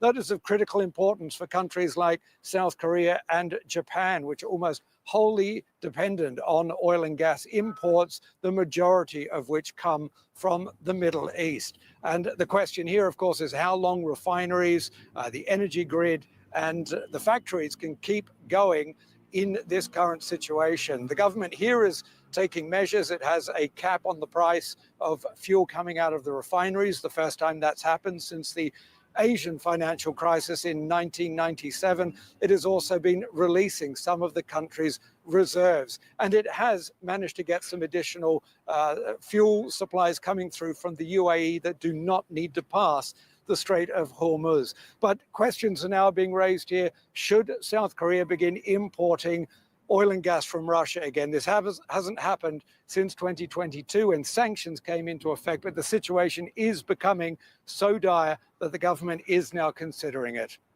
Jack Barton, Al Jazeera, Seoul. Fuel prices continue to rise in Zimbabwe. The government insists the country has more than 3 months' worth of fuel stocks to prevent a national shutdown. Authorities say they're working with oil traders to secure alternative supply routes not affected by the Iran war. Haramotasa reports from Harare. Earlier this week, the price of petrol and diesel in Zimbabwe was between $1.71 and $1.77 per litre. When you look at that board there behind me, those are now the new prices. The price of diesel is now $2.05 per litre. The price of blend, which is the cheaper petrol, is $2.17. And the price of unleaded, which is petrol of a better quality, is $2.19 per litre. Zimbabweans are shocked and surprised by the steep price increase. This is the first time fuel has reached the $2 mark in this country. I think this is going to cause a dramatic situation in the country. The increase in prices of every goods and services, I think that way it's going to be a hazard. Now we don't know how we are going to cope with this situation. Prices are going up, even transportation, which will go up also.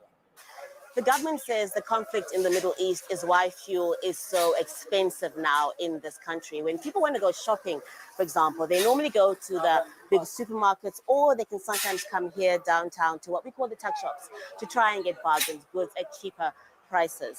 Now, of course, when the price of fuel goes up, the price of food will also likely go up. In the past, the government has tried to impose price controls, try to force businesses to keep prices low, but that has sometimes ended up hurting the economy.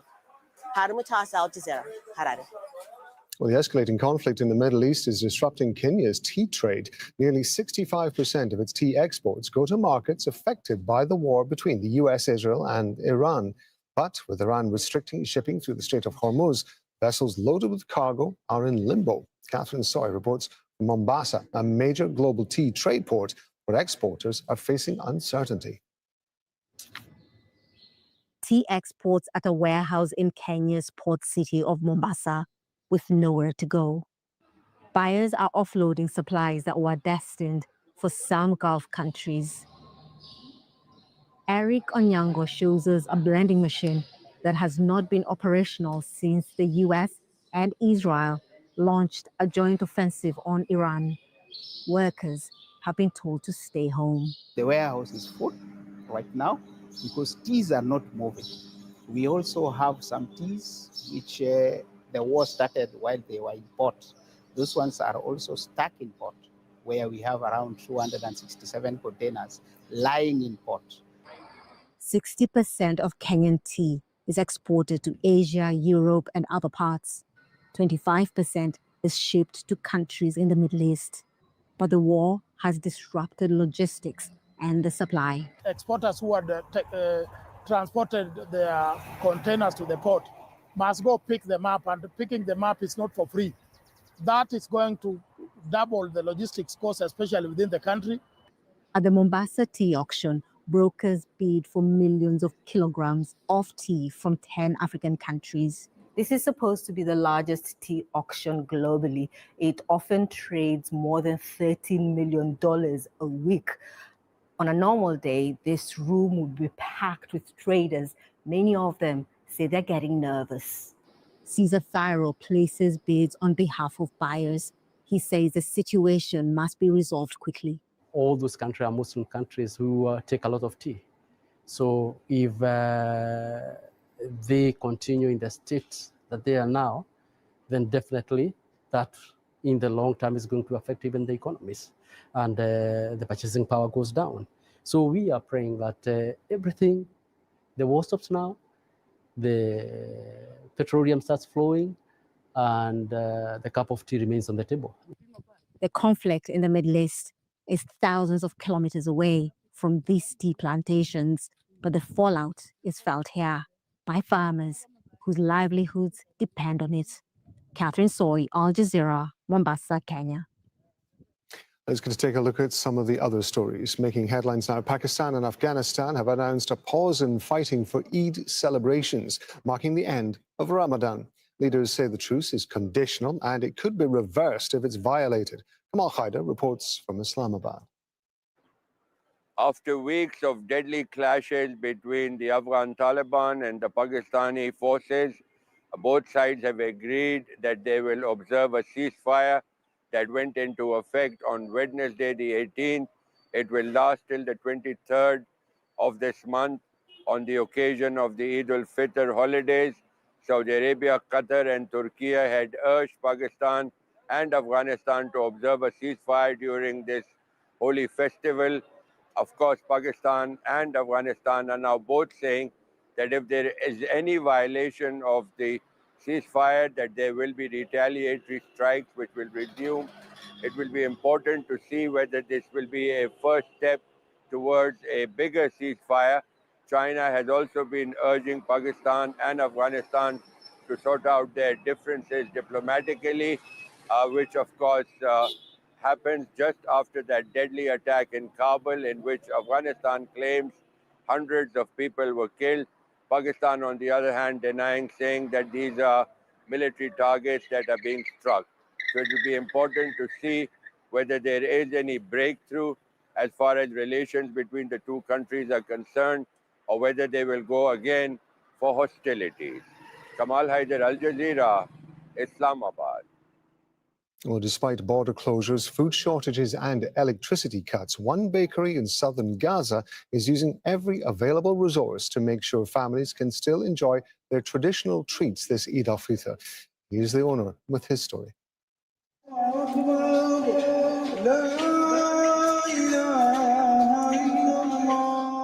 بقدر اقل الامكانيات احنا طبعا شغالين فبظل الظروف الصعبه هو الحصار وتسكير المعابر والامور صعبه جدا فاحنا بكرم من الله وبمحبتنا احنا لشغلنا ومحبتنا للناس وهدفنا انه نخدم الناس فالاراده عندنا والعزيمه هي اللي خلتنا نقدر احنا نقوم في الشغل هذا مع انه شغل مش مستحيل اصعب من المستحيل احنا مش بنصنع حلقوم عشان ناكل ونشرب لا خدمه للناس او نعمل فرحه قليله بقلب الناس لانه ما فيش عندنا لا مواد لا امور لا اكتفاء فيش اي مقومات للحياه فاحنا بنصنع الحاجه بصعوبه وبعجوبه بنجيبها عشان نصنعها بس عشان نفرح الناس ونفرح اهل شعبنا لانه معابر مسكره وحياه مقفله علينا واحنا بنقدر من اي حاجه نصنع سعاده لنا الراحه والحلقوم هذه عادات وتقاليد الشعب الفلسطيني يعني احنا لازم تكون هذا موجوده في كل بيت في كل مناسبه هي مناسبه العيد او شهر رمضان لازم يكون عندنا الكعك والمعمول والحلقوم هذا يعني بنقدر نقول عنه تراث لشعبنا يعني هذا موجوده لكل سنه في كل بيت في كل مناسبه عيد يعني فاحنا يعني نصنع المستحيل انه نفرح نفسنا ونفرح اللي حوالينا ونفرح الناس الشعب الفلسطيني لانه شعب منكوب وشعب ما فيش له اي نوع من الفرحه. Well, as the Iran war escalates, the quantity and quality of AI-generated content is soaring. A deepfake is designed to deceive, manipulate, or increase engagement during the war. Zian Newman explains from Washington, D.C. A massive Iranian missile attack in Tel Aviv. Inside, keep moving. Another one appears to wipe out a U.S. military base in Riyadh, while yet another causes massive damage to this building in Bahrain. All dramatic images that went viral on social media, all of them fake. A cascade of disinformation about the war in Iran is spreading like wildfire, contaminating social media with deep fake. I'm in the middle of the Iran war with missiles and other deadly weapons whizzing past me. You probably don't believe me, nor should you. But today's generated AI has dramatically expanded the ability of propagandists and state actors to very easily fabricate satellite imagery that is incredibly believable. A new kind of information warfare. Another example, AI-edited satellite imagery used by the Tehran Times, falsely depicting the destruction of a U.S. radar base in Qatar, although on close examination, it's not the real building. But most consumers don't know the difference. Researchers have found that Google's AI overviews and Google Lens sometimes produced inaccurate summaries by treating AI-generated images as real, while Meta's oversight board has criticized its deepfake detection mechanisms as inadequate. Wake up, Daddy Sean. At the same time, the U.S. War Department is under fire for using official government media outlets to combine entertainment with real-life violence. Popular video games like these promote war missions in Iran, adding authentic military operations. The aim is to project power. In other cases, it's to confuse the adversary or the general public by exaggerating enemy damage, or, on the contrary, portraying the enemy as suffering greater losses.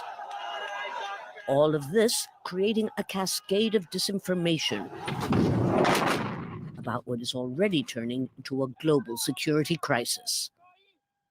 Lucia Newman, Al Jazeera, Washington.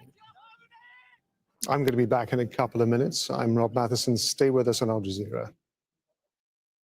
The latest news as it breaks. The situation looks to be far from de-escalation as the continuous exchange of fire remains the reality on the ground. With detailed coverage. As U.S. casualties mount from the growing conflict with Iran, 3/4 of Americans say that the country should be cautious of regime change wars. From around the world. Evacuation orders. Wow. Thank you for the super chat. But it was just a few minutes. Please support independent media like Morning Mic Drop on Truth Talks Live, where your voice matters. The impact of today's headlines, setting the agenda for tomorrow's discussions. International filmmakers and good morning. It's the top of the hour on bring Morning Mic Drop at Truth Talks Live, where your voice matters. Stay tuned for our breaking world news coverage this hour. They're not like and subscribe now. But they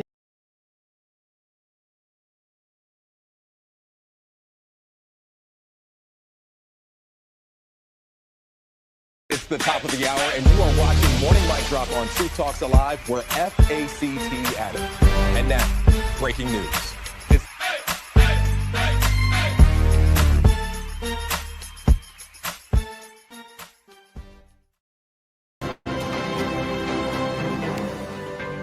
You're watching Al Jazeera's extensive coverage of the war between the US, Israel, and Iran. I'm Rob Matheson in Doha. Iran's military threatens to carry out more attacks on Gulf oil and gas facilities if Tehran's energy infrastructure is targeted again. President Donald Trump says the US did not know about Israel's plan to attack Tehran's largest gas field on Wednesday. It should not, going forward, target Arab allies, Arab countries, trying to create pain, the pain that they created themselves. And the Pentagon tells Iran to stop targeting Gulf countries while refusing to put a deadline on US military action in the Middle East. Oil and natural gas prices spike around the world in direct response to the strikes on energy targets. Brent crude is trading at more than $110 a barrel. Energy prices is a top priority. And the war in Iran and rising energy prices top the agenda at an EU leaders meeting in Brussels.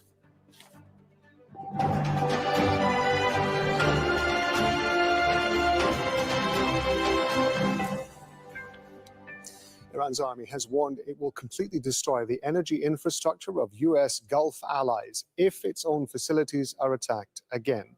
Tehran has been carrying out a wave of attacks on major energy facilities in Gulf countries. Sites in Kuwait, Saudi Arabia, Qatar, and the United Arab Emirates have all been hit. In response, oil and natural gas prices have shot up around the world, with the benchmark European gas price spiking by 35%.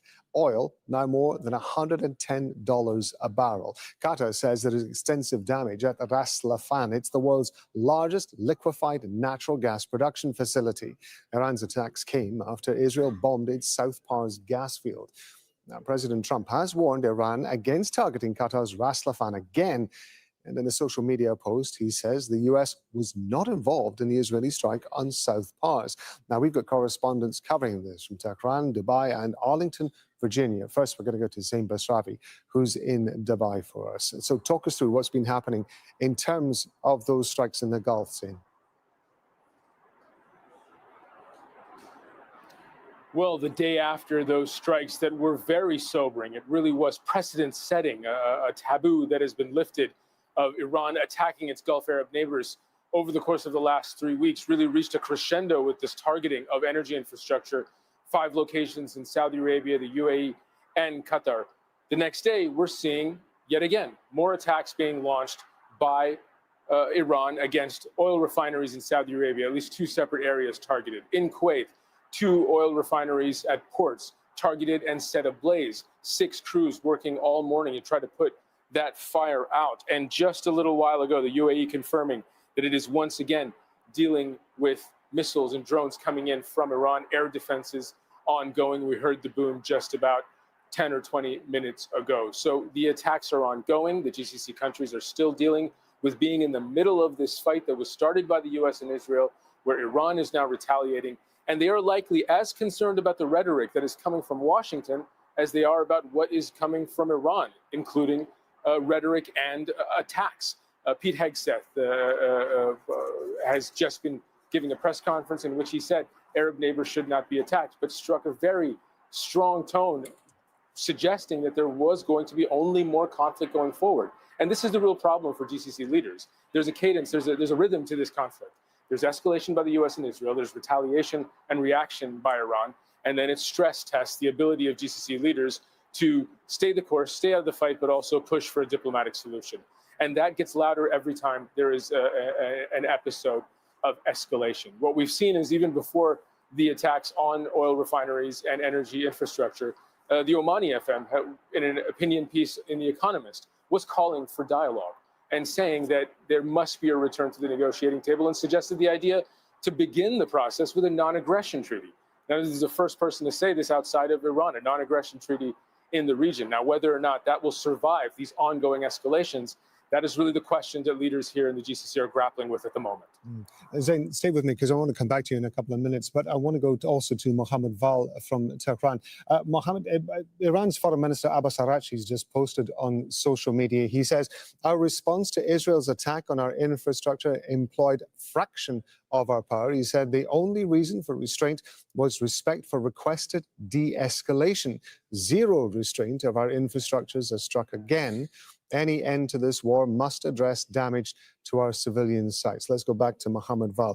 An interesting timing of this tweet, Mohammed, given the fact that he's talking about making reference to a request for de-escalation. What more do we know about this? Well, not much, Rob. We know that there have been some efforts that were mentioned by the Iranian leaders during the last few days, particularly 3 or 4 days ago.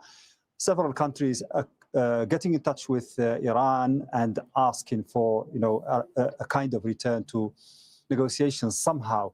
But that has been, superseded by what happened, the killing of Larijani and 2 other main leaders in this country. And that's a pattern here that we see. Every time there is a talking about rapprochement or about negotiations, Israel strikes again and kills new Iranian leaders. So the Iranians here are looking at that as an attempt, a constant attempt by Israelis to botch any attempt at returning to the negotiation table. We have no clarity or details about who approached who to ask for that de-escalation and so on. But what we understand here and what everybody here understands in Iran is that Iranians are escalating in order to de-escalate. They are escalating in order to put enough pressure on the neighbors whom they say are cooperating with the Americans and the Israelis, particularly the Americans, and also put enough pressure, military and otherwise, on the Americans and even on the region as a whole and beyond with regards to what happens in the Strait of Hormuz, so that pressure can yield a kind of understanding that this war should end, that everybody is suffering, that everyone is paying a heavy cost. And so the Iranians are escalating, as I said, in order to de-escalate. And that's why the foreign minister has mentioned probably that phrase. And the Iranians are saying that as long as the aggression is going on, they have only to retaliate and do the same thing. So they have to retaliate, they have to strike back stronger and stronger, and they are promising to be threatening to have more weapons, more new missiles and so on. And they are talking about an open-ended scenario in which Iran can continue to defend itself. So that's also another message to the Israelis and Americans, that if they think that they are about to finish this war by defeating Iran, by obliterating Iran's capabilities, both military and otherwise, then they are mistaken. That's Mohammed Rao breaking that down for us from Tehran. Mohammed, thank you very much indeed. Well, Defense Secretary Pete Hegseth says the U.S. is winning the war with Iran decisively and on Washington's terms. In a Pentagon media briefing, he was asked whether the U.S. had prior knowledge of Israel's attack on Iran's South Pars gas field. We have objectives. Those objectives are clear. We have allies pursuing objectives as well. And the truth speaks for itself. I mean, President Trump was very clear about that. Iran has weaponized energy for decades. Israel clearly sent a warning, and POTUS has made it clear, very clear. Iran knows when you hit Karg Island and you hit military capabilities on Karg Island, which is the only thing we hit, we can hold anything at issue, anything. The United States military controls the fate of that country. Iran has the ability to make the right choices.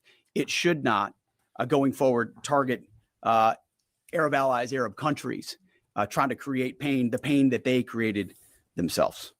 Well, Teresa Bo's live for us near the Pentagon in Arlington in Virginia. So Pete Hegseth, during that press conference that we covered, pretty bullish as usual. Nevertheless, he also mentioned that the Pentagon is seeking about $200 billion to fund the war. Well, certainly. And Pete Hegseth came in and again saying that the United States was going to finish this, that the United States is winning the war, that the United States is in control of the country, saying that they have hit around 7,000 targets alongside Israel in Iran, destroying ballistic missile capabilities, drones, the Navy, among others. So certainly that's the message that the United States is sending right now. And what was interesting also during that press conference is Hegseth saying and threatening Iran, saying that Iran should not be attacking Arab countries, should not be attacking Gulf allies of the United States. Also saying that the United States is working alongside Arab countries in the region to increase defense capabilities to protect them from attacks coming from Iran. So certainly we've been listening the same speech in a way from the Pentagon, from the Secretary of War about how successful this whole campaign is, even though the situation on the ground is completely different. The Hegseth saying that the United States is in control of the country right now, while on the ground, the government continues to be in control. So certainly a same message, a victory message that many around the world are not seeing right now. Yeah, and one of the things he didn't directly discuss, of course, with the strikes on the oil infrastructure that we've seen here in the Gulf in the last 24 hours. However, Donald Trump, the US president, has been talking about this. Well, certainly, and Pete Hegseth did not mention quite specifically about the ongoing situation on the ground of the attacks on the oil and gas infrastructure in the Gulf, and also that it happened in Iran. But we saw a social media from President Donald Trump saying that the United States had no involvement in the attack on the South Pars gas field, that it was Israel behind that attack, and saying that Qatar was not involved at all in the attack that happened in Iran right now. However, we're seeing from Reuters right now that is reporting that Israel says its attack on the gas facilities was coordinating with the United States. So certainly there's lots of messages going around about what exactly happened. But what is clear is that the support of the U.S. president is giving the Gulf countries, especially Qatar, right now also threatening that if Iran dares to attack Qatar again, it will blow up the entire South Pars gas field with a power that Iran has never seen before. Those were the words of the President of the United States on his social media account. So certainly, even though Hegseth did not mention exactly what's been going on, Donald Trump was very clear to get that message out. Teresa, thank you very much indeed. That's Teresa Bo talking to us there from near the Pentagon in Arlington, Virginia. We're going to go to Zain Basravi back in Dubai. We know that there was a meeting by the Gulf states in Riyadh just within, again, the last 24 hours or so. The states certainly seeing what's been happening as an escalation, particularly with the targeting of gas installations here in Qatar. What is it likely to mean on the ground here?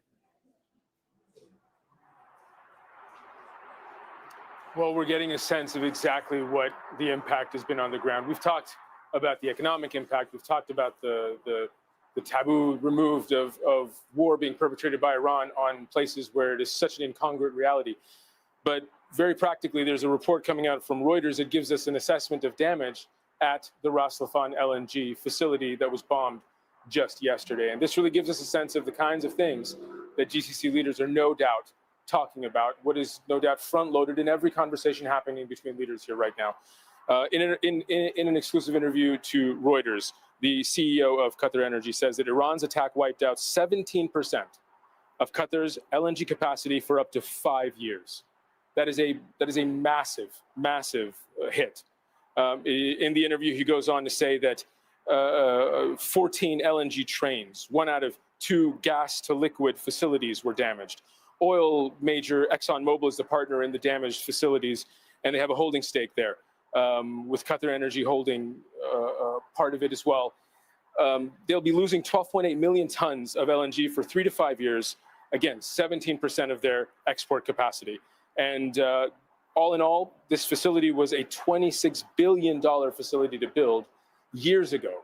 The repairs of it, that cost still being calculated. And what the CEO is saying is that they may have to declare a force majeure for contract terms for up to 5 years and will not be able to meet their contracts for supplies to Italy, Belgium, Korea, China. The knock-on effects of this are now set in stone. What's happened has happened, and this is now pretty much a certainty that for the next 3 to 5 years, LNG supplies will be hit. Qatar supplies 20% of the world's global LNG supply. It is critical to the global energy chain, and it is a link that has been broken. Zain Basravi, bringing us up to date there from Dubai. Zain, thank you very much indeed. Well, joining me now is Ross Harrison. He's a senior fellow at the Middle East Institute in Washington, D.C. He's author of Decoding Iran's Foreign Policy. Really good to have you with us on Al Jazeera. I want to ask you about this tweet that's come out from Abbas Araghchi, the Iranian foreign minister, on X. He says there are various elements to it, but he essentially says that our response to Israel's attack on our infrastructure employed a fraction of our power. Now, he's referring to what's been happening in the last 24 hours when Israel attacked Iranian gas facilities near the South Pars gas field, and subsequent Iranian response, particularly here in Qatar at Ras Laffan. He then goes on to say the only reason for restraint was respect for requested de-escalation. And that's the bit I really wanted to ask you about, because that's the first suggestion that I've seen that there is any discussion, if you like, about de-escalation that Iran is publicly reacting to. Yeah, well, I think Iran is planning for the day after, or the day after the day after, and realizing that at some point they're going to have to repair relations with the Gulf Arab states. I don't think there'll be much of an alternative to that. But I think there's something else going on here, and that is that they're also signaling they could escalate further should they be provoked. So I think it's double-edged sword. On the one hand, they're responding to calls from the Gulf Arab states to stop the missiles coming across into the Gulf Arab states. But also the fact that should things escalate from the United States and Israel, things could get a lot worse. They have more firepower. It's being held as dry powder at this point. I want to just bring you in on something we've been watching just off air at the moment, which is U.S. Intelligence Chief Tulsi Gabbard and other intelligence leaders, parts of the intelligence community, who are giving evidence to a Senate committee currently. It's part of an annual process that they give it essentially a breakdown of what they perceive to be the threats towards the U.S. However, she is quoted as saying that the objectives laid out by Donald Trump, U.S. President, on Iran are different than those of Israel. Now, if I understand it correctly, up to this point, Israel and the US particularly have been very anxious to be seen in lockstep, that they're in constant communication, that they are talking all the time. But now we have the head of intelligence saying that they're actually working to different agendas. How confusing is that going to make things? What kind of problems is that likely to make when it comes to prosecuting the war in Iran? Well, some of this is inherent to the process of two countries working together during a war. I mean, we saw that during the Second World War between the United States and Great Britain. So some of this is natural. But I think the other piece of it, Rob, that's important to understand is that there are going to be deviations in terms of their interests. You know, Israel basically thinks about its security regionally. And we can see that because it really has very little regard for international public opinion. So they think about their interests regionally. And the United States thinks about its interests globally. And what the United States is hearing from its Gulf Arab allies is that this is going to be long-term injurious and deleterious to their interests and to U.S. interests. And now the fact that the war is more popular in Israel than it is the United States. So I think some of it is sort of structural and process differences, but I think some of the political interests and the fact that one country looks at things regionally, the other one looks at globally, is going to get wider over time, perhaps. We are beginning to see elements of that because there is a tremendous amount of support in Israel for the war in Iran. They may not support Benjamin Netanyahu. Polls are showing that his numbers are down. They may not be happy about the fact that they are being attacked by Iran, but they do support the idea of the war. The situation is very different in the US, isn't it? And all of a sudden, again, we have two leaders who are working to different political agendas. Right. And again, does that give an indication that we might be seeing that separation, that diversion? Yeah, it's too soon to predict that separation will actually lead to some kind of differences in terms of what an off-ramp might be. But I think it's important to understand that in Israel for the last 30 or 40 years, there's been a focus, particularly by Prime Minister Netanyahu, that Iran is the existential threat to Israel. And in the United States, a global power, Iran has not posed a global threat. And Donald Trump has said that past presidents have been foolish in getting us into forever wars. So I think it remains to be seen, Rob, in the coming days, how long this conflict goes on. But the longer the conflict goes on and the greater the escalation. And by the way, I think this is also part of an Iranian strategy.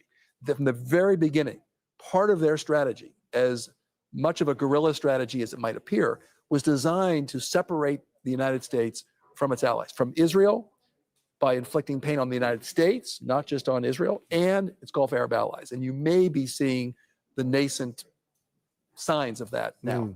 We don't really appreciate you taking the time to break down the context of that for us. Ross Harrison, thank you very much indeed. Thank you, Rob.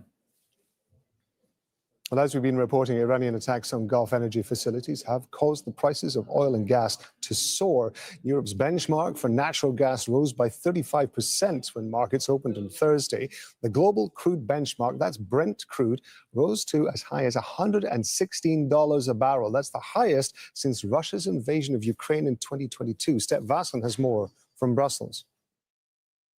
It was supposed to be all about ramping up Europe's economies, struggling economies here in Europe. But now, of course, the war in Iran is dominating discussions, and especially these high energy prices. So there's a lot of plans or suggestions on the table. And one of the main ones is basically to decrease this so-called carbon tax, which is being paid here by factories, by consumers. It's around 11% of the energy bills being paid here in Europe. And there's now this request by certain countries, especially countries who use a lot of fossil fuels like Poland and Italy, to reduce this carbon tax. But on the other hand, Spain, for example, is a country with lots of renewables, and they really are not very keen to do this because they say this will basically slow down the whole energy transition in Europe, which is specifically important now with the flow of fossil fuels being significantly reduced because of the war. So this is going to be a very hot debate here in Brussels, and also the money for Ukraine, because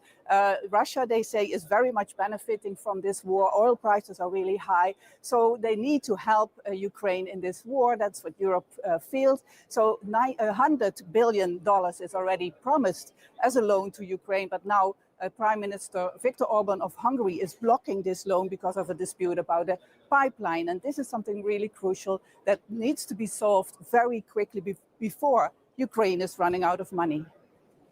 Well, global energy prices are also being affected by Iran's effective closure of the Strait of Hormuz, as journalist Insamam Rashid explains.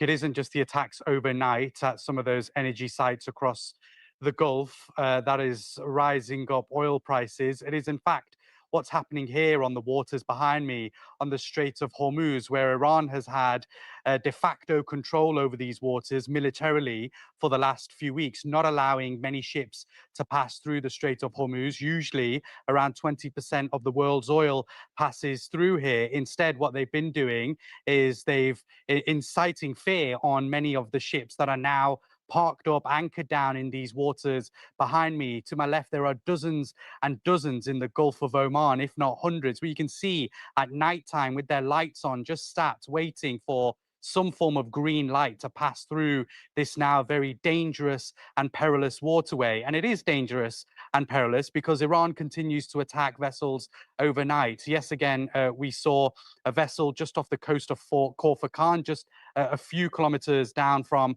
where I am at the entrance of the Strait of Hormuz. There was a vessel that was attacked there. A missile had hit there, and that vessel was alight and burning for most of the night. And then just off the coast of Ras Laffan, where, of course, we saw that huge attack by Iran on Qatar's energy infrastructure there, it seemed that a vessel off that coast also had been struck late last night as well, meaning that waters in these areas, particularly around the Strait of Hormuz, still remain very unsafe. Well, the UK, France, Germany, Italy, the Netherlands and Japan have issued a joint statement on the Strait of Hormuz. They've condemned in the strongest terms Iran's attacks on commercial vessels in the Gulf. And they've called on the country to cease its threats, laying of mines, drone and missile attacks and other attempts to block the strait. The six nations say they're ready to contribute to what they described as appropriate efforts to ensure safe passage through the strait, and go on to promise other steps to stabilize energy markets. These include working with certain producing nations to increase output. An estimated 20% of the world's oil passes through the Strait of Hormuz. Many countries are now scrambling to secure shipments through alternative routes. Julie Dager explains the possible options. Iran is effectively blocking one of the most important shipping routes in the world, the Strait of Hormuz. Approximately 20% of global daily oil supplies pass through this narrow waterway located between Iran and Oman. The oil comes mostly from countries in the region, including Iraq, Kuwait, Qatar, Saudi Arabia, the UAE, and Iran. So what's the alternative? And are any of the options viable? There are two critical oil pipelines that bypass the Strait of Hormuz.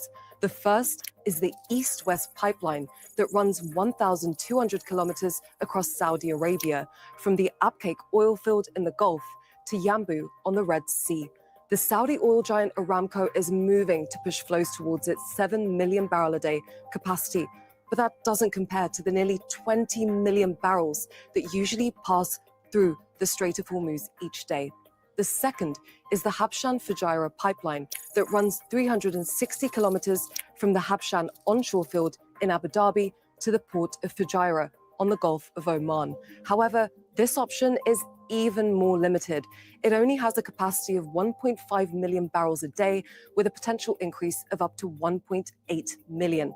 But that's still more than 90% less than the amount that passes through the Strait of Hormuz.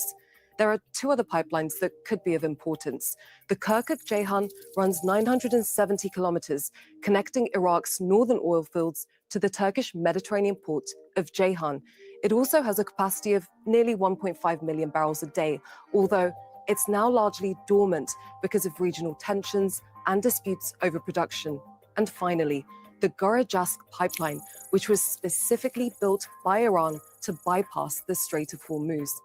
Before the war, its operation capacity was estimated to be around 300,000 barrels a day, which is significantly lower than its designed capacity of 1 million. It's also faced huge challenges, partly because of strict US sanctions targeting Iran's oil industry. Just before we move on, I just want to point out that the alarms have gone off here in Doha. These are phone alarms that the government has put out, and they are apps that sound, alerts that sound on everybody's phone in the country. And that usually means that there is some sort of attack going to be happening in Qatar, that there is an elevated security level here in Qatar. We usually find that within minutes of those alerts going off, that there is some sort of interception and attack here in Doha. James Medway is the co-director of Verdant. It's an economic policy think tank, and he's also a former UK Treasury official.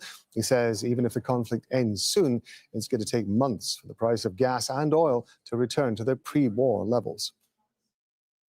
It confirms what we probably would have expected over the last couple of weeks, that this isn't going to be a temporary blip in the price of oil and gas in particular, that perhaps a few weeks ago you might have thought it would be possible for example, the Bank of England rate setters, the Federal Reserve, the European Central Bank to look through this rise in prices when they're setting interest rates and say that, okay, it's going to be temporary, the war will be over quickly and things will return to normal. What's happened now is that in addition to the Strait of Hormuz being blocked, we now have a severe and disruption to the basic production of oil and gas especially, that will take months and months to clear. So at this point, it looks like this will be a substantial increase in those prices stretching off into the distance. The challenge here is how much damage there is and how long before you can switch back in, before you can make repairs and get things back online. It is relatively quick if it's sort of superficial hits, relatively superficial hits on pipelines and some parts of infrastructure. It's anything more fundamental.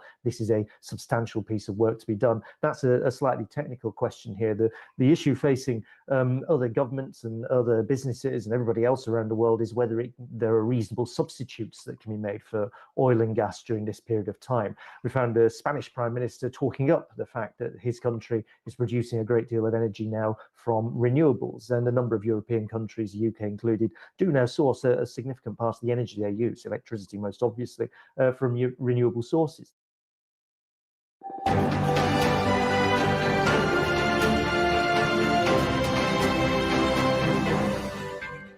This is Al Jazeera's extensive coverage of the war between the US, Israel and Iran. Here's a reminder of the latest developments. Iran's army has warned it'll completely destroy the energy infrastructure of US Gulf allies if its own facilities are attacked again.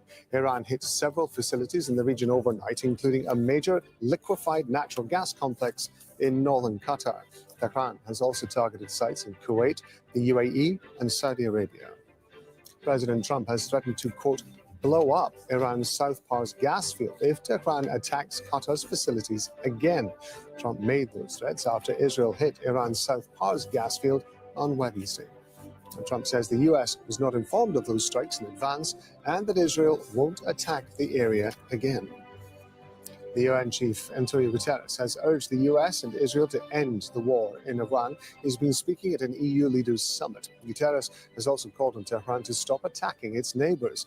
The war and surging energy prices are dominating the meeting in Brussels. Well, Tehran has responded to attacks with waves of missiles. Overnight strikes hit Israel and the occupied West Bank. For the first time, deaths and injuries were reported in the town of Beit Awa near Hebron. At least 3 Palestinian women were killed at a beauty salon. 13 others were wounded. Palestinian authorities say they're not sure if it was an Israeli interceptor or an Iranian missile that struck the building. Today, Abraham is in the town of Beit Awa in the occupied West Bank. This place behind me is a beauty salon where women were gathering to prepare for Eid al-Fitr when a missile struck. Now, the father of Hadil, who owns the salon, says he heard the loud sound, he heard the women screaming. And when he went inside, he saw many body parts. He also saw a small toddler. He took her out of the scene and rescued her. Now, this 3.5-year-old daughter has survived, but her mother, who was also pregnant, has been killed alongside 2 other women in this missile attack. Now, Palestinian civil defense teams say that this was an intercepting Israeli missiles. While it's difficult to conclude whether it was an Iranian-fired missile or the injuries caused from the shrapnel of the Israeli interceptor, this is the Palestinian narrative. Palestinians find themselves in the middle of this war, and the presence of illegal Israeli settlements that are scattered across the occupied West Bank make them even more susceptible, more vulnerable to these attacks. It's a difficult day here, Palestinians tell us. It's a town in mourning as Palestinians find themselves caught in this war that they did not take part of, they did not choose, but they continue to suffer from. Ida Ibrahim, Al Jazeera, Beit Awa, the occupied West Bank. Well, since the start of the US-Israeli war on February the 28th, a new wave of displacement has unfolded in the Middle East. The biggest impact has been in Iran, where millions have been displaced. Kulsum Sharif explains. The UN Refugee Agency is warning of an internal displacement crisis in Iran, a country of 93 million people. Now, the agency says Israeli and US attacks on Iran have displaced more than 3 million people in nearly 3 weeks. This represents about 600,000 to 1 million households. Now, Iranians are leaving the capital and major urban centers and are heading north. Now, we've seen residential areas in Tehran, in Isfahan, and Shiraz that have been targeted. Well, so far, Iranians are not leaving the country in large numbers. Commercial flights have been suspended as the airspace remains closed. Now, the US and Israel say they are targeting Iranian leaders, military, and nuclear infrastructure. But Iran says thousands of civilian sites, including a school in southern Minab, have been targeted. Now, Israeli attacks on Lebanon have created another humanitarian emergency. Ground strikes, air operations have all forced hundreds of thousands of people from their homes. Now, the International Organization for Migration says more than 1 million people, that's about 19% of Lebanon's population, have been registered as displaced. 2 people have been killed and several others have been injured in Israeli airstrikes in the district of Tyre in southern Lebanon. These images show a strike east of Tyre and the destruction caused by that attack. I want to take you to a press conference that's happening here in Doha. The foreign ministers of Qatar and Turkey are holding a press conference. How deep is the relation between our both countries and how important is the strategy between our both countries? This visit comes at a time where the unprecedented escalation in the region and the Iranian ongoing attacks on the neighboring countries within the Iranian-American war, or the war between America, Israel, and Iran, and the Iranian attempts to drag the region into this conflict. We have confirmed during our meeting on the importance of our joint works between our countries in the region to condemn this aggression and to urge the world to stop it immediately, and to urge Iran to apply the United Nations and the Security Council resolutions in this regard. And Iran must clearly stop their attacks and not expand the conflict in the region. We condemn the attacks on Turkey as well, the Republic of Turkey, by Iran, and we confirm that these targetings and the expansion of the conflict will never help the stability and the peace in the region. In addition to that, we have discussed the attack yesterday in the energy complex in Ras Laffan. Unfortunately, this is a sabotage, and this means that the policy is very aggressive from the Iranian side against the state of Qatar since the very first moment when they attacked the infrastructure and the locations on Iran. We condemned that, and the reply was to attack directly the state of Qatar. This aggression is a series, an ongoing series that include military targets and civil targets during the last 2 weeks, last of which what happened in Ras Laffan yesterday. Thank Allah Almighty, thank God. And we thank God because we don't have any injuries or victims. And we are now trying to find the amount of the damage, but the aggression will have massive repercussions on energy supplies around the world. These aggression will never gain any direct benefit to any country. This aggression will harm and hurt the peoples directly. Unfortunately, there are some Iranian continuous and ongoing claims that the aggression of Iran is against American bases and American interests in the state of Qatar, and this is an untrue claim. We cannot accept that under any justification, and the evidence to prove that the aggression of yesterday, the attack of yesterday, was against natural gas location that is important for Qatar and is important for the entire world.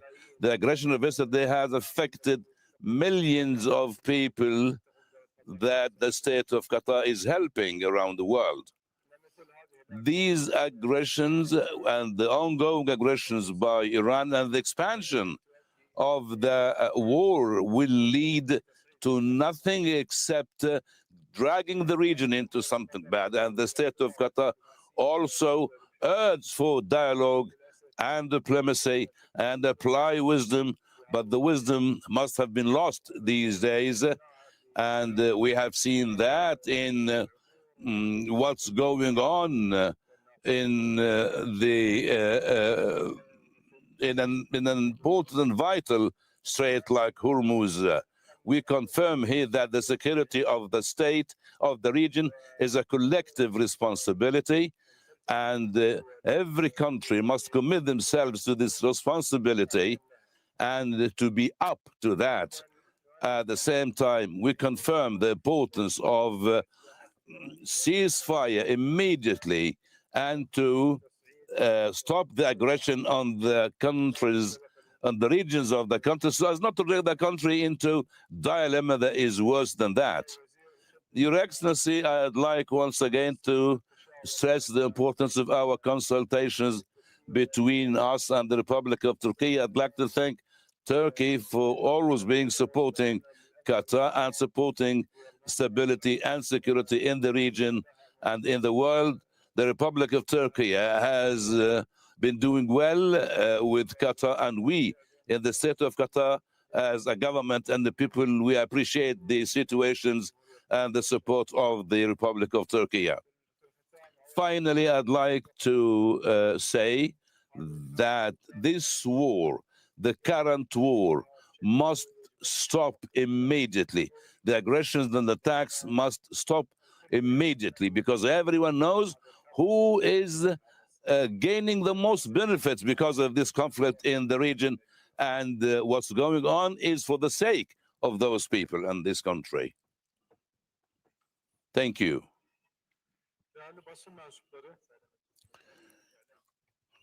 Media people,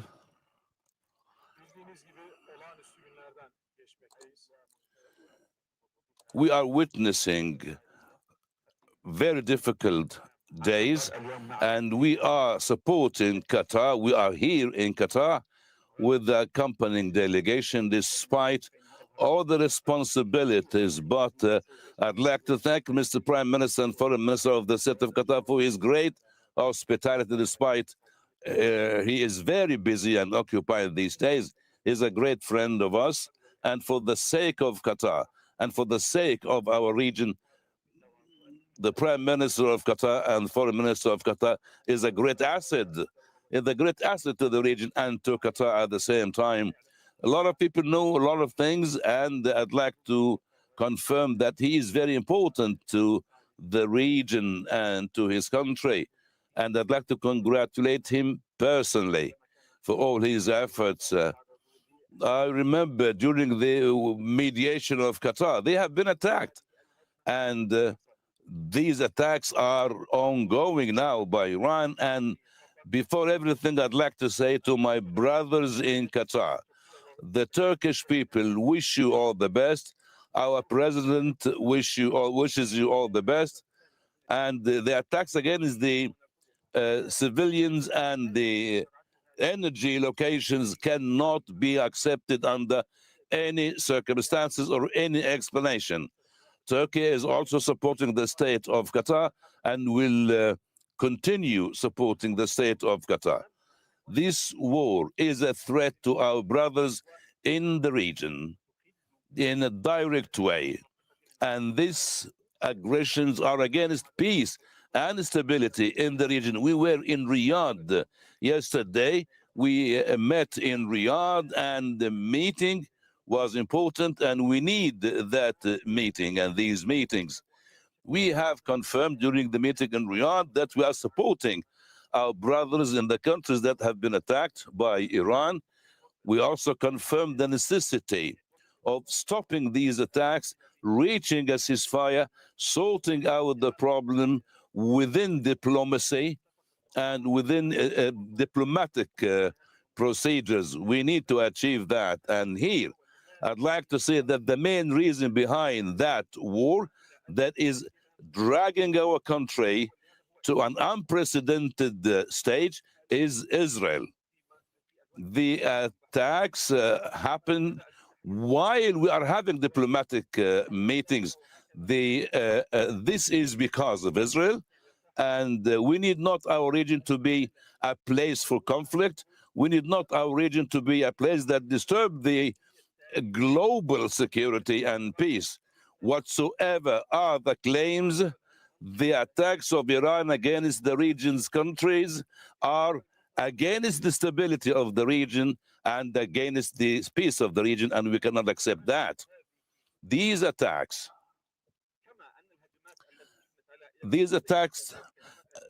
are completely wrong, and the attacks against Iran were wrong by Israel and by America.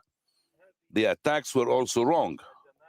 And these attacks, here or there, were against the peace and stability and will open the way for rifts that will never be sorted out or settled. And we confirm once again that we need to avoid anything that will prevent the safety of neighbors and the shipments here and there. We are against anything that hits our neighbors. Our situation is not to allow Israel to do more. Israel is feeding itself by these crimes, and we need not to accept that. Media people, we are supporting the state of Qatar. We urge everyone to come and depend on dialogue. We must bring peace and stability to the region, and the war must stop, and the war must not let the world forget the crisis and the disaster in Palestine, in Gaza. Israel is feeding itself by creating such a crisis, and the situation is not good. We have lost a lot of martyrs in the West Bank and East Jerusalem, in Al-Aqsa Mosque, the sanctuaries over there. They prevent people from going there. And Israel is trying to corrupt the whole situation. And Israel's policy, the occupation policy of Israel, is against the stability in the region. And Israel is doing bad in Lebanon. The international community must not accept the Israeli behavior. The international community must stop Israel from imposing realities on the ground. This is clear. The key for peace is to achieve a real peace, lasting peace in our region. The problem in the region and the crisis in the region must be dealt with properly. Turkey and Qatar are continuing their efforts through President Erdogan and His Highness the Emir of Qatar. And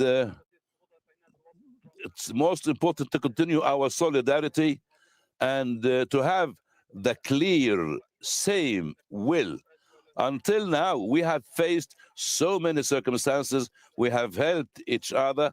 Our relations are good in the defensive side, and we will continue our cooperation. I'd like to thank my brother very much, and I wish you all the best here and in the whole region. A question from Al Jazeera. Hassan Masoud from Al Jazeera. Your Excellency, is there any space for diplomacy to put an end to what's going on? And who is getting the fruits and the benefits of the escalation of Iran against the region's country? A question to the Turkish minister. What is the role that Turkey can play in order to stop these attacks and not to see these attacks again against Qatar and the neighboring countries through the dialogue or contacts with Iran? What is the joint effort between Turkey and Qatar in this regard? You are doing mediation. What can you do in this connection? Regarding the space for diplomatic efforts, we always have a space, and as a state of Qatar, we believe that the most and foremost solution must be through diplomacy, and we need to work with some countries in the region, including Turkey, in order to stop the war and prevent the wars. And we have done that before the war in order to stop the war from the very beginning against Iran. But our efforts have been met by attacks from Iran. And as I said before, for us, the volume of the shock was massive because we were attacked as countries in the region since the start of the war. And this imposes a lot of questions for us as neighboring countries. A country that has good relations based on good neighborhood and based on good relations with our neighbors and to work together to support peace and stability in the region. But these Iranian attacks, unfortunately, have done nothing except shaking stability and security in the region. The region's countries met yesterday and refused collectively the aggression and urged Iran to stop the aggressions and the attacks.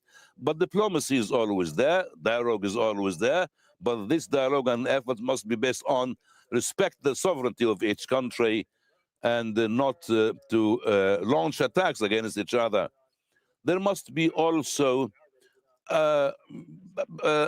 more work to rebuild this trust once again, because the trust has been lost now due to these Iranian attacks. We know at the end of the day that we are within a geographical area. We have neighborhood, we have history between the region and Iran, and we need not hatred to be spread all over the place. We want to live in peace with the Iranian people. We need peace, and we need to avoid all the repercussions and consequences of these decisions that are not wise at all, and that can drag the region, unfortunately, into a dilemma that it will be difficult to avoid. Those who are benefiting from the war are known to everyone. First of all, there is a war that has started with a choice of Israel. Then Iran had choice to be enemy to its neighbors. So those who are benefiting are everyone who seeks to shake the stability of the region.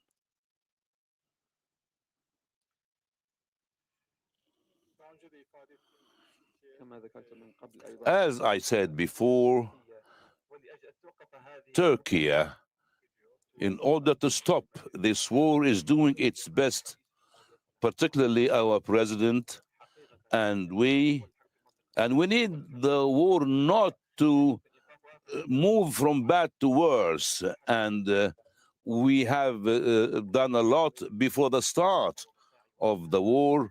Our president did a lot, and me and with my brother, Prime Minister, we have done a lot, but unfortunately, the war started. Now the question is, how can we stop the war and not taking the war from a bad moment into a worse moment? We need to know where is everyone standing at this particular moment in order not to spread the war. We are looking for a solution. We are continuing our efforts, and also we are supporting our brothers, particularly in Qatar, who are doing a lot of efforts and consultations to stop this bad scenario in the north, in the south, or anywhere. The entire world wants this war to stop, particularly in this point, as the situation in Palestine is very important to us. There are also other matters that are very important, and we need to blend everything for the sake of the region and for the sake of the peoples in the region. We spoke with Iran because we need not this war to be everywhere in our region. Iran is attacked, and also at the same time, the Iranian attacks against the regions, countries, cannot be justified at all. The Iranian attacks can increase the crisis, and Iran, being a responsible country in the region, we would like to advise them as friends. We would like to advise them as friends in Iran, and in an honest way. You know, the situations are difficult, but we can let's find a solution within these difficult times.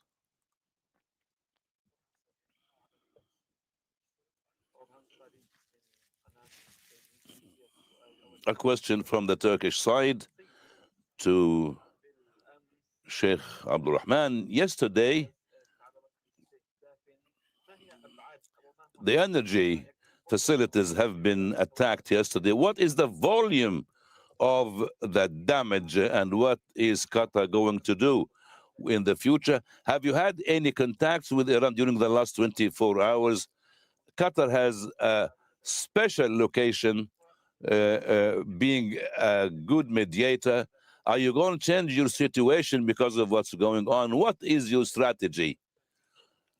A question to the Turkish foreign minister. You participated in Riyadh meeting yesterday, and there were certain important points, including the Israel's policy of expanding.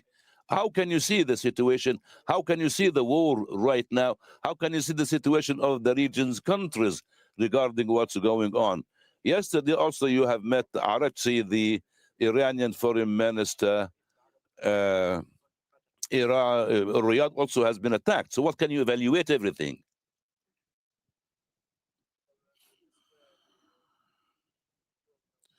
Regarding the attack of yesterday on the gas complex, I'd like to say, thank God, we have intercepted a big part and portion of these attacks, but they managed to hit some areas. We are now seeing the damage, and we thank God we don't have any victims. This is great. Allah Almighty has helped us to take the precautionary steps before the attacks, since the first attack that happened on the second day of the war.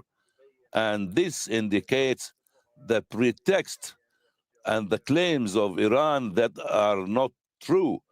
They are attacking the infrastructure since the second day of the war. We had made a good procedures, and thank God we have no victims. There are no victims. We are now evaluating the damage, and it's important that we don't have victims. The damage can be fixed, but these locations must not be attacked. And as I said, these locations are providing livelihood to the state of Qatar and to the people here in Qatar. And also it helps Qatar to help other peoples around the world who are in need, particularly those who suffer a lot in the world and in our region.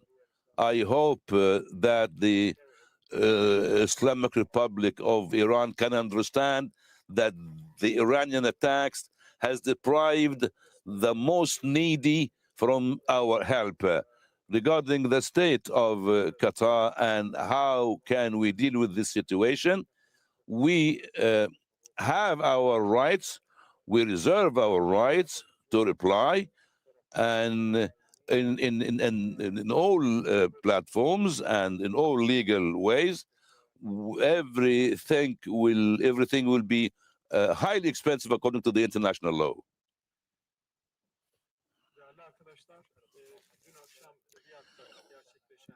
Dear friends, the meeting of Riyadh yesterday had an agenda according to the invitation of the Kingdom of Saudi Arabia.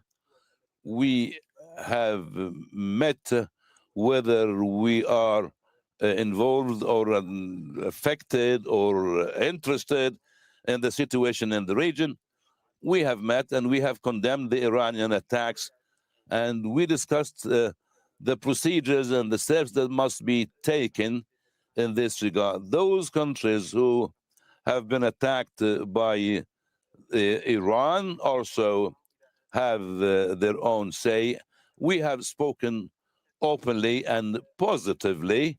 Everyone stressed the need to stop this war. It's an urgent, and we were not attacked like other countries, but everyone said that the message is clear. We need to stop this war because hundreds or more than that of missiles are hitting here and there and everywhere, and countries must adopt certain steps and procedures. We have discussed all that, and the final communique was regarding that file or that topic before the start of the meeting yesterday, while I was having a meeting with my Pakistani counterpart. Arachi has called me, and I told Arachi that you are talking to us and your Iranian missiles are attacking us while we are meeting. From their point of view, their diplomatic situation is there. We have listened to them. We have explained to them the whole situation, and we told them your attacks against the region's countries are not right. One mistake must not lead us to more mistakes. We need to put this into consideration. Iran must not resort to the option of expanding the conflict in the region. Thank you very much. Thank you very much. Eid Mubarak for every one of you. Thank you very much. You've just been listening to a press conference there with Qatar's foreign minister and prime minister, and also Turkey's Foreign Minister Hakan Fidan, who is in Doha today. Well, joining us now is Ross Harrison, a senior fellow at the Middle East Institute in Washington, D.C., also author of Decoding Iran's Foreign Policy. Ross, you were listening to the whole event. What stands out to you? What stands out to me, Cyril, is that there was a choreography of messaging taking place, it appears, between the Turkish foreign minister and the Qatari foreign minister, in the sense that initially the comments were really laying or invective against Iran, basically saying that Iran is an aggressor, we are not party to this war. So that is the line that we heard from the Qataris. And we just last hour we believe we had incoming missiles, right? So that's completely understandable. But from there, right at the end, as he was ready to transition to the Turkish foreign minister, he said something about to the effect that we know we need to stop at the source of this conflict. And he left it at that. And then when the Turkish foreign minister came on, he basically talked about Israel and the fact that Israel was the aggressor. So I think what you're seeing, Cyril, is an attempt to think about the day after this conflict, that the fact that Qatar and even Turkey have to live in this neighborhood. I mean, there's a tyranny of geography here, right? So I think it's important that they're starting to talk about that. And I think it's also, there were earlier messages from Foreign Minister Akashi of Iran saying that they were withholding certain missiles or certain kinds of responses as long as the other side does. Holding off. Missiles against who? I don't think he spoke. I think it was more general. All right. And I think what he was trying to signal was two things. One is that he's listening to what's happening in the Gulf here. And the second piece is that they're holding certain powder dry should things escalate further. So I think the messaging here is trying to give each of the parties, Qatar, Turkey, and Iran, a little bit of flexibility here, trying to send the message to Washington, if not Jerusalem, send the message to Washington that there are diplomatic off-ramps and that Washington should be thinking about the day after as well, not just the Gulf Arab allies that are being held within this context. Well, what I get from one of the things I get from what you're saying is that you talked about geography. Everybody knows, well, the countries in this part of the world, whether it's Turkey, Iran, Qatar, they're all neighbors or not far from, no, they're actually all those countries are neighbors. They know that they have to keep living with each other. However long this war lasts, whether it's days, weeks, months, or years, they will continue to be neighbors and they'll have to somehow deal with that. Right. And I think the Iranians were relying on that. You know, the Iranians took a risk here because they believed that they were under existential threat, assassination of leaders, attacking their infrastructure. Yeah. And so this was not easy for them, I don't believe. It was planned, but it was not easy for them to lob missiles at Qatar in particular, because there was reasonable relationship there. But let's remind our viewers, if you don't mind, that these two countries share the world's largest gas fields. So they're for Qatar, it's by far the biggest source of wealth, right? Absolutely. The gas is what has made Qatar what it is today. And for Iran, the gas is key to, especially to their domestic market. So both of them, they share this major source of wealth. And if you go back just less than a decade, when Qatar, this country, was under blockade by Saudi Arabia and the UAE, where was there an alliance? It was between Qatar, Turkey, and Iran. So I think what's happening is that the Iranians calculated that their belief was they needed to horizontally expand the war to the Gulf Arab states in order to put pressure on the United States.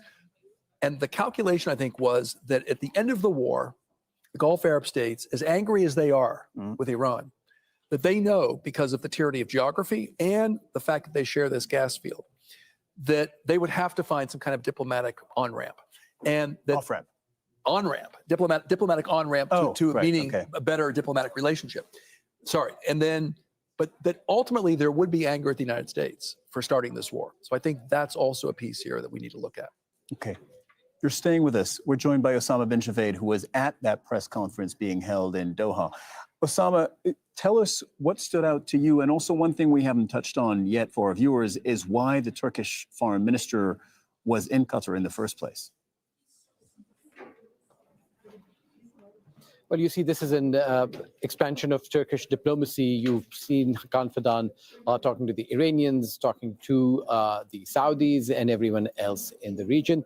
And you're seeing them here in Qatar now. Hakan Fidan has also visited the number of troops who are stationed here. And one diplomat told me that the Turkish fighter jets are also part of the flights over the Qatari skies to protect its airspace. So Qatar and Turkey have a very strong relationship, not just in terms of geography, in terms of diplomacy, but military relations as well. And you heard that that joint bond being unequivocal about the act of aggressions against the state of Qatar being unacceptable to both sides, while you heard more nuance on this press conference about the possibility of still, even after coming under attack, negotiations and dialogue, which is in stark contrast to the kind of language that you heard from the Saudi foreign minister, for instance, just under 24 hours ago. And to discuss that further with us is Faisal Mudhaka, who is the editor of Gulf Times. Thank you very much for taking the time. As I was saying, that there is a very different tone that you're seeing from Qatar, even after coming under these attacks. Do you really think that there is an off-ramp? There is some space for diplomacy still left? I think there is a space of diplomacy, and I don't see there is a tone. I think there is a meeting yesterday, and both agreed, and both are the agenda is to de-escalate and have immediate stop of this craziness. I don't think Iran has acted as a state. This kind of act for the second time attacking Qatar on their infrastructure. And this is really de-escalating. Another thing, as I always been saying, that this is not our war. This is Israel and Iran is trying to push us, and Israel is trying to push us into this trap. I hope this finishes soon and wisdom comes back. But you heard in Saudi Arabia, for instance, after those attacks in Riyadh and in Qatar and in the United Arab Emirates, calls for reserving the right to respond militarily to Iran as well. We know that the Emirates and Bahrain have essentially been saying that there should be some sort of a military reaction to Iran as well. Do you think that is still on the cards? And what could be the repercussions if such an action is taken? I have not heard about Emirates and Bahrain. What I know that the region have united to de-escalate this, and they are being very conscious. But also Iran has to be very careful on what they are doing, attacking civilians, attacking the infrastructure. What are they aiming for? They are aiming for a disaster, making this places more chaos as it is in. And I think there are always a place for diplomacy, and there is always a place for de-escalation. Attending this press conference, I can sense that there is from the foreign minister of Turkey, Fidan, that there is His Excellency, that there is, I think, a channel that is open, and I hope they can build on that. Thank you very much. Well, the mood here in Doha is that of de-escalation, even after those attacks, even after Iran wiped out nearly 17% for the next 3 to 5 years, according to Qatar Energy, its production and output, even after, as alerts were going on right before the foreign ministers came into this meeting. So it appears that the push is for de-escalation, the push is for an off-ramp, but the problem is that you've got a side that says that it was brought into this war not of its choosing, and it is going to end it on its own terms. Osama bin Javed reporting from Doha just after that press conference that we saw between Qatar's Prime Minister and Turkey's Foreign Minister. Now we are joined by Zain Basravi. Zain is joining us from Dubai, monitoring developments really across the Gulf. Zain, in the last 24 hours, Iran targeted or hit energy sites. So we just heard in Qatar, of course, energy sites in Qatar, in the UAE, in Saudi Arabia, and in Kuwait, and I might even be missing some countries on that list. How much damage did they do? Well, we got a sense of what kind of damage happened from reporting by Reuters, where they spoke exclusively to the CEO of Qatar Energy, and the assessment of damage is dire. What we are hearing is that the facilities, which cost $26 billion to build some years back, will need to be repaired. And for production to restart, hostilities need to stop. That's not the case. And what we are hearing from Qatar Energy is that they will be losing 12.8 million tons of LNG per year for the next 3 to 5 years. So for up to 3 to 5 years, around 17% of Qatar's export capacity, the capacity to export liquid natural gas, which is the lifeblood of the Qatar economy, which is a massive resource. 20% of the world's LNG comes from Qatar. It is a vital link in the global energy chain.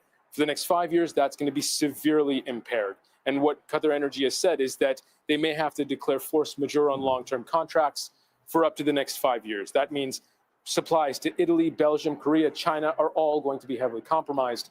This is a massive hit to the global energy supply. All right. Mohammed Val joins us from the Iranian capital, Tehran. Mohammed, the U.S. president told Iran in his Truth Social post roughly this, that if you, Iran, don't attack Qatar's gas facilities again, like they did less than 24 hours ago, then your gas field, the Iranian South Pars gas field, won't be attacked again. The U.S. president seemed to be offering, he obviously worded it differently, but it seemed to be some kind of bargain that the U.S. president was offering Iran. How is Iran responding? Well, there is no response in words, but I could say that probably there's been a response in action, because after this statement by President Trump, we didn't see Iran attacking Ras Gas again. That's very important. It's interesting that there is a little bargain or a little kind of agreement offer coming from the Americans to the Iranians at a time when the Americans are saying that their goal is to obliterate Iran's capabilities in every respect, economic, military, and so on.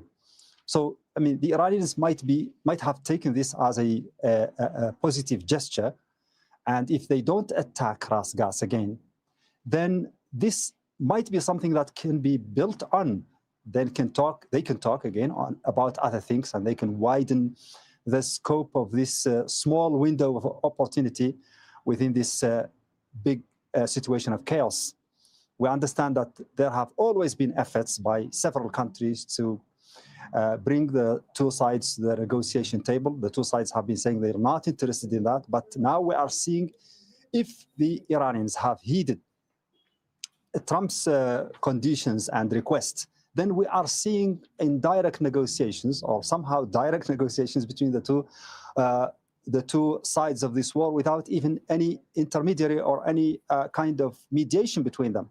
They are talking in this way somehow, if I understand the situation well, and that is a window of opportunity for them to at least set some limits and guardrails against complete chaos in this war, because the rhetoric that is being propagated from the two sides until now was very different from this, and it is a rhetoric of a zero-sum game where each one of the two sides is trying to really defeat the other side, and the Iranians have already said that they have nothing to lose in this war because it is an existential war that has been imposed on them, and they're not afraid of anything that might happen because they have decided to use every means they have to defend themselves. Yeah, Mohammed, I think you raise a very interesting point about setting guardrails against complete chaos in this war. That's something we'll explore a little bit later in the program. That's Mohammed Val reporting from Tehran, and Zain Bisravi in Dubai. Thank you very much to you for your reporting as well. Thanks, Zain.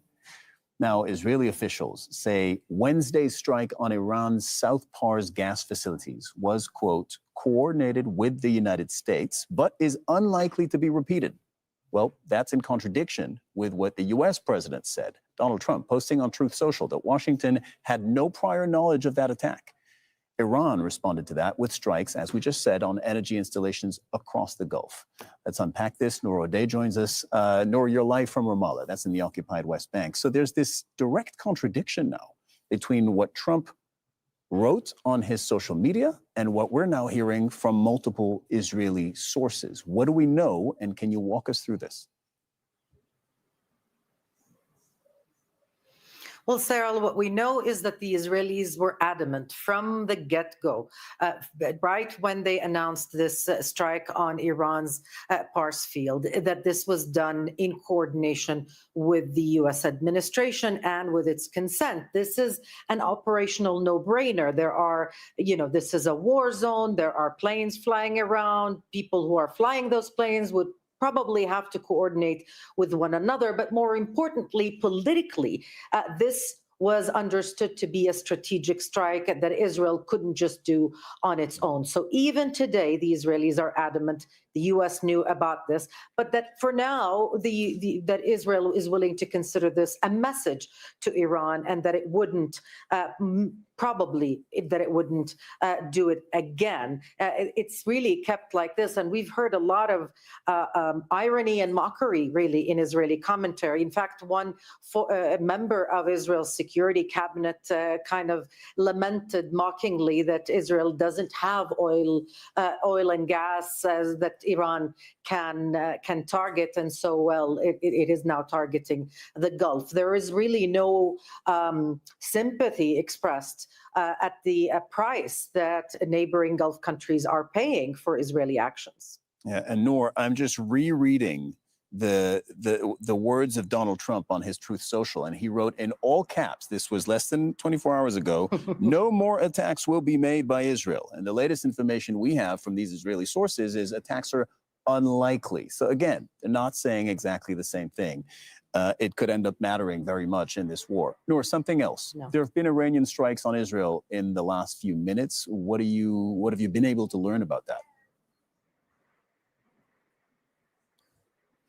Well, what we've been able to gather, Cyril, away from the military censor because of eyewitness accounts, is that it seems there were several impact sites in Haifa and the Haifa Bay. Now, this is important. It is significant. It may even be strategic because the Haifa Bay is home to Israel's oil refineries and petrochemical industries. So there may actually, after all, be a situation where that member of the Israeli security cabinet could have been proven wrong, and that Iran is making good on its promise to also retaliate in Israel against those strikes in Isfahan, in Pars Field, and elsewhere. We're waiting to see confirmation. The Israeli military censor has been really tough about, blocking information, not releasing it, ordering the blackout on certain impact sites, naming something very general like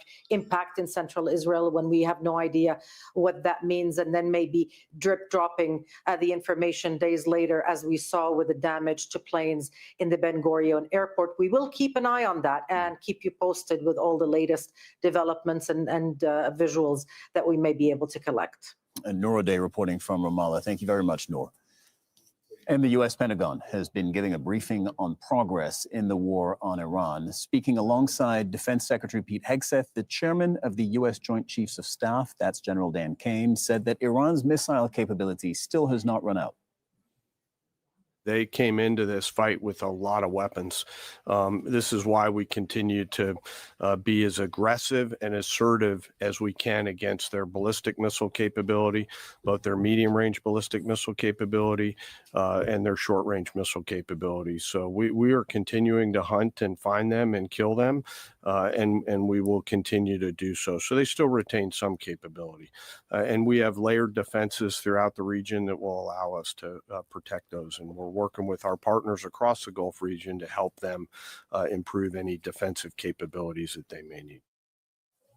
Well, Al Jazeera's Teresa Bow is at the Pentagon. So, Teresa, we listened to that military briefing. We carried it live on Al Jazeera a little earlier. They're projecting confidence, as they have done at every one of those briefings. The Americans are. Beyond that, what did you learn about the U.S. military campaign, how it's going, and how it might end? Well, what we saw is suddenly again saying that the United States is in control in Iran, that it is winning the war, that they're going to finish this. That was exactly the message that we heard from the Secretary of War, Pete Hegseth, throughout the briefing. He said that the United States is now focusing on eliminating any type of threat that Iran could present for this country, also saying that there is no finishing date, that they do not have a time frame right now as to when this could end. He also said that right now they're focusing on attacking ballistic missiles, drones, the Navy, among others. He also suggested that they could be moving towards the eastern part of the country. We also heard Hexas say that Iran should not be attacking any Gulf neighbors, so the United States allies, saying that they're trying to create pain in the region. And it's interesting also that Hexas said that they want to increase the capacity of the Gulf states, the defense capacity of the Gulf states, in order to prevent this type of attacks that have been ongoing. So suddenly the press conference was once again the United States trying to present a victory message that for many does not in a way reflect the reality on the ground, saying that the United States is in control in Iran, what the government continues to be in control of the country, and also this victory message that in many other parts of the world the people are not seeing right now.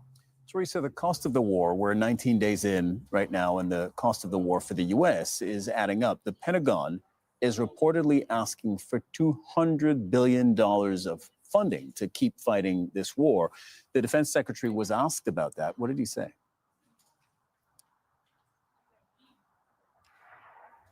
Well, what he basically says is that the Pentagon right now needs more money to kill the bad guys. Those were his precise words. And he also said that the Pentagon had requested the White House $200 billion more to keep this war going. And this does not come as a surprise, as last week the Pentagon briefed lawmakers here in Congress, saying that only in the first 6 days of the war had cost around or over $11 billion. So certainly that's a priority right now for the Pentagon to keep this war going, and that's why they're requesting extra funding. This is what the Secretary of War had to say. As far as $200 billion, I think that number could move, obviously. It takes money to kill bad guys.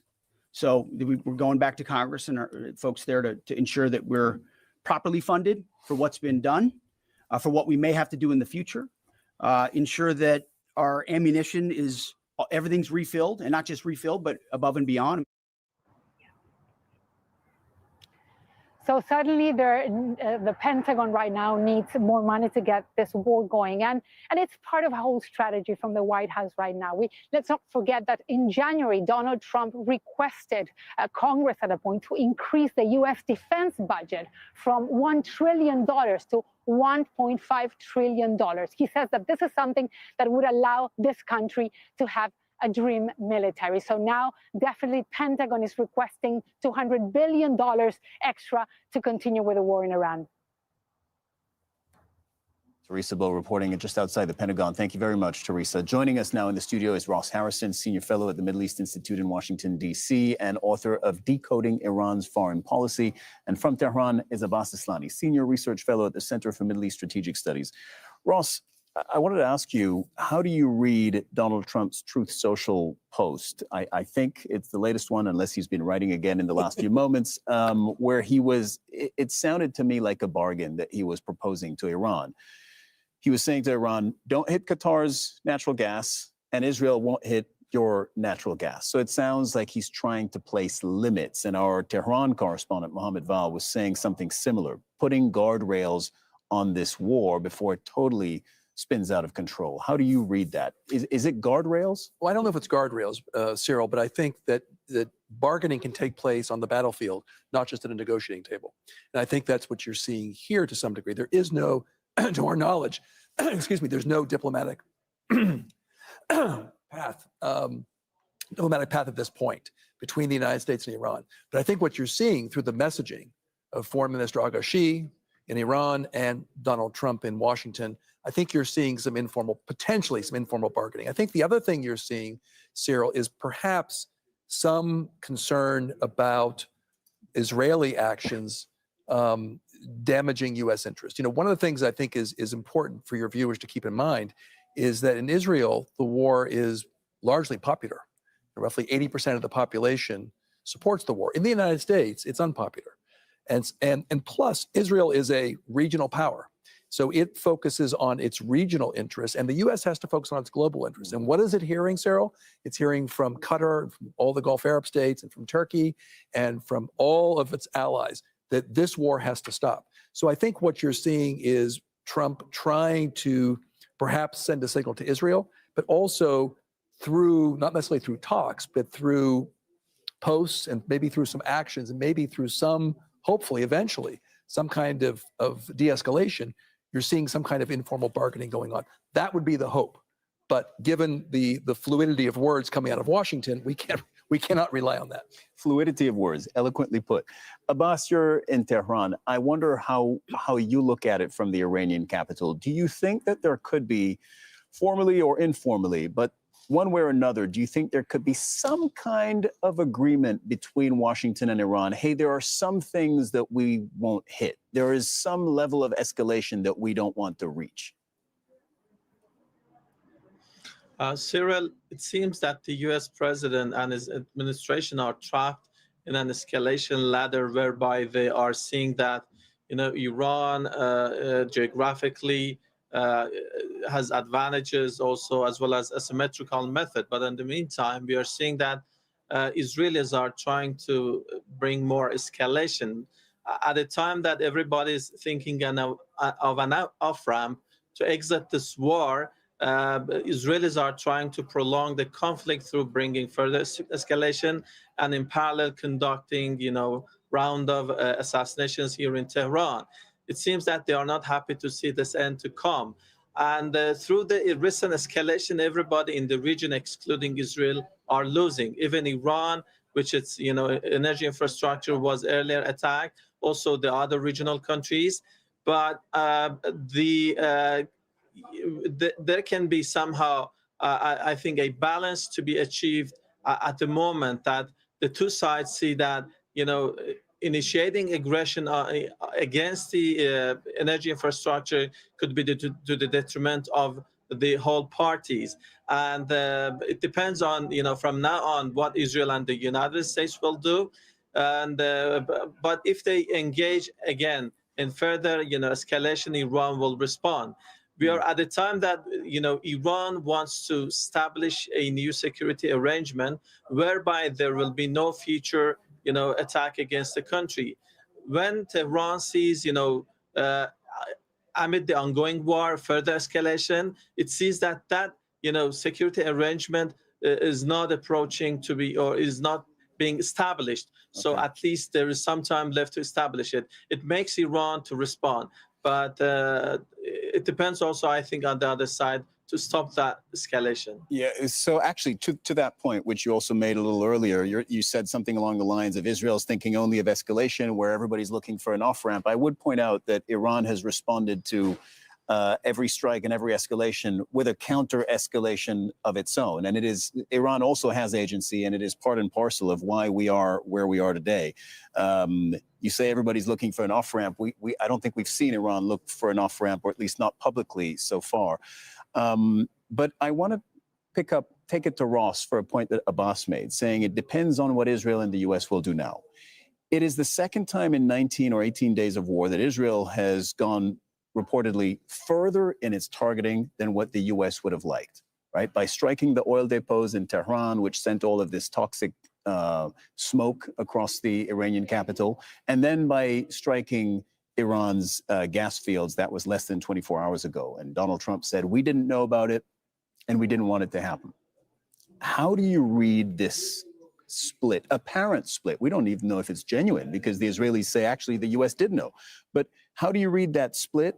And can the U.S. restrain Israel if you think that split is real? Well, first, let me comment on something Abbas said, because I think he's spot on in the sense that Iran eventually is going to want an off-ramp, right?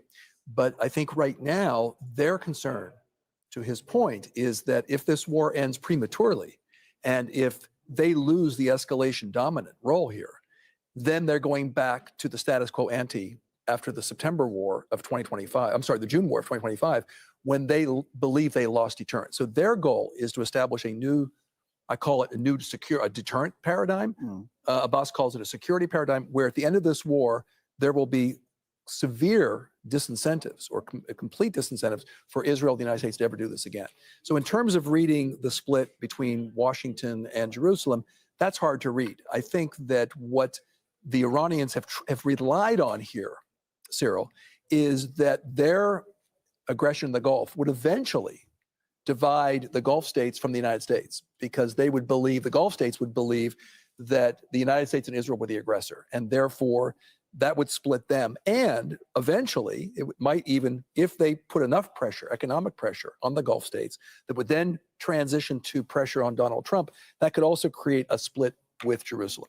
Whether we're seeing that now, signals of that, that remains to be seen, because it's hard to read the tea leaves in terms of what's being said in Washington, what's being said in Jerusalem. But it appears that the United States is going to bear the political cost and potentially the economic cost of this conflict to a much greater extent than will Israel. And that could be a problem. And Israel, to prosecute this war, remember, the Israel's in a bit of a trap in a way, because it now is fighting a multi-front war. It could not, I'm not a military expert, but to my knowledge, they could not be fighting a multi-front war without the support from the United States. So it's engaging a war in Lebanon and Iran. If the United States would peel away, or there would be some degradation of support from the United States, Israel could be caught in a multi-front conflict that it can't handle. So that's what the Israelis have to at least be concerned about. But it's too early to see whether these are whether there's any kind of predictors that can come from this. Ross Harrison, Abbas Aslani in Tehran. We're going to have to leave it here for now, but we'll pick up this conversation. Thank you very much to both of you. Thank you. You're watching Al Jazeera. A reminder of our headlines this hour. Energy prices have surged after Iran struck the world's largest liquefied natural gas complex in Qatar.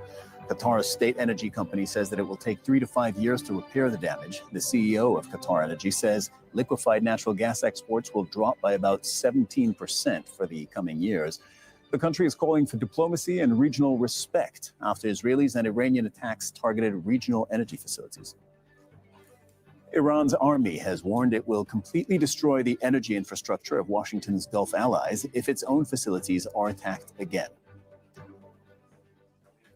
The UK, France, Germany, Italy, the Netherlands, and Japan have issued a joint statement on the Strait of Hormuz. They have condemned in the strongest terms Iran's attacks on commercial vessels in the Gulf and have called on the country to cease its threats, laying of mines, drone and missile attacks, and other attempts to block the strait. 6 nations say that they are ready to contribute to what they describe as appropriate efforts to ensure safe passage through the strait, and go on to promise other steps to stabilize energy markets. These include working with certain producing nations to increase output. Al Jazeera's Natasha Butler is live from Paris. Natasha, some of this language, much of it, I would say, is quite vague. What do we actually learn from this statement? Yes, it is indeed the statement by 6 countries. As you say, the leader also of France on that statement. Now, clearly, these countries are increasingly concerned about this escalating conflict. They are concerned about its human cost, and they are very worried about what is happening with energy prices. They're calling there, we saw in that statement, on Iran to stop its strikes on those commercial vessels in the Strait of Hormuz, also to stop its strikes on civilian infrastructure and also energy infrastructure. We saw what happened in Qatar a bit earlier. And then that vague language that you have referred to, I mean, it is clearly not clear what they are exactly saying. We were just in a French foreign ministers meeting a bit earlier, and I asked about this statement because the statement talks about some sort of preparations being made, perhaps to secure the Strait of Hormuz. It talks about various nations coming together to do that, but it is vague. Now, what the spokesman at the French Foreign Ministry, the Quai d'Orsay here, said to me was, look, yes, we are talking amongst allies, and we're looking at the steps we can take together to try and secure safe passage for ships. But the stage at which they are at, he wouldn't go any further. He wouldn't say whether whether or not they are at a stage of knowing exactly which countries are going to take part, exactly when this might happen. I did also ask him whether or not the United States was being briefed, whether it was going to be involved. He said, of course, the United States is being briefed, but he wouldn't say whether or not the US would be involved. But what we do know is a bit earlier in the week, the French President Emmanuel Macron did address this. He said at the time that France would not embark on any mission to try and secure the Strait of Hormuz until the situation was a bit calmer. Now, clearly, we are not in a situation that is calm at all now. So it is not clear, again, whether or not we are going to see any of these countries, these 6 nations, come together to try and actually move forward with any plans to try and secure that strait. Natasha Butler reporting from Paris. Thank you very much, Natasha. Now, in just a moment, we'll be speaking to a retired U.S. Army officer, getting his take on where the U.S. military campaign in Iran stands. But before that, look at these pictures. These are the very latest pictures that we're getting out of Haifa in Israel, where our correspondent Noor O'Day was reporting a moment ago that there has been what appears to be a hit. Now, did it come from Iran? Did it come from Hezbollah in Lebanon? For the moment, we can't tell you, but we are monitoring that. Joining me now from Columbus, Ohio, is Peter Mansour.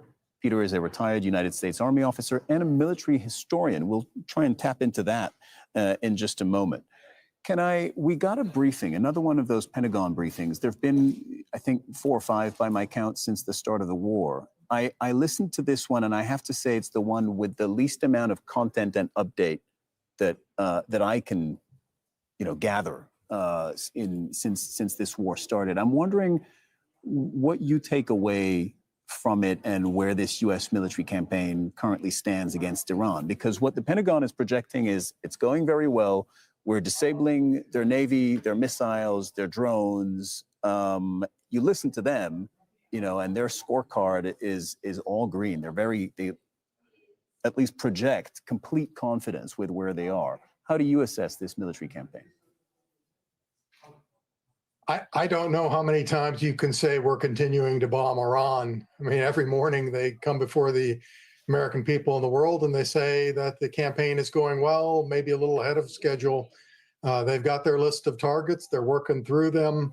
They've got complete air dominance over Iran, so they can use a variety of platforms to strike a variety of facilities. And I think at the tactical and operational level, the administration is very happy with what's going on. What they didn't expect was the retaliation by Iran.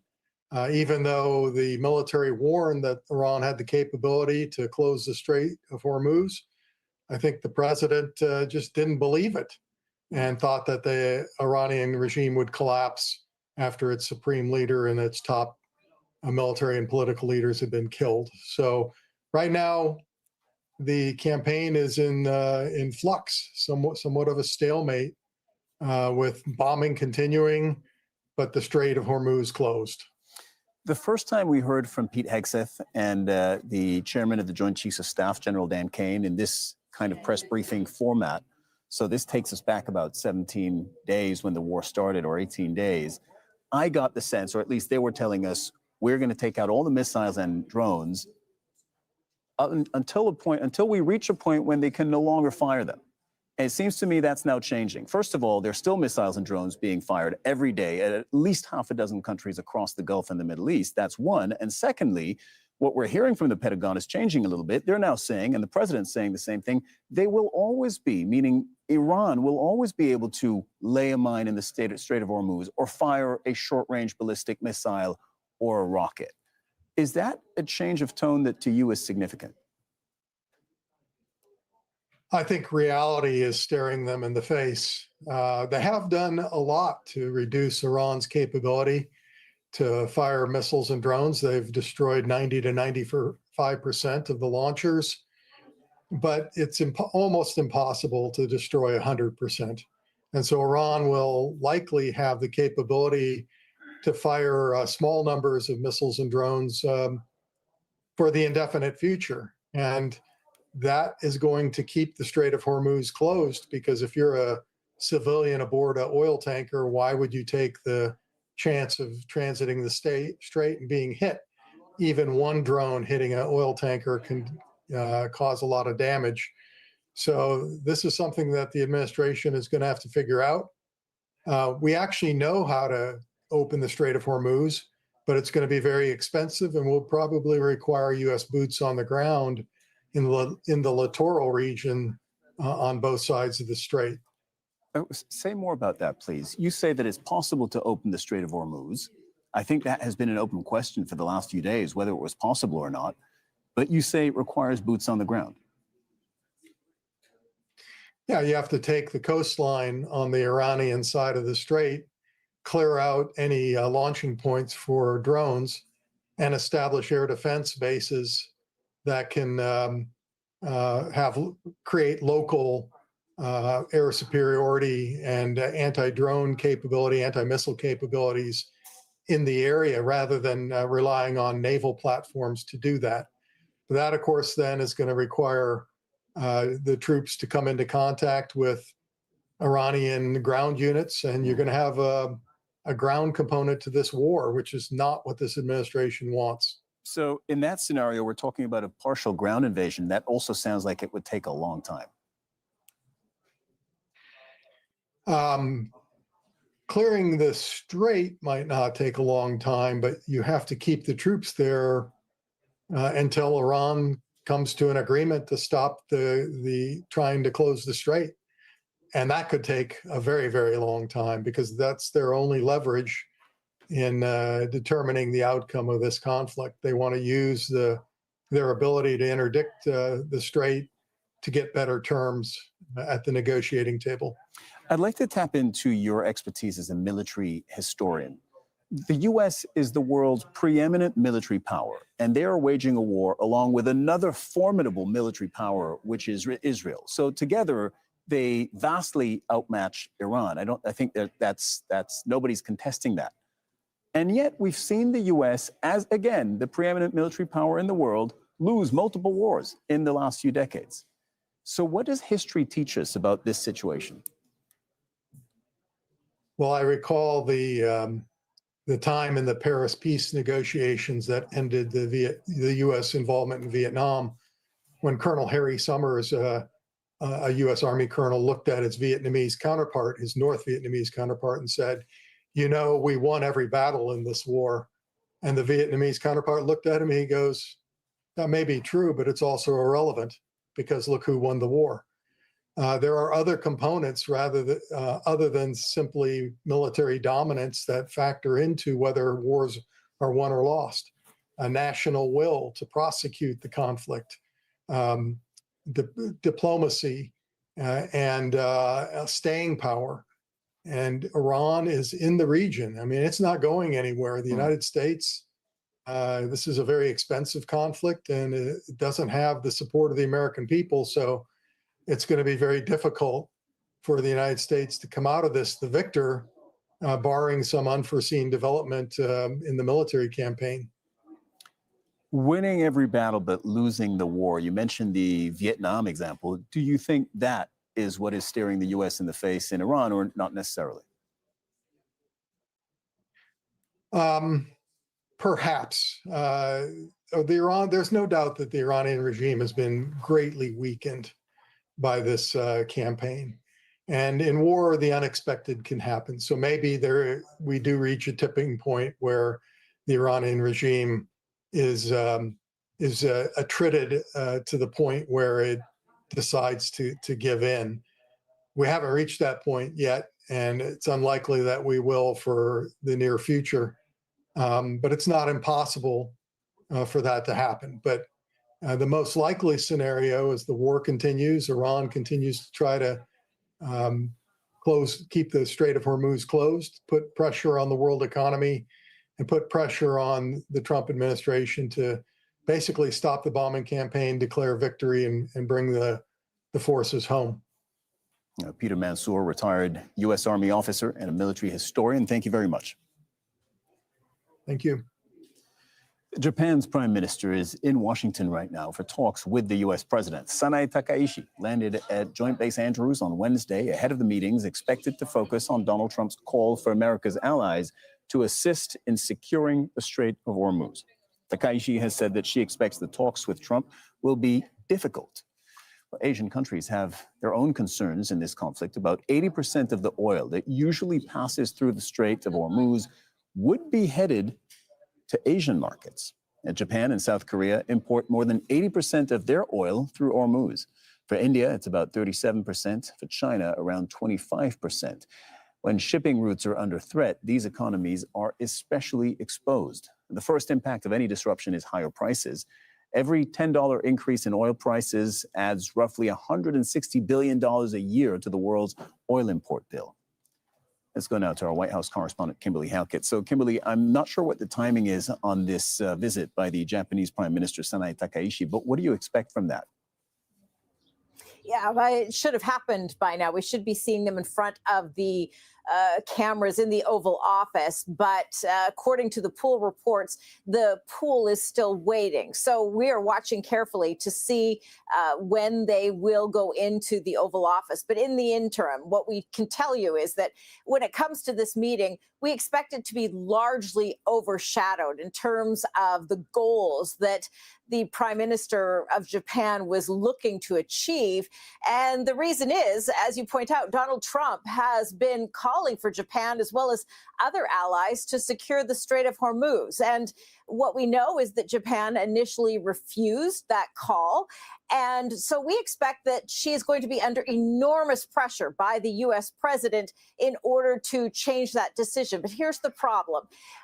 Japan's constitution, number one, mandates that the military be used primarily for defense. And so there is a constitutional issue for the Japanese prime minister in agreeing to Donald Trump's demands. The other is that the war isn't just unpopular here in the United States. It's even more unpopular in Japan. 82% of the Japanese citizens oppose it. So it would be very difficult for her to agree to this politically. But in terms of the agenda, what she had initially been scheduling this visit for was to talk about security, to talk about investment. You'll remember that Trump's tariffs, Japan was able to negotiate down last year because Japan promised to make some U.S. investments. So we're expecting that there will be announcements about that. But again, once those cameras turn on, we expect the conversation mostly to focus on what's happening in Iran and Donald Trump's pressure on the Japanese prime minister to join that coalition to secure the Strait of Hormuz. About that, Kimberly, I'm hoping you can clarify something for us. Hold on. By the way, I am just letting our viewers know we now see Trump in the White House. Let's go live to this.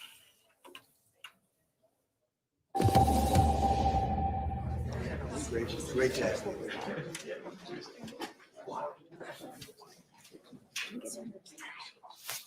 Welcome to At Truth Talks Live, where facts hit different. Right, hold on. This is your home for innovative, no-filter TV, where your voice isn't ignored. It drives the conversation. Start your mornings with Morning Mic Drop, 6 a.m. to 12 p.m. It delivers raw, unfiltered world news that actually matters. Then stay locked in for live trial coverage of the most controversial cases in America. No spin, just the facts. For our true crime family. Catch Reasonable Doubt or Southern Sin where crime hits different, and the details go deeper than Dateline or CourtTV.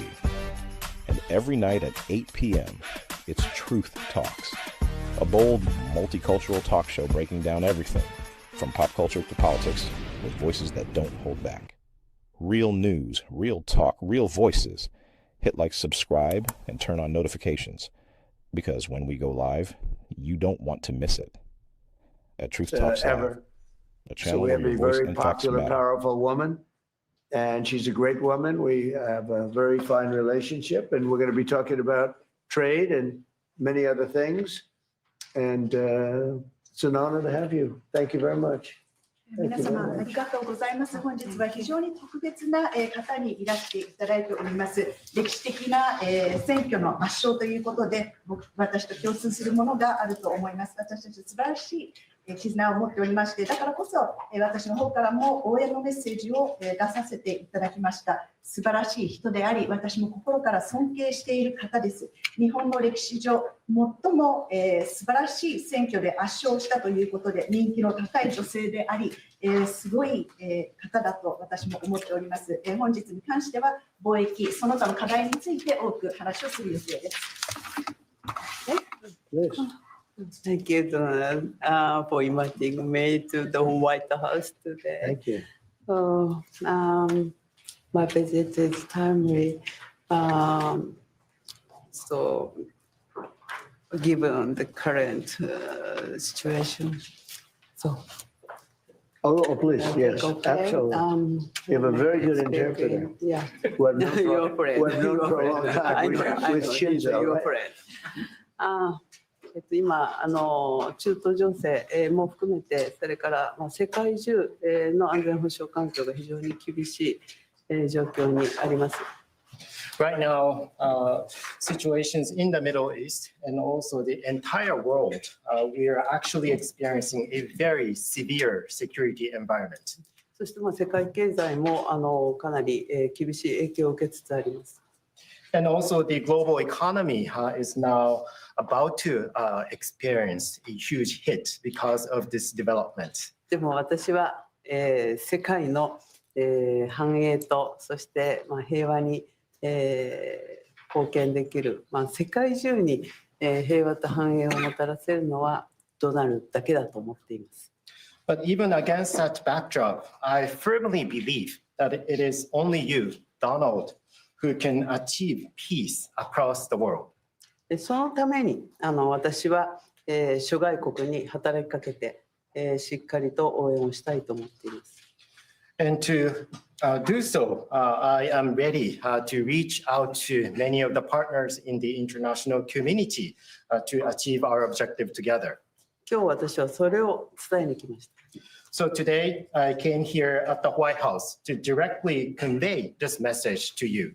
そしてイランに関してはもう核兵器の開発、これは許されてはならないことですから日本も働きかけをしてきました。And speaking of the situation in Iran, Iran's development of nuclear weapons must never be allowed. And that is why we, Japan, have been urging them and also reaching out to other partners in the world. そして我が国は周辺国に対する攻撃、ホルムズ海峡の実質的な閉鎖についてもこれは非難をし、そして茂木外務大臣からもイランの外務大臣に対してそれをやめるように申し入れをしてきました。In addition, Japan condemns Iran's actions, such as attacking the neighboring region, and also the de facto or effective closure of the Strait of Hormuz. As a matter of fact, my fellow minister, Minister Motegi, Foreign Minister Motegi, also had the direct exchange with the Iranian foreign minister and urged Iran to stop such activities. You'll let me know. You'll let me know. それでとにかく今中東だけじゃなくてインド太平洋の安全保障環境も大変厳しい中にあります。そんな中でドナルドが日本に深い信頼を寄せてくれて揺るぎない同盟にコミットメントしてくれていることに感謝をいたしております。And also the security environment in the Indo-Pacific region is also becoming increasingly severe. Donald, you have shown deep trust in Japan and also the unwavering commitment to the Japan-US alliance. Once again, thank you very much for that. 今日は日本とアメリカが共に強く豊かになっていくための話し合いをしたいと思っています。And today, I look forward to having a discussion on how we can cooperate to make our two nations, both Japan and the United States, stronger and more prosperous. それから世界のエネルギーマーケットを落ち着かせるための提案も持ってまいりました。And I also brought specific proposals to calm down the global energy market. この後主に経済安全保障、重要鉱物ですとかエネルギーに関する協力、そしてお互いに強い経済を作るための成長のための話し合い、経済成長のための話し合いをしたいと思っています。Thank you, Donald. So today, I really look forward to having our discussion, particularly focusing on our collaboration in economic security in the important areas such as energy and rare earth minerals, And also, I look forward to discussing with you how we can make our two economies stronger moving forward. Thank you very much. Thank you very much. And you're doing a great job. Again, congratulations on the biggest win in the history of Japan. That's not bad. That's a pretty long history. That's a large nation with a great reputation, but it's a tremendous victory. Congratulations to everybody. Very proud of you. Very proud of you. We become friends, and I'm very proud of the job you've done. It's not easy. Any questions, please? Mr. President, are you fully satisfied with the level of support that you're getting from Japan on Iran, including around the minesweepers? Well, we're going to be speaking about it today. Go ahead, you can go. 日本から、平井艇などの支援に関して、その点について今の状況に満足していらっしゃいますか? We're going to be speaking about it today.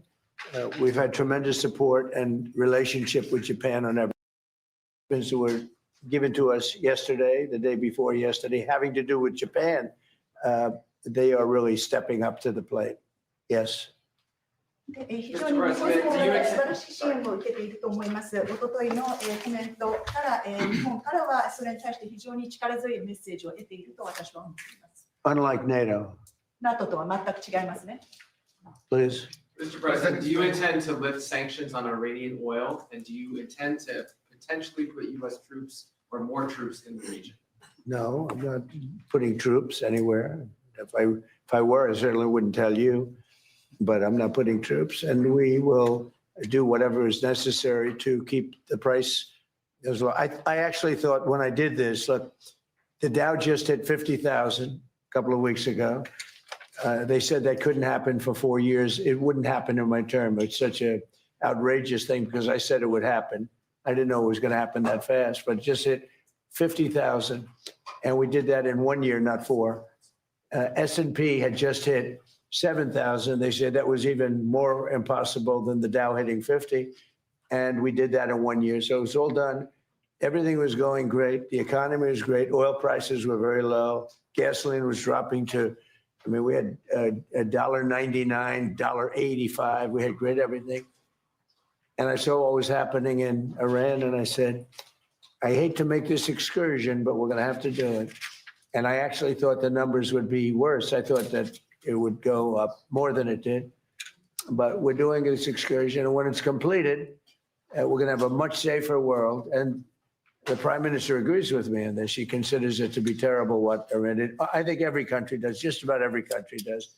Iran is a serious threat to the world, to the Middle East and to the world.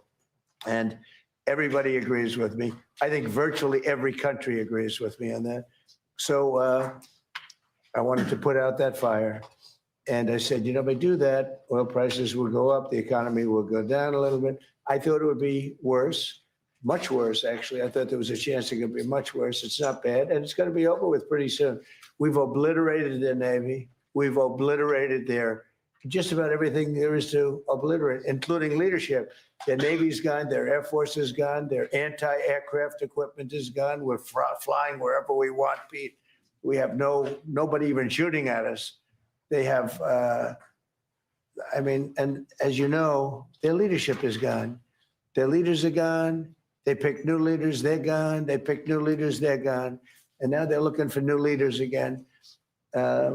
We can take out the island if anytime we want. I call it the little oil island that sits there, so totally unprotected. And we've taken out everything but the pipes. We left the pipes because to rebuild the pipes would take years for them to do. But we are, I would say, we are substantially ahead of schedule. And I had to do this. I call it an excursion. I had to take this little excursion and do something that no other president had the courage to do. And everybody wanted to do it, but they never had the courage to do it. And I don't blame them. I'm not blaming them. It was left to me, and we've done a great job. Our military is incredible. We have an incredible military. We have the strongest military in the world by far. We have the greatest equipment in the world by far. In fact, Japan buys our equipment, buys a lot of it, and we're honored by that. And that's one of the things we'll be talking. They want to buy a lot of the military equipment. So it's just an honor to have the Prime Minister. We've had a tremendous relationship. Okay. Mr. President, I think she's going to have to go first before you. Is that okay? Do you understand? It's very good. I tell you. I mean, it's so nice that we don't have to sit. No, it's very good. I haven't picked up your language, so the next time you come, I'll have your language mastered. All right, go ahead. The war is almost over. Why is the Pentagon going to ask Congress for an additional $200 billion? Well, we're asking for a lot of reasons beyond even what we're talking about in Iran. When this is a very volatile world, and the military equipment, the power of some of this weaponry is unthinkable. You don't even want to know about it. Oh, you could end this thing in 2 seconds if you wanted to, but we are being very judicious. But we want to do. Don't forget, Biden gave away. I rebuilt the military in my first term. Biden gave away so stupidly to Afghanistan a lot. He didn't want to move it. He was too lazy, too stupid to move it. But it was a very small amount. It was a lot, but it was very small relative to what I purchased and what I built. We want to have vast amounts of ammunition, which we have right now. We have a lot of ammunition, but it was taken down by giving so much to Ukraine. They gave so much. You know, Biden gave $350 billion worth of cash and military equipment to Ukraine, and he didn't rebuild anything. Fortunately, we have a lot. We have a tremendous, unlimited supply of what you'd call middle and upper middle armaments and military equipment, munitions, armaments, but munitions in particular. At the high end, we have a lot, but we're preserving it. We don't really need it, but we're building. Our manufacturers of military equipment are building at a level they've never seen before. They've never done before. Pete's in charge of it with all of us, really. But Pete's been very, very strong on it. The general and Pete, myself, the whole group. And Raytheon is building 4 factories. Lockheed is building 5 or 6 factories. And they're building them fast because we had a very tough meeting with them. They were going out and buying back stock for $51 billion in one case. They spent $51 billion buying back stock. Now they're not allowed to do that. And they are now building a tremendous, there's never been anything like it, what's taking place right now.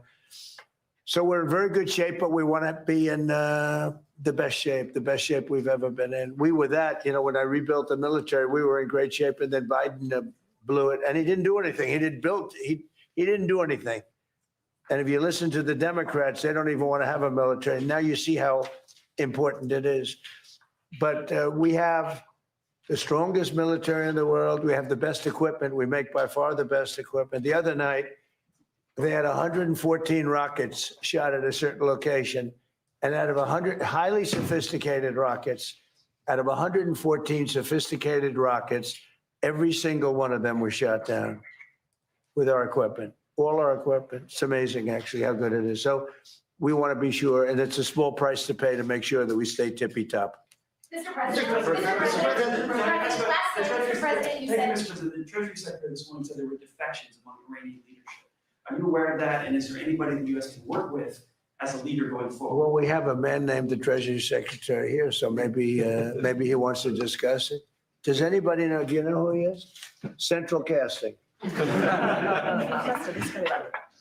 Yeah, so we are seeing the defections at all levels as they're starting to sense what's going on with the regime. It doesn't get reported here in the U.S. very well, but you know we are trouncing them from the air, and the regime will probably collapse within itself.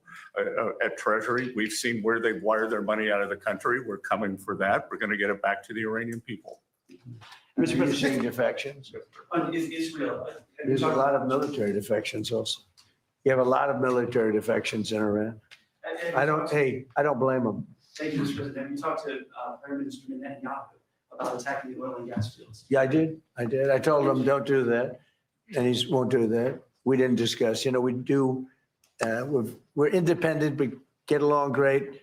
It's coordinated, but on occasion he'll do something, and if I don't like it, and So we're not doing that anymore. And the last one, if I could, the Fed chairman told me yesterday that he plans to stay until a new Fed chairman is confirmed. And he also plans to stay on the board until the investigation of the Federal Reserve is done.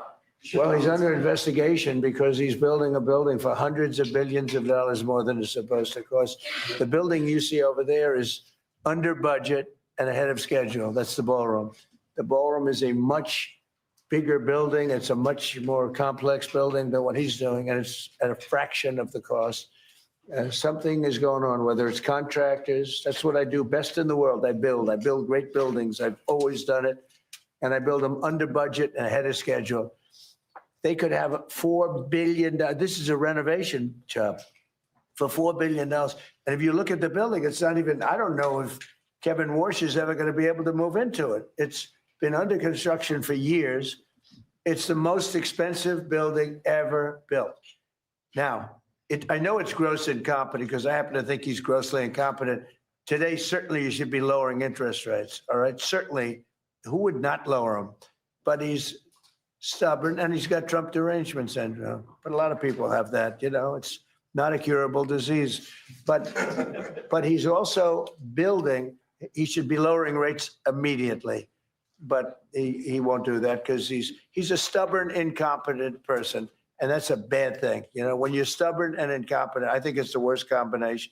And he's also not a smart person. But he's building a complex over there that's under his jurisdiction. He started it, and it's out of control. It's billions of dollars for a little building. I could have done that building and made it beautiful for $25 million. $25 million, and it would have been beautiful. Look what I've done at the White House, fixing it up. And I mean, the place was in bad shape. You see the floors and everything. It was in bad shape. I could have made that building beautiful for $25 million. They're spending $4 billion. All right. So there is criminality. Maybe it's with the contractor, but because I know more about contractors than any human being maybe that's ever lived. But that contractor is a very rich man. Whoever the contractor is, and we know, but whoever the contractor is an extremely rich man. He's going to make, I mean, he could make millions of dollars. I'm hearing numbers from $3 to $4 billion. That would make it the most expensive building on a square foot basis ever built in history. And you're not even building a building, it's a renovation. The exterior skin is staying, the steel is staying, the structure. So all I want to do is bring out to the public that this guy is an incompetent. He's a very incompetent guy. And he may be a dishonest guy, but somebody's dishonest because there's no way that building can be $3 to $4 billion. Mr. President, on the Strait of Hormuz. Thank you. Please. Mr. President, you just mentioned Japan. This looks like one of your people. Right? Thank you. Is he good or bad? Good. Is he a good reporter or bad? You know? So. Not all right. Looks like it does. Go ahead. Mr. President, you just mentioned Japan is stepping up. What kind of support do you expect from Japan in the future? Look, I expect Japan to step up because, you know, we have that kind of relationship, and we step up with Japan. We have 45,000 soldiers in Japan. We spend a lot of money on Japan. So, and we've had that kind of a relationship. So I expect, I'm not surprised that they would step up. We don't need much. We don't need anything. I mean, honestly, we don't need anything from Japan or from anyone else, but I think it's appropriate that people step up. In the case of Japan, I hear they get more than 90% of their oil through the Strait. So that's a big reason to step up. I mean, we've demolished, that country is close to demolished. The only thing is the Strait. It's very hard. You could take two people and they could drop little bombs in the water and they're holding things up. We don't want that to happen. But honestly, Japan, China, Europe, parts of Europe get a lot of their oil through the Strait. We get none, practically. We're less than 1%. We don't have to be any percent. We don't even, I think we do it just to be nice. But we think of it, we don't use the Strait. We're defending the Strait for everybody else. And then in the case of NATO, they don't want to help us defend the Strait, and they're the ones that need it. But now they're getting much nicer because they're seeing my attitude. They're getting much nicer. But it's, as far as I'm concerned, it's too late. You know, UK wants to send aircraft carriers now. And I said, I want the aircraft carriers before the war. I don't want them after the war is won. They want to send me aircraft carriers after the war. There's practically nobody to shoot at them. You know, their missile count is down, Pete. Maybe you could discuss it by about 90-something%. The drones are way down, and the factories are being demolished. Maybe. Yes, sir. Our missiles being shot are down over 90% since the beginning. One-way attack drones down 90% since the beginning, which is a reflection of overwhelming firepower. But you mentioned the most important part, Mr. President. Their defense industrial base. If you can't make more of it in the future, then you have a limited supply. And so we're going after all of their defense contractors that make all of their exquisite weapons and ensuring that even if they wanted to rebuild more launchers or more missiles, they couldn't in the future. And that's a level of devastation for their military that they've never seen before. So we have, in literally 2 weeks, we've demolished their Navy, their Air Force. All technology is gone. All communication is gone. And all of the leaders are gone. Other than that, they're doing quite well.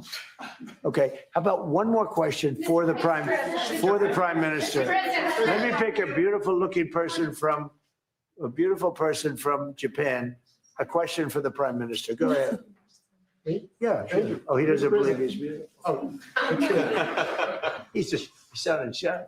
Of course, no, Japan and US are very good friends. But one question, why didn't you tell US allies in Europe and Asia, like Japan, about the war before attacking Iran? So we are very confused about we Japanese citizens. Well, one thing, you don't want to signal too much. You know, when we go in, we went in very hard, and we didn't tell anybody about it because we wanted surprise. Who knows better about surprise than Japan? Okay, why didn't you tell me about Pearl Harbor? Okay, right? You know, he's asking me, do you believe in surprise? I think much more so than us. And we had to surprise him, and we did. And because of that surprise, we knocked out, the first 2 days, we probably knocked out 50% of what and much more than we anticipated doing. So if I go and tell everybody about it, there's no longer a surprise, right? Okay, one more for the Prime Minister. Mr. President. Are you good for the Prime Minister? Yes, Go ahead, for the Prime Minister. thank you very much. Japan's TG Press. Japan's biggest concern is China. Now they're giving us export control and very harsh terms to criticize us. So could you plan? Will you plan to bring out relationship between Japan and China while you are there? Yeah, well, I'll be going to China very quickly, but I think I'd really like to have the Prime Minister talk about China because I know they have a little bit of an edgy relationship, and I'd just like to know where it stands, how you're doing with China. So, please. で、日本はいつも中国に対してオープンです。会話はオープンにしています。それから、冷静に対応しています。で、とにかく米中関係も含めてですね、これが地域の安定、それから世界のサプライチェーン、これに貢献するものであることを願っています。日本は常にオープンです。So first of all, Japan has been consistently open to dialogue with China. And also, second, we have been addressing our relations with China in a calm manner. And also speaking of the US-China relationship, my sincere hope is that the relationship will be something conducive for regional security and also ensuring the global supply chain in the world. Once again, I would like to reiterate that Japan has been consistently open to dialogue with China. And I think we're going to have a great trip. The trip has been postponed for about a month and a half. It's been reset. and we look forward to it. And I'll be speaking Japan's praises when I'm in China with President Xi. But we're going to have some good talks today, and I think mostly about trade because they want to do a lot of trade. They're a tremendous purchaser of our energy, our oil, gas from, in particular, Alaska. Because Alaska, believe it or not, is very close. It's much closer than any other source. It seems a little cold compared to, but it's just a short trip. So that's something that we will talk after the press corps. We'll be discussing trade, and a lot of the talk will be about energy. Thank you very much, everybody.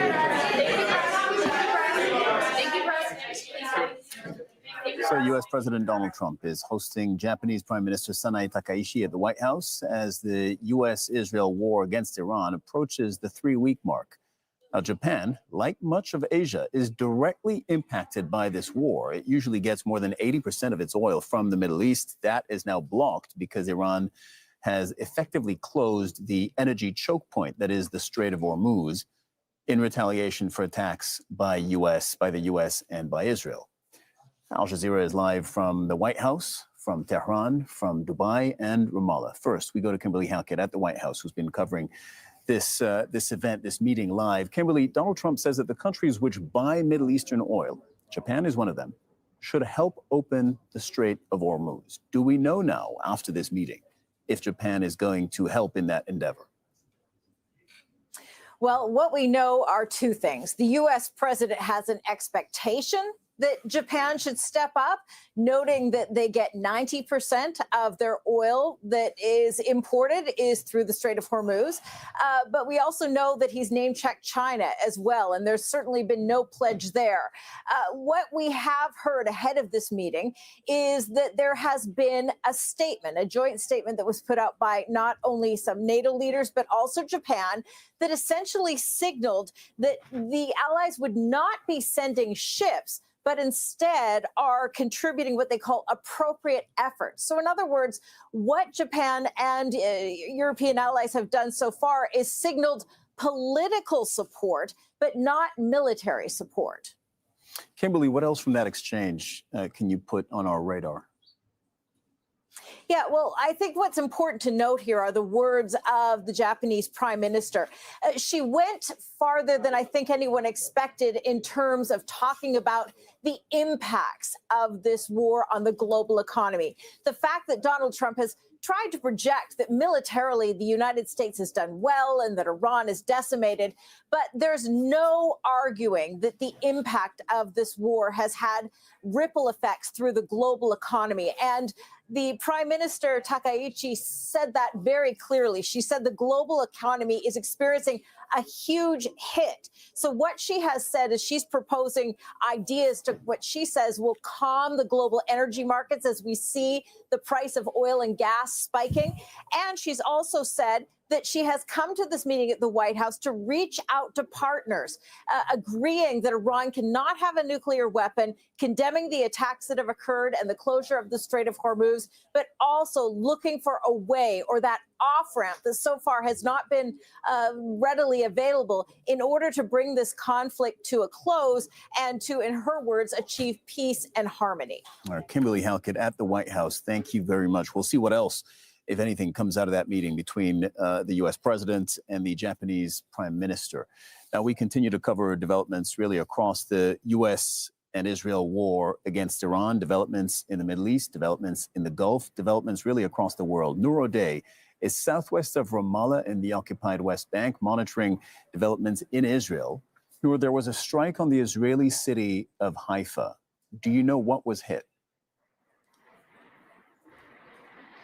Well, Sarah, we know now after the Israeli military censor also cleared the information that the oil refinery in the Haifa Bay was hit, as was the electricity company. There are some power outages reported in the Haifa area. The Israeli Minister of Energy has said that work to repair that damage is ongoing, and there were messages of reassurance to the public that there are no dangers of leaks, petrochemical leaks from that hit to the oil refinery. But this is a significant development, if you will, one that was considered remote even earlier on in the day, when we heard from a member of the Israeli Security Cabinet who was basically mocking countries that were being targeted now by Iran and saying that basically that Israel didn't have oil resources and gas resources to speak of, and that Iran wasn't targeting them. Haifa port is very strategic for Israel. It is home to Israel's navy, to the nuclear submarines, to the oil refineries and the petrochemicals, and now it has been hit. It is not clear whether this was a shrapnel, an interceptor shrapnel, or Iranian missile shrapnel, but the damage is unmistakable. Noor, I'm looking at just recent developments in Israel. So Israel has hit the oil depots in Tehran. They also hit yesterday the Iran's gas facilities, and Iran has said, well, in that case, if you're going to do that, we're going to hit energy facilities across the Gulf. And now you're just reporting that they hit an oil facility in Haifa. Are more Iranian missiles getting through in Israel? Are more Iranian missiles actually hitting Israel now than they were 19 days ago when this war started? Because Israel was reporting that they had a 97% interception rate against Iranian missiles, but they are being hit pretty regularly 19 days into this war. Yeah, I mean, they've dropped that percentage now publicly to 90%. But let's keep in mind that the missiles that Iran is using now, Cyril, are different from the ones used on day one. They're using far heavier missiles, supersonic missiles, missiles with cluster warheads that splinter into several missiles with an impact radius of about 10 kilometers. They are hitting more regularly. They are creating damage to facilities like the railroad station in Holon and in Tel Aviv, damage to now the oil refinery and the electricity company in Haifa, and damage elsewhere that the military censor is not clearing. This is a strategic challenge as it is being described by military sources in Israel. These missiles, even if they're intercepted, even if they're down, they still can do a lot of damage because, again, they splinter into many, many missiles. And when they enter Israeli airspace, when they re-enter the airspace, they re-enter it at supersonic speed. These are very, very challenging for the interceptors, sophisticated as they may be in Israel, Sarah. And Noor O'Day, reporting southwest of Ramallah. Thank you very much for that context there. Now, Qatar's state energy company is warning that it will take 3 to 5 years to repair the damage that Iranian attacks have caused to its facilities. The CEO, Saad Al-Kaabi, said liquefied natural gas exports will drop by about 17% because of the destruction. He went on to say, never in my wildest dreams would I have thought that Qatar and the region would come under such an attack, especially from a brotherly Muslim country during the month of Ramadan. Let's bring in Mohammed Val in Tehran and Zain Basravi, who's monitoring developments across the Gulf from Dubai. So, Zain, in the last 24 hours, Iran has targeted or hit energy sites in Qatar. We just detailed that, but also in the UAE, in Saudi Arabia, in Kuwait. How much damage overall have they done? Well, the assessments are ongoing, but the serious damage, the first indication we have of how bad the destruction to Ras Laffan was from the interview given by the CEO of Qatar Energy to Reuters. And in that, they detailed very clearly what the consequences of this expanding, escalating conflict now into its third week looks like. And the cost to the global energy infrastructure, global energy supply chain is going to be huge. 17% of Qatar's LNG capacity for the next 5 years has been compromised. They're talking about having to declare force majeure, unable to fulfill long-term contracts to multiple countries, including China, including Korea, including Italy. And what we are hearing is that this is likely to take an extraordinary amount of money and a great deal of time to repair the damage that's been done to the Ras Laffan liquid natural gas refinery. Just give you an indication of what the significance of this is. Qatar provides 20% of global liquid natural gas supplies. And that is used for everything from heating to cooling to energy generation to cooking to transportation fuel to heavy industry. And it is the second largest supplier of liquid natural gas in the world, second only to the United States. Breaking a link in the global energy supply chain that is so significant will have knock-on effects. We've seen European gas futures in early trading today on Thursday, a price fluctuation of 35% because the supply is going down. Indications on the ground as to the direction of this conflict are only negative at this stage. So the market is shaken, and that is likely to stay the course as long as this conflict carries on. Yeah, and Zain, if you look at Brent crude prices, that's oil prices for the Brent crude benchmark, they're up 70% compared to pre-war, about $70 a barrel. Right now, we're at roughly $119 a barrel. And you know, Zain, we had the Japanese prime minister who was just saying the global economy is about to experience a huge hit because of the security environment. So that's to your point. Let's bring in Mohammed Val in the Iranian capital in Tehran. Mohammed, the U.S. President Donald Trump, on his Truth Social, essentially proposed or suggested what sounds like a bargain to Iran. You stop attacking Qatar's liquefied natural gas facility, and Israel will stop attacking or will refrain from attacking your gas facilities in the future. How is Iran responding to that? Yes, Cyril, Iran hasn't responded in words, but as far as I understand, they have so far responded in action, because after that statement, Iran hit again at some of the oil and gas facilities in other countries in the Gulf region, but not at Ras Laffan in Qatar. So, I mean, we're just reading into this that probably the Iranians are heeding that warning and also that offer from the United States, from the American president.